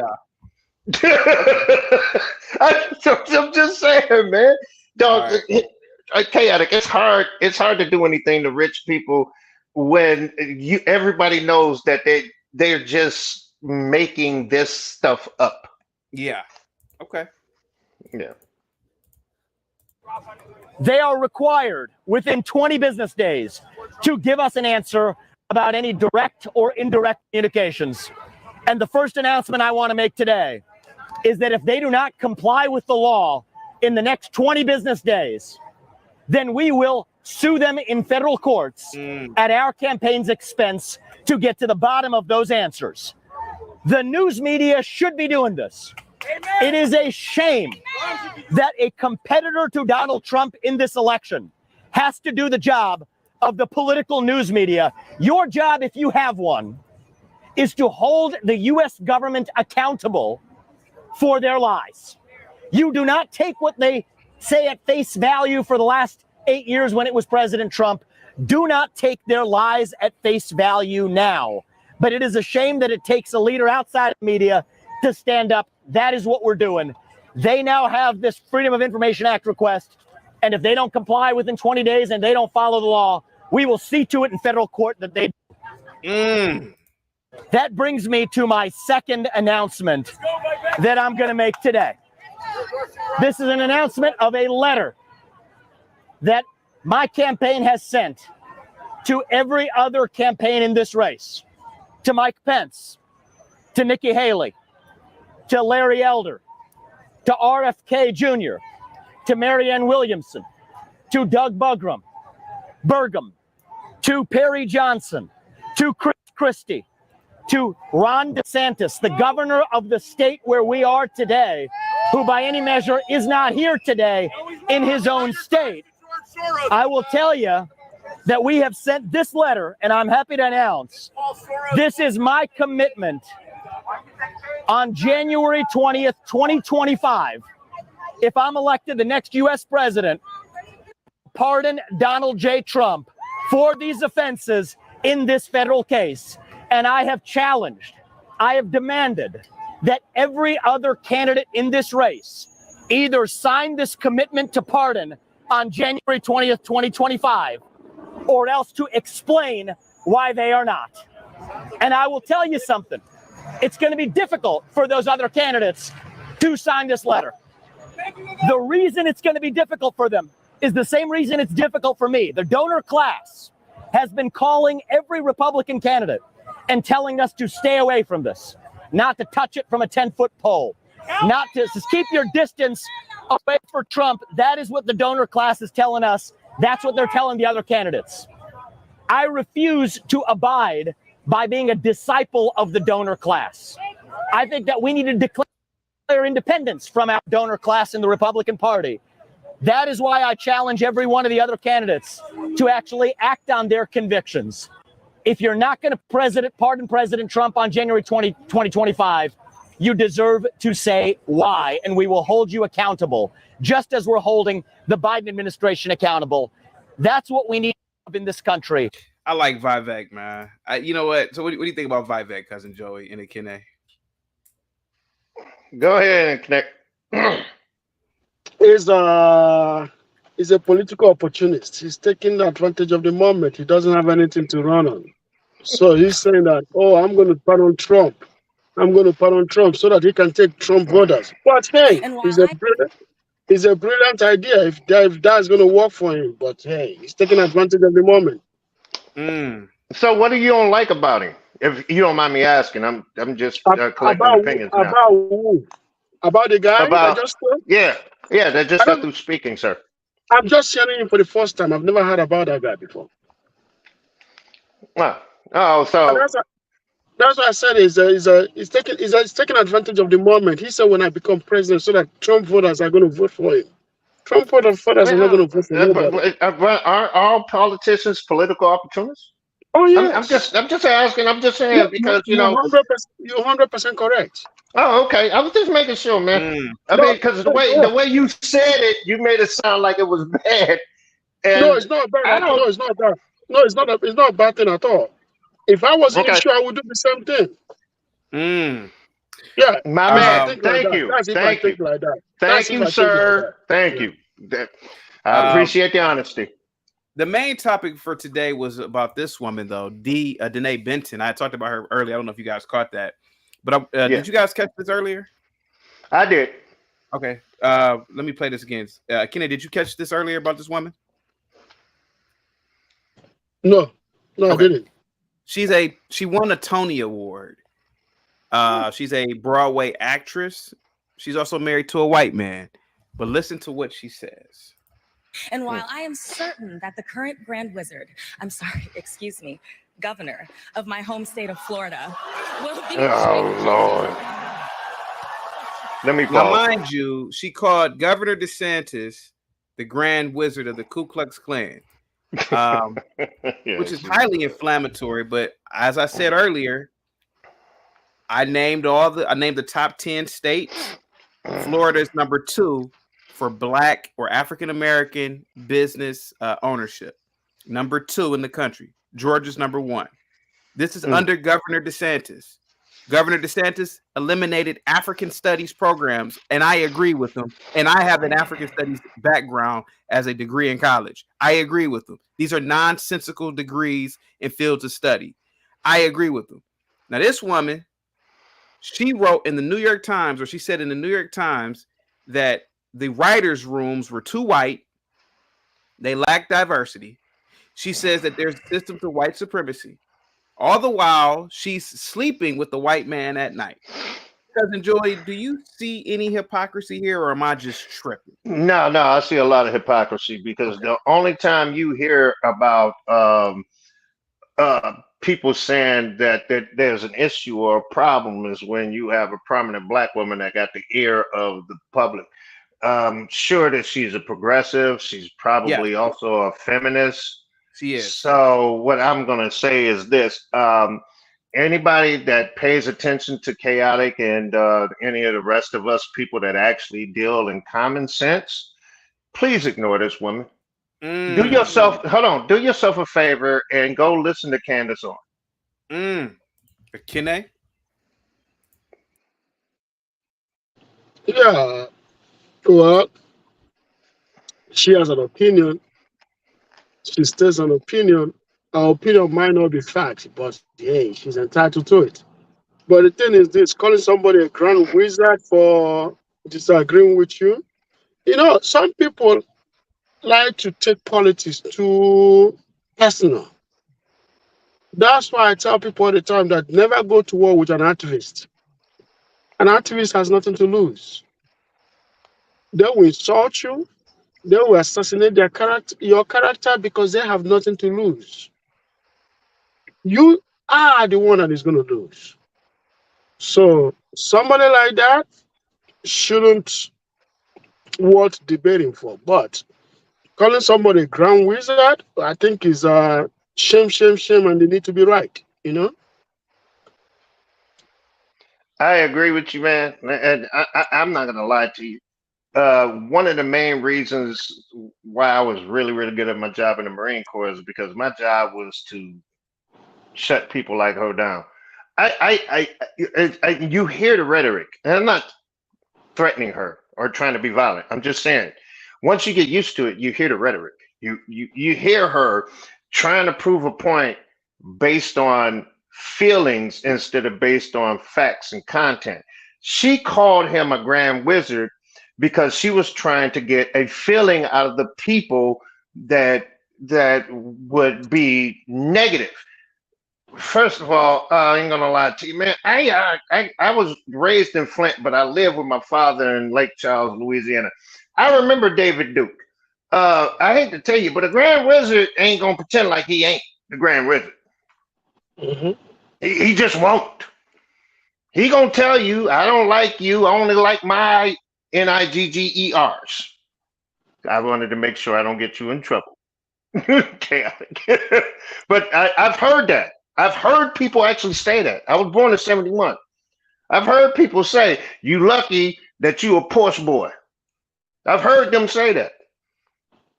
So between me and you, what she's doing is she's ice skating uphill. But I mean, you know, when you jump to conclusions, the only thing you achieve is strong legs. That's all I got on that one, Chaotic. I really ain't got nothing else. She sounds like an ID10T card.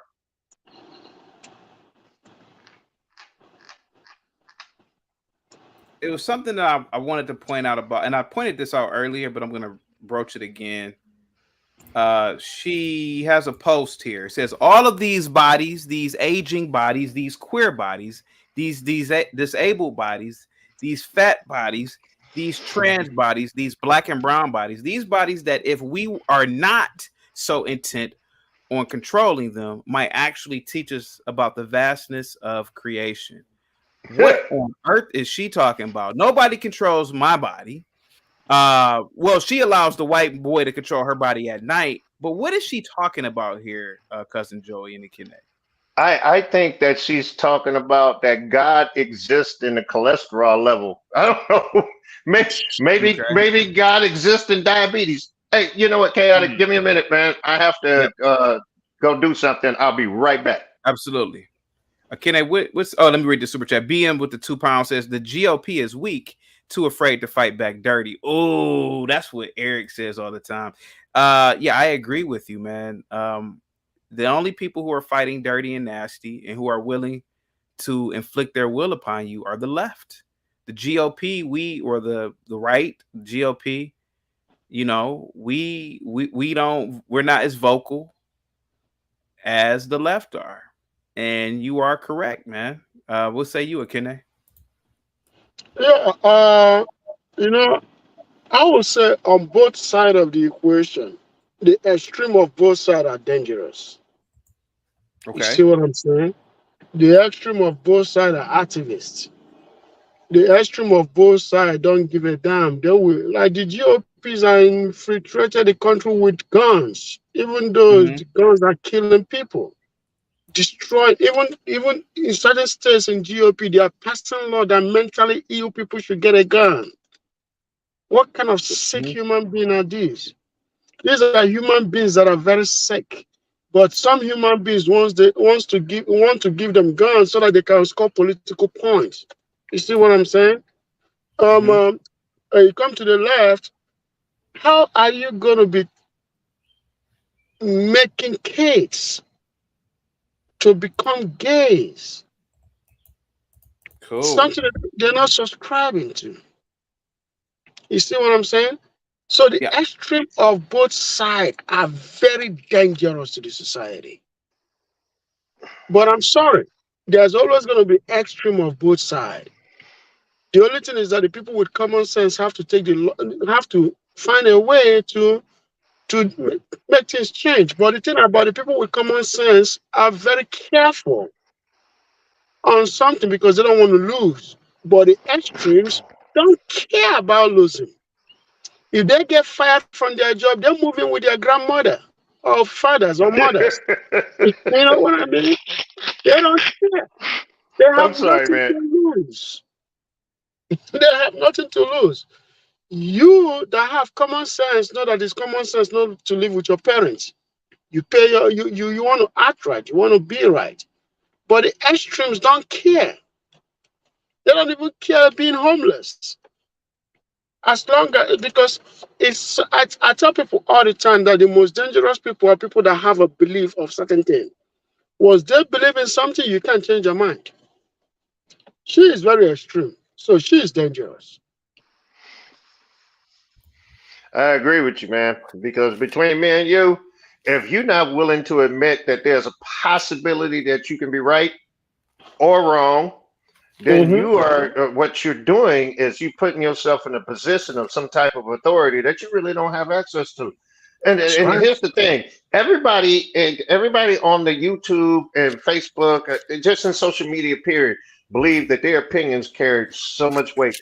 And don't get me wrong, I pay attention to it, but here's the thing: I know for a fact that when the rubber meets the road and it is time to actually do everything that you need to do, you are less worried about people's opinion and more worried about whether or not you can eat. That's right. 100% correct. So are you saying that the left won't fight? The left don't have the left don't have to, because they think they control the Democratic Party, and the Democratic Party don't care. And the reason why they don't care is because they've had to vote for 35 years. Why would they? They don't have to give. They don't have to give. Long as they control the black woman vote, they ain't got to give us nothing. Nothing. They get to pander. You know, kind of like during the holiday season, or what I call a silly season between November and January. Hey, we got this new 55-inch TV on sale. The sucker been on sale since August. and every month in between. I'm sorry, Chaotic, it's your show, man. Actually, I want to hear, because I did ask you, what did you think? And I want to really hear what you think about what I asked you earlier. What do you think? What do you think would be the best way to move in this changing recessive environment, sir? Just make as much money as possible, man, and keep it pushing. That's the only equilibrium, right? That's very true. Access, resources, and the people that can help you, and you can help them to access some resources. So I definitely agree. I was just hoping that you would get doper. You know, get some profound out there, man. What do you think? Who, me? Yeah. I think that brothers need to actually sit down and hold a real conversation and hold each other accountable for their actions, decisions. And as soon as they say they're gonna help, then there should be other brothers that say, motherfucker, you my bad. I'm sorry, Chaotic. No, but right. I'm really passionate about this. And there should be other brothers that say, you said you were gonna do it, do it. I think there should be contracts. I think there should be NDAs. I think that everybody should sit down somewhere and we sit down, we hash this out, we sign contracts, we sign NDAs, and then we hold each other directly responsible, even through the court of law if we have to. That's what I believe. I believe that people should sit down, and I think that black people should sit down and do the same thing the founding fathers did. Sign your name and handle your business. That's the truth, man. Now, I might be wrong, but you tell me what you think about it. You are 100% correct. I finally said something you agree with me about. I've been agreeing with you all day. No, but I want to know what Chaotic thinks. I didn't think that you would, but I want to know what Chaotic thinks, because Chaotic is chaotic. Give me about 3 minutes. I'm just doing something real quick. Yep, you Copy guys that, have- sir. All right. Anyway, but that's what I think. I think we need to sit down and negotiate in full faith. I think we need to sit down and hold each other responsible. I think we should sit down, and the best way to hold a black man responsible is for it to be financially rewarding or destructive. That's what I think. Either you all in or you all out. But if you all out and we make this shit work, then bye. But if we all in and we make that work, we should all benefit from it. And then I'm not talking about financial benefit. I'm talking about our kids. I know you, therefore my kids know you. Therefore, when me and you gone, our kids know each other. They know they have a support system. They have a support system with you, and you said you're in Nigeria, right? Mm-hmm.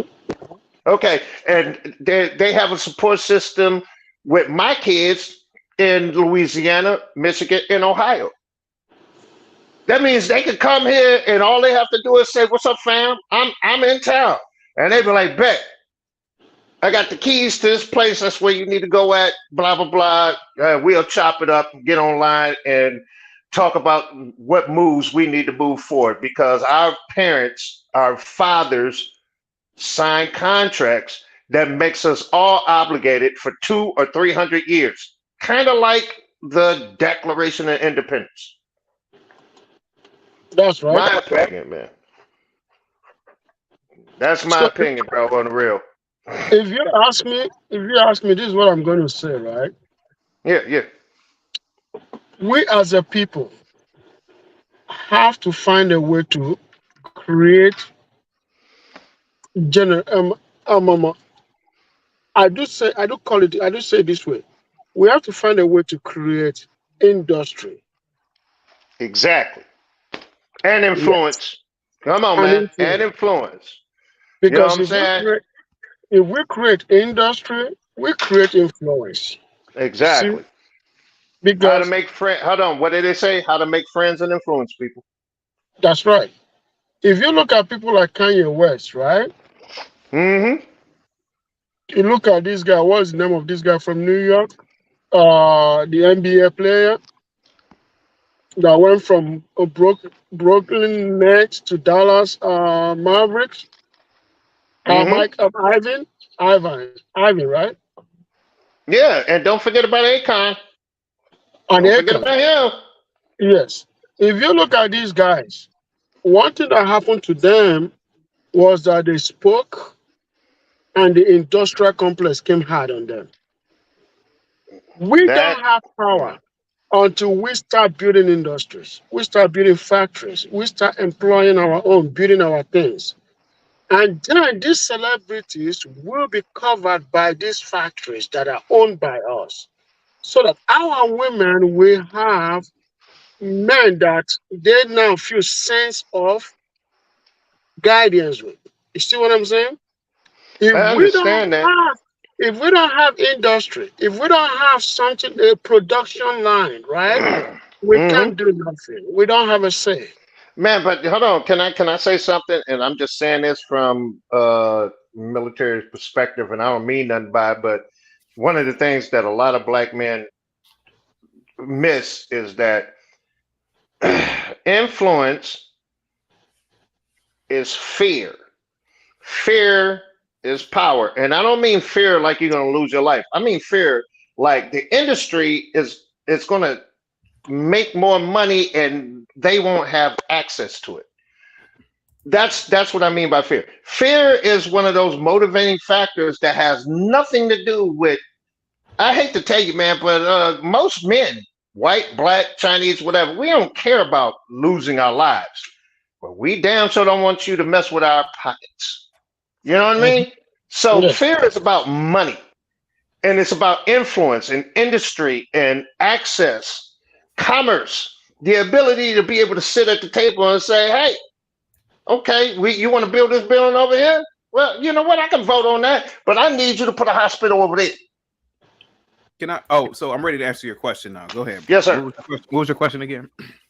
My question was, what do you think about what me and I'm sorry, boss. I can't remember how to pronounce your name. Ekene, what me and him have been talking about, you know what I'm saying, as far as it comes to influence, power, money, and what do you think that should be done? I mean, because you heard everything we said, so Yeah. I was just wondering, chaotic, what do you think, man? I mean, I respect your opinion. Well, I'm gonna be completely honest with you, man. Okay.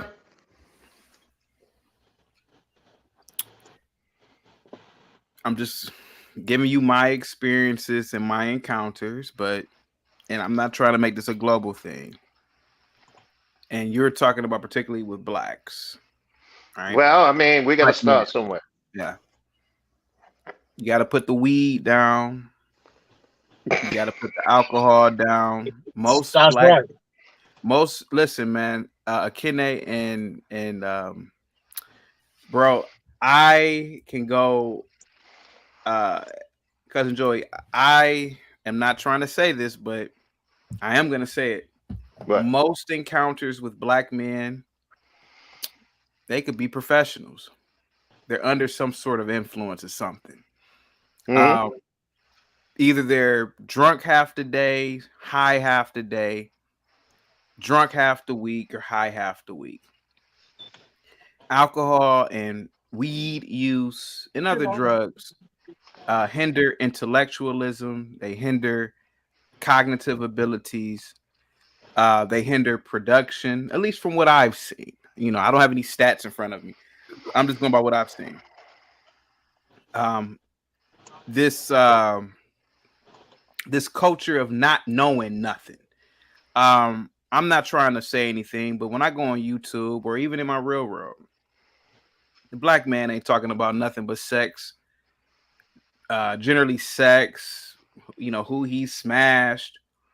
If he ain't talking about that, he's talking about sports and sometimes talking about some beef, but that's you know, women generally talk about drama and beef, but men don't. But a lot of men that I've encountered over, like, I could be walking down the street, right? I'll give you a perfect example. I'm gonna name drop downtown Cleveland. You walk past the whites, they have that generally is something productive they're talking about. You know, they could be out eating, out on the sidewalks, drinking tea, just mingling at a little bar, and you hear their conversations. Oh, you know, Susan's getting married next week, and you know, Donald just got a promotion, and you know, and it's always something positive. Generally, it's never really negative. You walk past a pack of Negroes, man, Keisha, did not. It could be even in a nice place like that. Just walking, you hear it. It's just, we have a very toxic culture. The average Negro doesn't know anything about geopolitics. Ask any Negro, hey Negro, what is the Taiwan Strait? Man, I don't know what that is, man. Ask any Negro about, but I've listened, even like hillbillies, man. I've noticed this. They may know 2 or 3 things, but the common black don't know nothing. Even the educated ones amongst us, they only know their damn jobs. If a black chick is a defense attorney, man, that's all the black chick knows is something about it being a defense attorney. She don't know carpentry, electrical work, plumbing. She don't know how to cut stone. She don't know nothing but that stupid job. And I'm not trying to downplay us as a people, man, but I've seen it in Africans. I've seen it in island blacks. I've seen it in Caribbean. I mean, I've only met a few South American blacks. I've seen it. It's a cultural thing. And I think what has happened is we are too reliant on the white man to run the systems. You know, oh, that's white. I ain't gonna worry about that. China, even on my channel, man, I could talk about something. I ain't got nothing to do with me. That's in China. Well, China does have something to do with you dimwit, because what goes on in China affects here you in the United States. What goes on in the Ukraine affects. I almost got into a fight one time. Nigga said, man, Ukraine ain't got nothing to do with me. I said, you dummy, have you gone into the stores lately and you notice a loaf of bread is $3 and $4 more?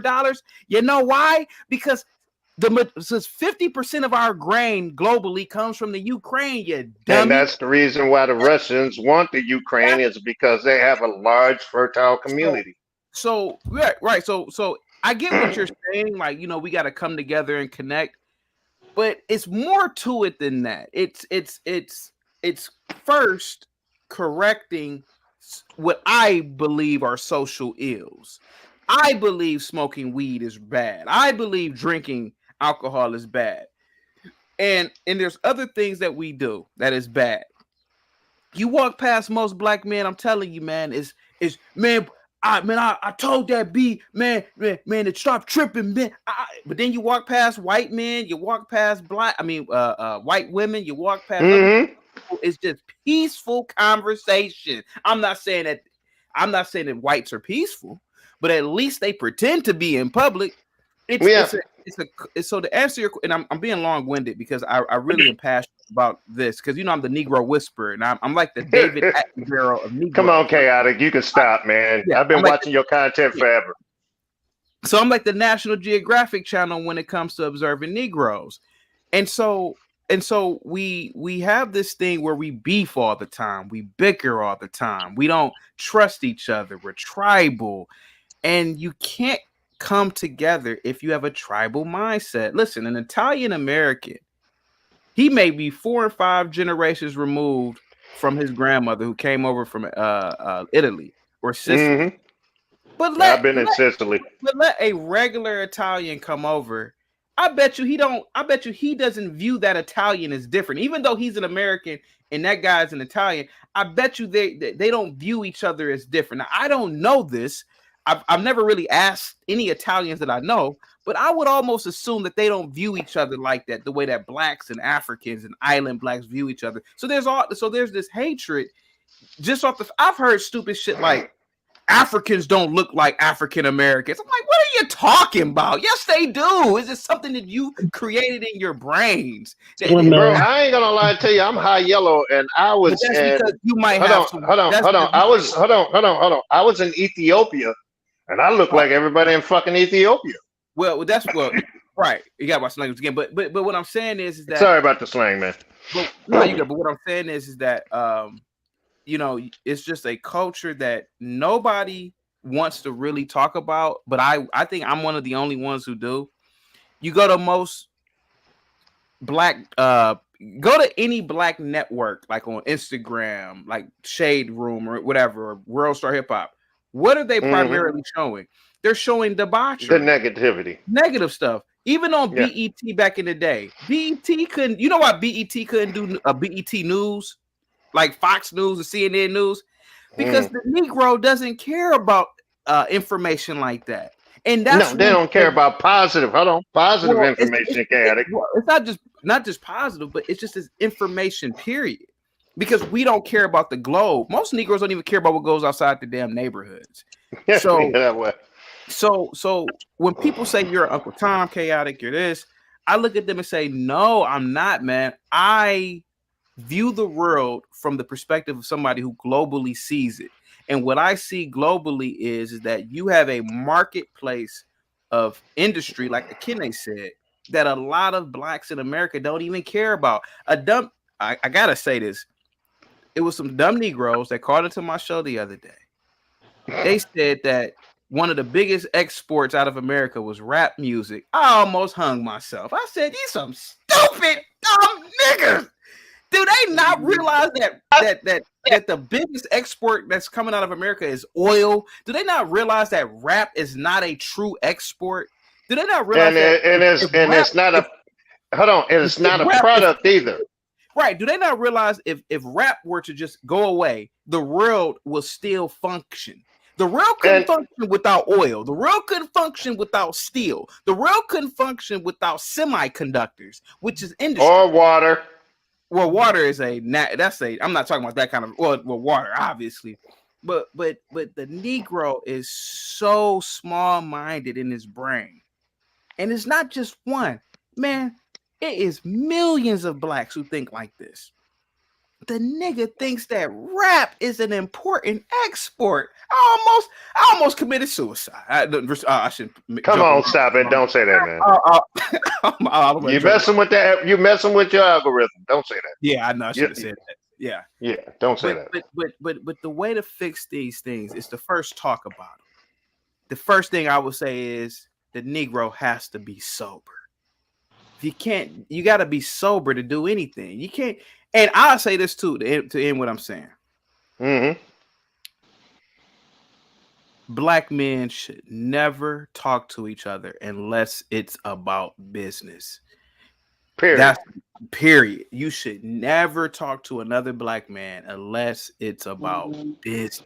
And you never talk to his wife about anything unless it's a hi or an introduction. Yes, period. And that's with him being there. Other than that, I'm telling you, man. You don't say nothing to him. Nah, but go ahead, though. Hopefully I answered your question.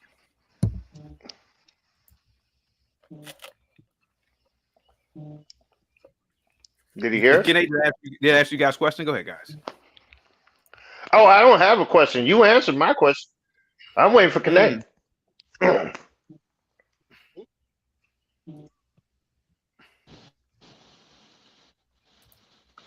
Yeah. You guys ready for me to say something? Of course, boss. I got an incoming call, so it was distracting me. So this is what I would say. Chaotic, what you just said right now is what I've been saying. I've been singing that chorus for a long time. When I first got to this country, right? Mm-hmm. I was shocked to watch BET. And all BET was doing was music. And I was looking for an African American channel that has to do with stock market, with the market, with business, with politics, with industrialization, with space, with math. None. Not even a single one. The two channels, which is BET and TV1, we're competing on each other over black movies, over black music. Yeah. I'm like, what are kids going to learn? So if black kids want to learn something, right, where are they going to go? To white channel.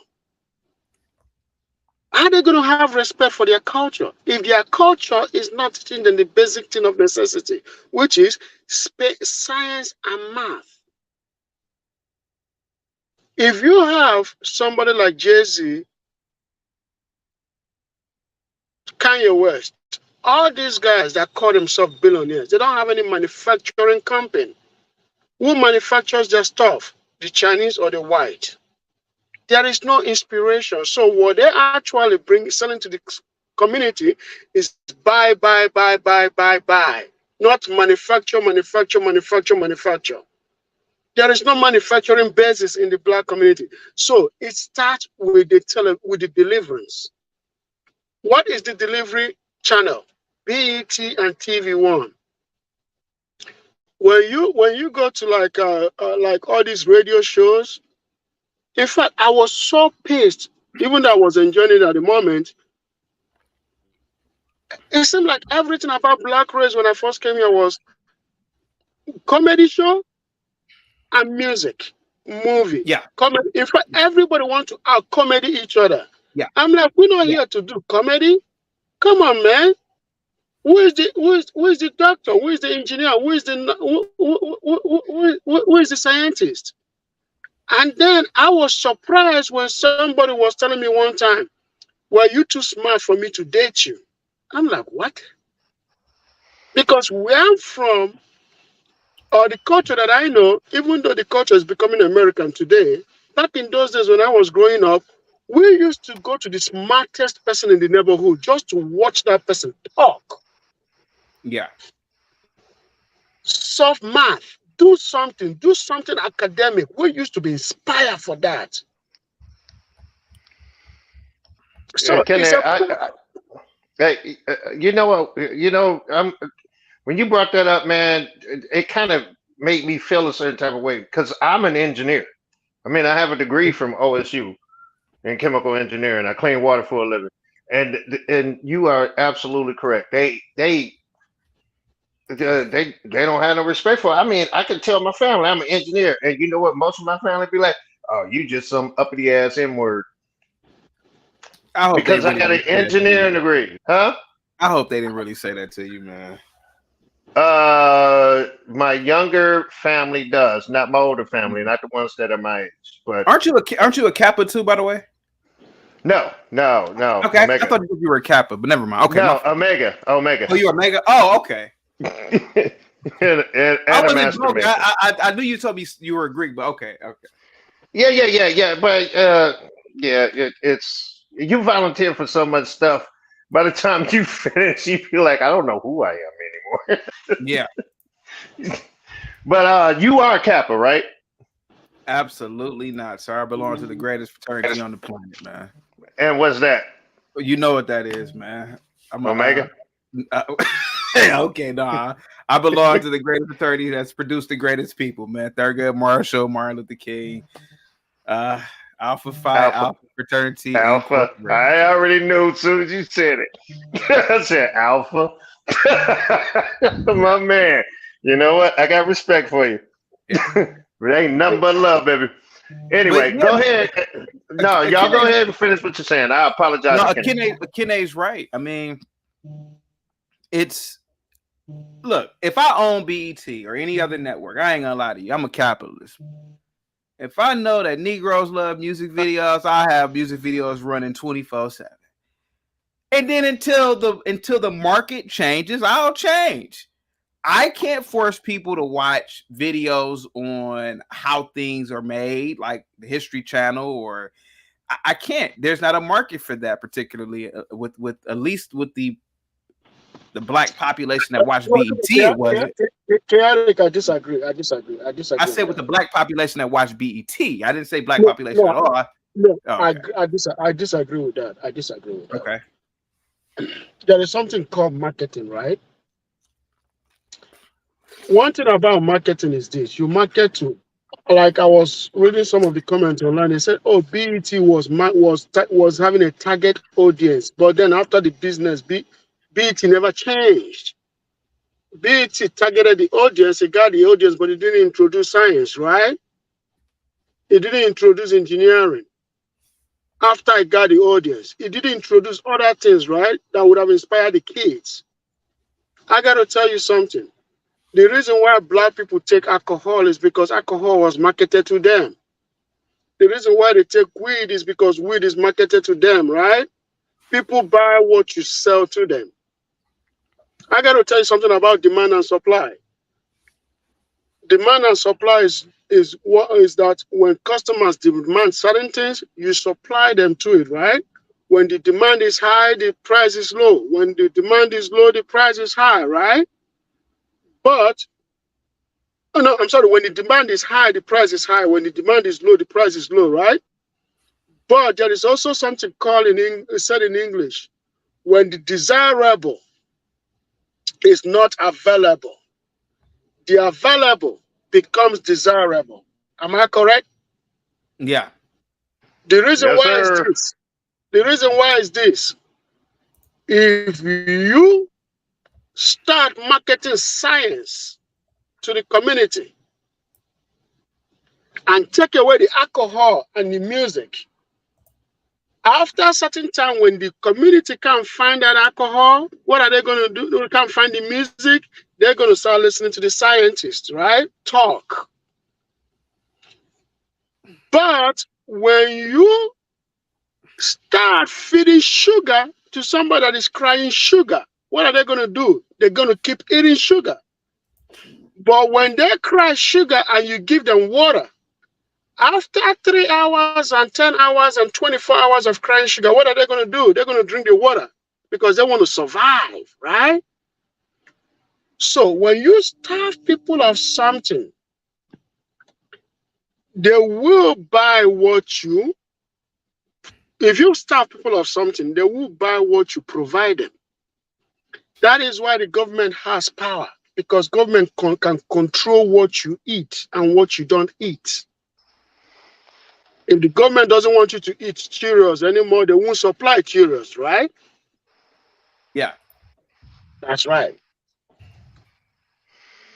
Actually, what you just said reminds me of the reason why breakfast became the most important meal of the day is because the cereal companies marketed that stuff from 1955 to 1972. You know, Mikey, give it to Mikey. He don't eat anything. Blah, blah, blah. So you know what? You are absolutely correct. It is always the advertisement is one of those things that a lot of people don't pay attention to.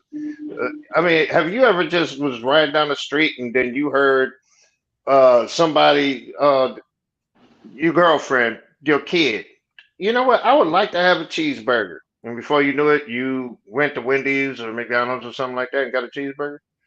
Subliminal suggestion is a mug, man. It's called PSYOPs in the Marine Corps, just so you know. Oh, okay. Yeah, I just brought that up just so people understand that you can be easily influenced. You can.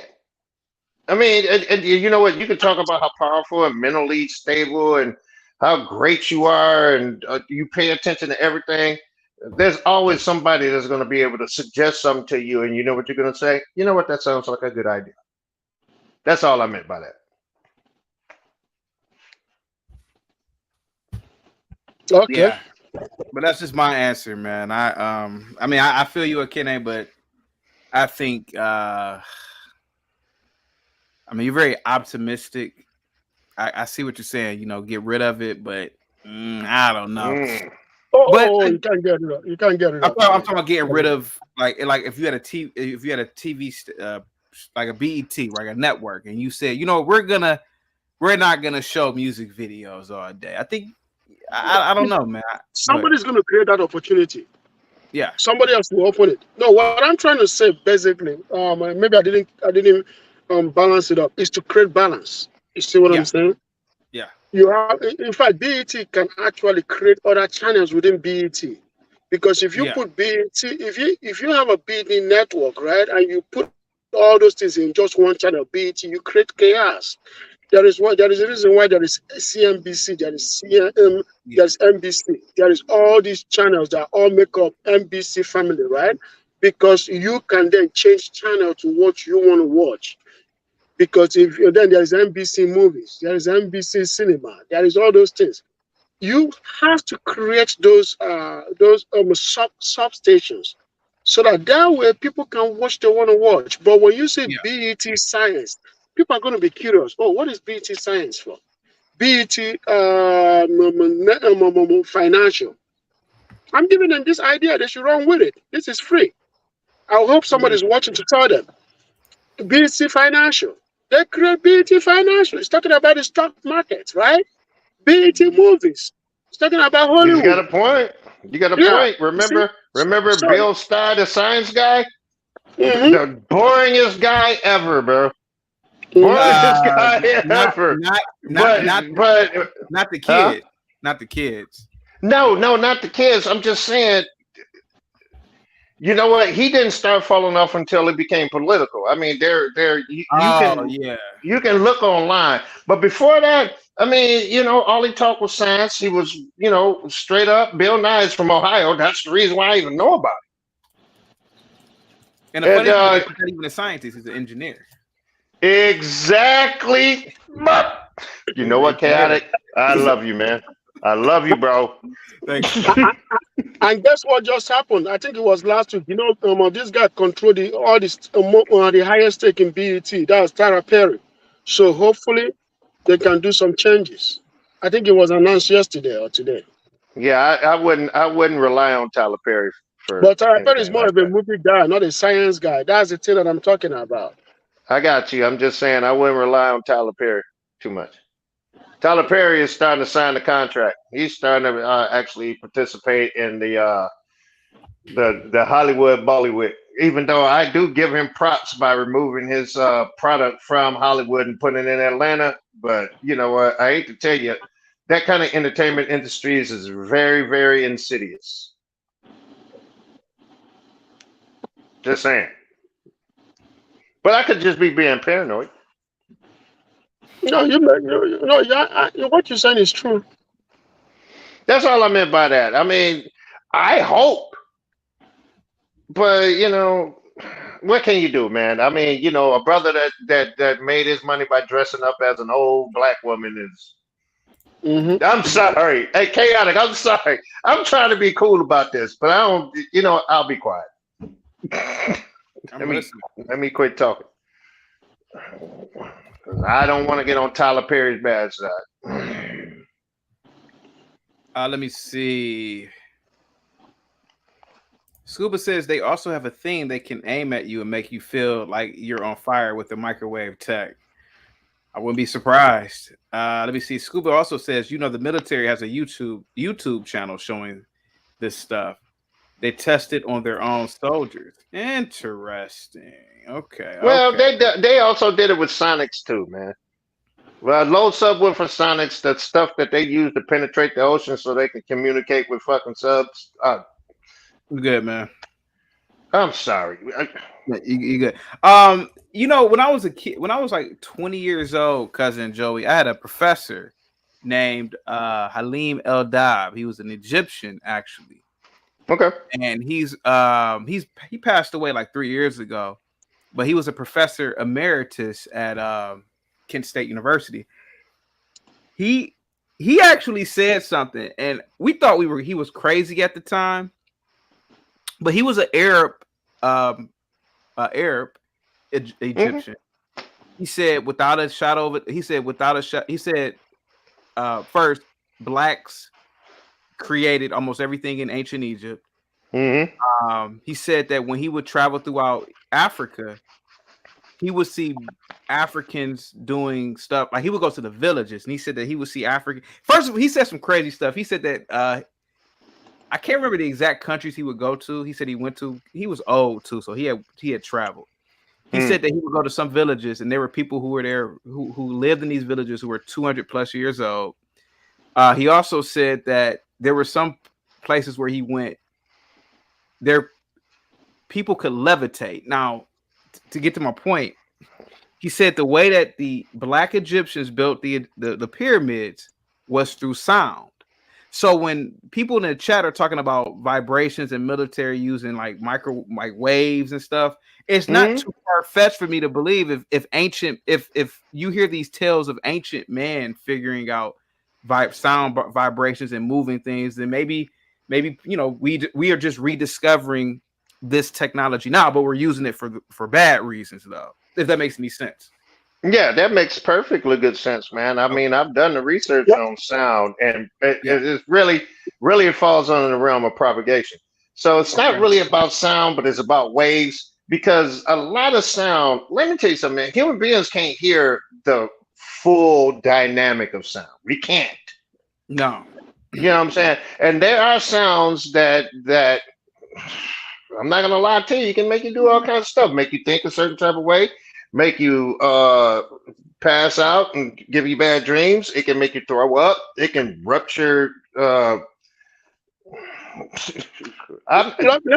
me put it this way, right? Do you remember what they call African juju? Do you know what why the white men call it juju, and then they make it look so nasty, so bad, and then they make even Africans to despise juju? Is because that's how the ancients were able to communicate with the spirits to do a lot of engineering development. So when they figured out that, when they found out that these Africans have so much power, how they been able to do these things? How they been able to do these sculptures? They began to tear it apart with the words of their mouths. Propaganda. So that's how they made even Africa to hate their own skin and their own culture, because it was so powerful. Okay, when the Egyptians were building Egypt, you remember chaotic through your grandfather, right? If he had told you this story, he would tell you that during the old days that the ancients in Africa used to sell with the position of the moon or the sun. Yeah. That's how, that's without them even studying geography. They knew geography before the white even knew geography. So they would travel based on the sun, because every single thing that they did was based on the sun. Then when our ancestors taught was how to ignite light by putting, they will put something that has a open soft, open end, and then a narrow end. You see what I'm saying? In engineering, you know what I'm talking about. As a mechanical engineer. Hey, So hey, what you do is that. hey, let me ask y'all a question. And I learned this when they because I was an 0311, so I did a lot of training in the woods and in caves and stuff like that, military operations, urban terrain and stuff like this. Have you ever been in the woods? Wherever? I don't know. I mean, you know, you could, and everything got quiet. Have you ever been anywhere where everything got quiet? Yes, I know exactly what you're talking Bugs about. Yeah. stopped chirping, birds, everything just got quiet.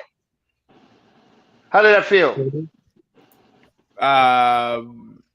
Serene. I don't know. I mean, No, come on, bro. The seriousness is that if you out there and you used to hearing those owls hooting and everything else, and then everything got quiet, just stop. You don't feel uncomfortable? It's the movement of the spirits. I never thought about that. But what No, are you but getting no, at? and the reason why I'm asking that is this, and that's the reason why sound is important to people, because we find harmony in sound. We find harmony in crickets chirping. We find harmony in the wind blowing and the grass is moving, and we find harmony in the trees waving. But when all that stops immediately, if it stops immediately, you are the most uncomfortable you have ever been in your life. And the reason why I can say that is because that has happened before. Actually, situations like that have saved my life several times, because everybody be talking about you only got five senses. No, you have a sixth sense. It just take all the other five senses, because your body actually does not allow you to interpret all information, but it does put it in the background, and then it'll be like, hey, bro, ain't no crickets chirping. Hey, bro. Yeah, so that's why I'm saying you can, in other words, make a long story short, chaotic, and I apologize. Are you good? What I'm trying to say is that that's the reason why sound is important to human beings. Everybody think it's sight.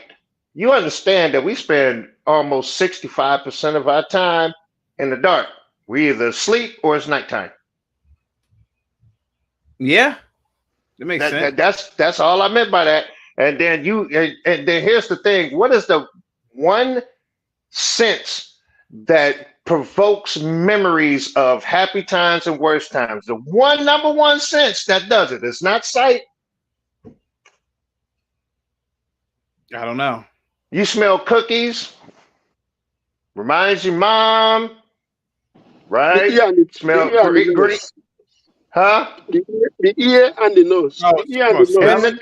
And the nose. Yeah, the sense of they are the two most powerful thing in human body. Definitely, man. You can lose your eyes and be cool, but you ever notice how discombobulated people get when they lose their ears? I mean, literally. You go crazy, man. You go crazy. Yeah, but if you lose your eyes, all right, it's an adjustment period. And I'm just bringing it up to let you know that sound, smell, things that vibrate, because smell vibrates. It vibrates through the air. In other words, you can't smell anything without oxygen, without air movement. That's a vibration. That's all I meant by that, chaotic. And I promise you, I'll quit.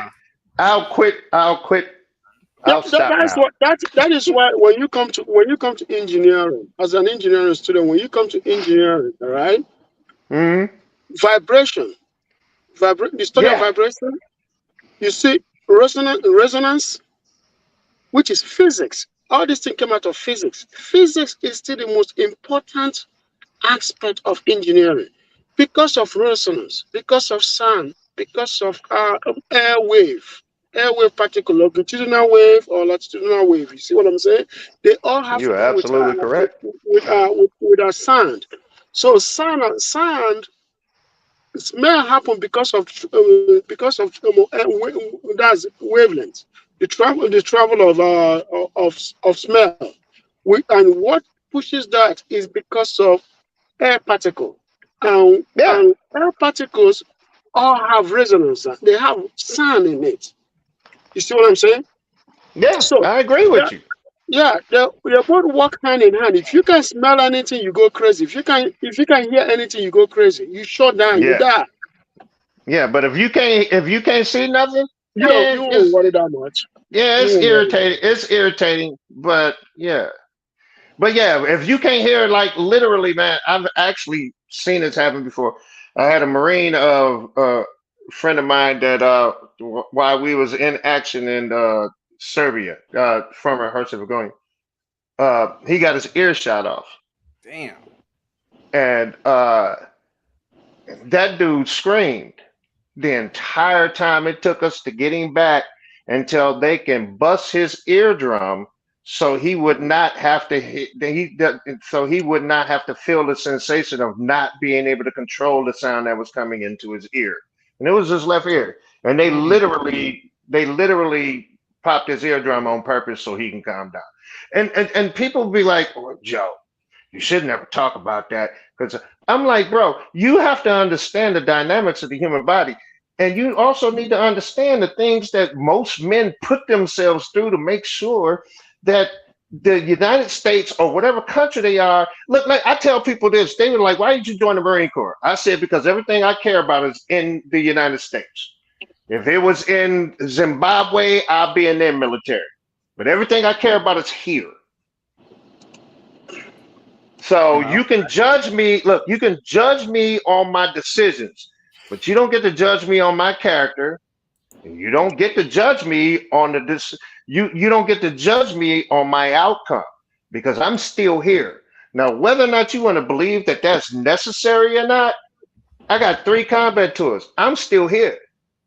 You might want to think about that just a little bit. I think Akene, and this goes, and this, sorry, but Akene, I think you're right about something. According to the study by the Centers for Disease and Control, the CDC, the number of smoking commercials on television decreased by 99% between 1970 and 2019. The study also found that the number of smoking commercials on radio decreased by 97% during the same period. The decrease in smoking commercials has been credited with helping to reduce smoking rates in the United States. In 1970, 40% of adults in the United States smoked. 40%. That's almost half the population. Yep. By 2019, and mind you, that number is accounting for every person, so even children, right? By 2019, that number had decreased to 14%, and I would even argue that it's much smaller than the 14%. I think it's much smaller than that. Yeah, so yeah, maybe you are right. Maybe it's what they market to people, man. So they market. Hey, check this out. In 1992, they did the same exact entire program with seatbelts. The exact same program. Oh, really? Okay, I'll look that up. Akene, go ahead. But there is power in advertisement. I gotta tell you that. In fact, the United States was the first country to understand the power of the media, and they utilize it even up to today. Yeah. They understand that the media is so powerful. So powerful. So, and to utilize the media, you have to have a product to sell. Yeah. The defective product or product that is made right can all be sold at the same rate as long as there is a lot of money put into advertisement. That is why advertising companies are one of the richest companies in the United States. Yeah. You see? Yeah. I agree with you because he is absolutely correct. Wow, they really don't have smoking commercials anymore. I never thought about that. They sure don't. And you don't hear about seatbelt commercials anymore either. I mean, think about how automatic it is when we get into a vehicle and we put our seatbelt on. And I was born in 71 where they didn't even have seatbelts. Chaotic. Really? They didn't have seatbelts? Oh, there was no seatbelt even in the early 80s, there was no seatbelt. There was no seatbelts until the 80s, Chaotic. I'm not making that up, bro. I didn't start wearing a seatbelt until the 90s. I remember in the early 80s, there was no seatbelt. I don't remember that. No seatbelt. Nope. So you just ride it in the car. In fact, chaotic. As at 1984, 85, you used to have almost 10 people in a saloon. You know, a saloon vehicle? Yeah. 10 people, 3 in the front, 6 in the back. Yeah, they didn't even start making bucket seats until 87. Yeah, the dad is driving with a newborn baby on the lap. Oh no. See, I didn't know that. Yeah. No. Yeah, chaotic. We old. We saw a lot. I don't remember that. Yeah. Well, I'm about to end it though, man. This has been a good show, man. Very political, man. Very political. Chaotic man. You're awesome, bro. Thanks, And I think everything you're doing is 100. And I see your growth, man, and you're doing an outstanding job. I hope to have an opportunity to be able to speak with you again, man. Oh, absolutely, man. I gotta tell you this, chaotic. One thing that I do like about your channel, what's that? Even though sometimes it gets chaotic, is the fact that stuff like this is being discussed. I wish it can be discussed more in all channels, so that way we can weed out the drama queen and the drama man. You know what I'm saying? So that people with common sense can come and live. Because a lot of people want to come to YouTube channel like this to shape the community the way we know it. Yeah. But it becomes discouraging when it's too dramatic. People insulting men insulting women. Women calling men that men ain't shit. Women saying that women ain't shit. Women this, women that. Which there is truth to all of them. There are truths to all of them. But what we have to also do in the same vein is to discuss things like this. You see what I'm saying? In the middle of the chaos, let's find solution. The solution is this. What we just discussed today is the solution to the problem in the Black community. But I got to also say one thing. The problem in the Black community is that we all want to carry all Black people along. And one problem, again, is that we always use the lowest of the Black to equate to the highest of the Black. The whites also have the lowest of white. They don't even discuss the lowest of white to the highest of white. You see what I'm saying? Because when you do that, you cause a whole lot of problem. You know why? This world is made up of hierarchy. There's always going to be hierarchy. There's always going to be pyramid scheme. You see? Yeah. So there is always going to be people on the top, which is going to be very few, and the people on the bottom, which is going to be huge. So Black people also, because the reason why Black people have this problem, like I was talking to a Black man yesterday, I told him that the reason why we have this problem is because right from Africa, before some of our ancestors came here as slaves, right? They never knew poverty. They never knew poverty. Right. Africa really didn't have poor people. What we had was the rich and the middle class. You see? So when they came here, their dignity was taken away. So they were pissed. But the white society has always had poor, middle, and the wealthy. Yeah. The white society has always had that throughout history. Yeah. So I gotta go because I got some things I gotta do. Okay. Hey, chaotic. Are you you in Ohio, right? I'm not trying to figure. Okay, if you ever in Columbus, man, I owe you a steak from Ruth Chris. Oh, I'm there.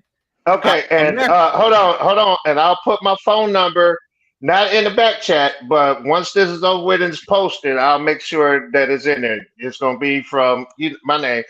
And boss, I just want to let you know you are absolutely correct. But you know what you can do for us? You know what you can do for us? Seriously, you can open up a way for us to be able to invest in Nigeria. I mean, if that's what you're talking about, and you want us to come back home and do whatever we need to do, whatever. And I know chaotic like whatever. Let's meet in Columbus, Ohio, end of this year. Huh? Let's meet in Columbus, Ohio, end of this year. Then we'll talk in person. We can't talk about it. We can't talk on How about YouTube. that? Actually, you know what? That sounds like a plan. I live in Dallas. Hey, check this out. Hey, and the stakes are on me. Do you think beer commercials will be like how cigarette commercials are now? Like in 10, 15 years, they'll stop doing beer. You just gotta push it, bro. I'm not gonna lie to you. It's something like a cold beer. I ain't gonna lie to you. I ain't gonna lie to you, Chaotic. I ain't gonna quit drinking me a nice beer. Sorry, bro. I know you thinking. I know like you as long as saying you that don't you drink shouldn't drink, but No, I'm I gonna feel drink me a glass of wine or a bottle of beer. Sorry. I always say this: as long as you're not drinking and driving, I feel like, hey, do you?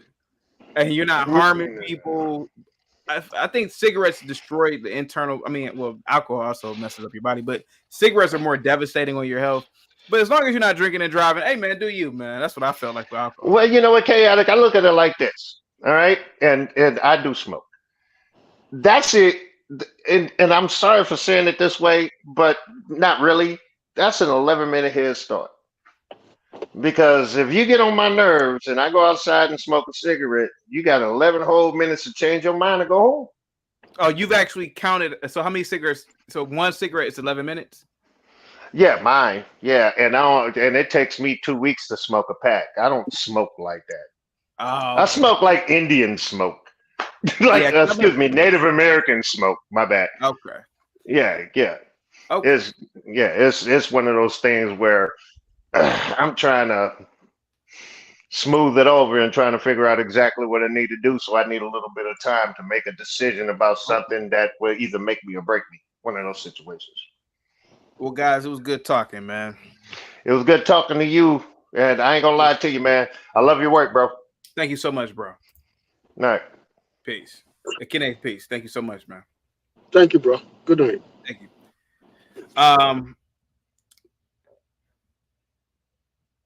Hit me with the let me see. Beak, what's up, man? Beak said a great show. Thank you so much, Beak. Guys, thank you so much for coming to the panel. I'm not trying to pick on this woman, Denee Benton. I know she's a product of her environment, the political arena that we're in now. But if you just like white people, man, just admit it. You just like white people. There's nothing wrong with that. But don't get me with this. It's white supremacy. White people are bad, or white men are bad. But for some reason, the white guy that, I mean, not me, but you're sleeping with, the one she's married to is a good white person. Doesn't make any sense. And that's the lie. That's the lie. So other than that, man, I'm rooting for Trump. What did Snoop, or no, what is Suge Knight? What did he say during that 1995 Source of Wars about Tupac? How he was rooting for him, like, hope he coming home. We got his back. That's how I feel about Trump right now. What did Suge Knight say at that event about? Oh, let me look that up real quick. You say that real quick.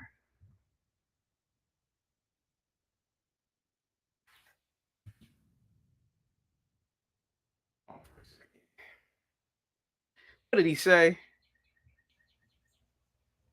Wait a minute, hold on for a second. I don't want to forget this.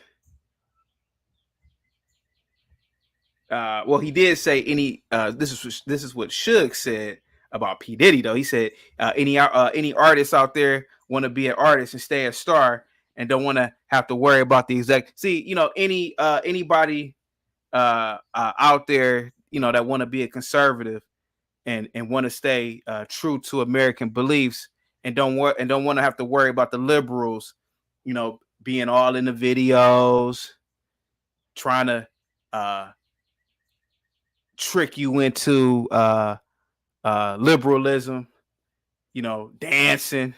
Hey man, come to the conservative side. I tried to do it a little bit good. I didn't really go over that good, but I tried.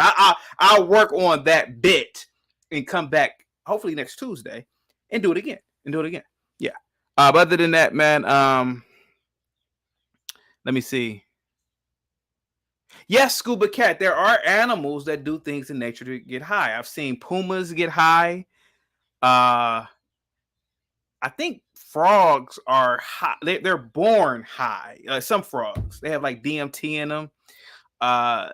Let me see. Scuba says doctors recommending pharmaceuticals will be like the Stone Age.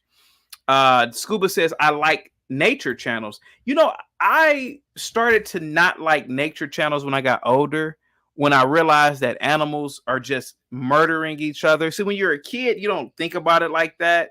You just think, oh, that's just nature. Oh, the lion ate the zebra or whatever. But then when you get older, it's like horrifying watching nature. It's horrifying. Yeah, it's horrifying. I watched a pigeon, not a pigeon, a beautiful parrot getting eaten up.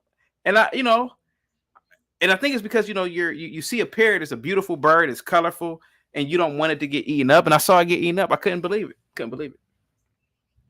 It was horrifying.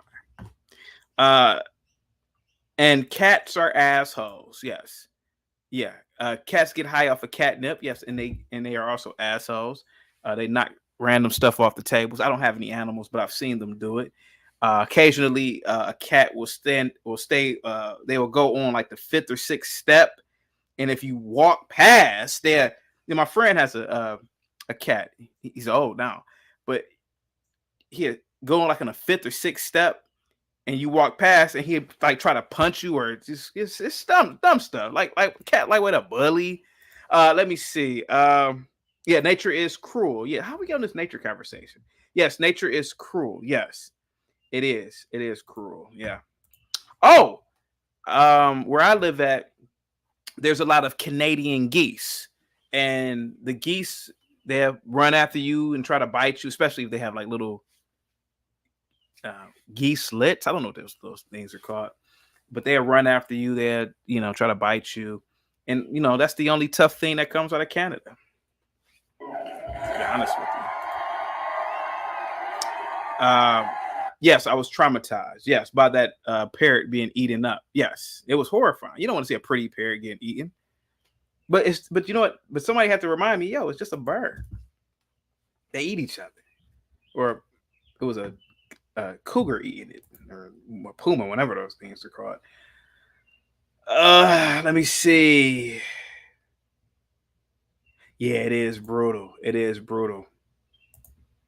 Yeah, it's not Trudeau. Oh, he's a weak prime minister. Oh, he's a weak. I mean, Canada. I'm sorry, it's an embarrassment. It's an embarrassment. Yeah, Trudeau. When is he out of office? It's about time. That's how they talk there. But other than that, guys, I had a good damn time today, man. Great panel. A lot of political conversations were discussed. I had no idea that they stopped doing cigarette commercials until we started talking about that. But other than that, man, salute to you all, man. Peace. Talk to you guys next Tuesday.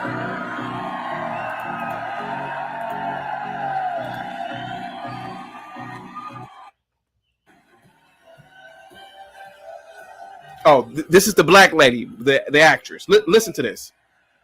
Hi, I'm Denee Benton, actor, thank you, and proud CMU alum. Earlier tonight, CMU and the Tony Awards presented the 2023 Excellence in Theater Education Award. And while I am certain that the current brand wizard, I'm sorry,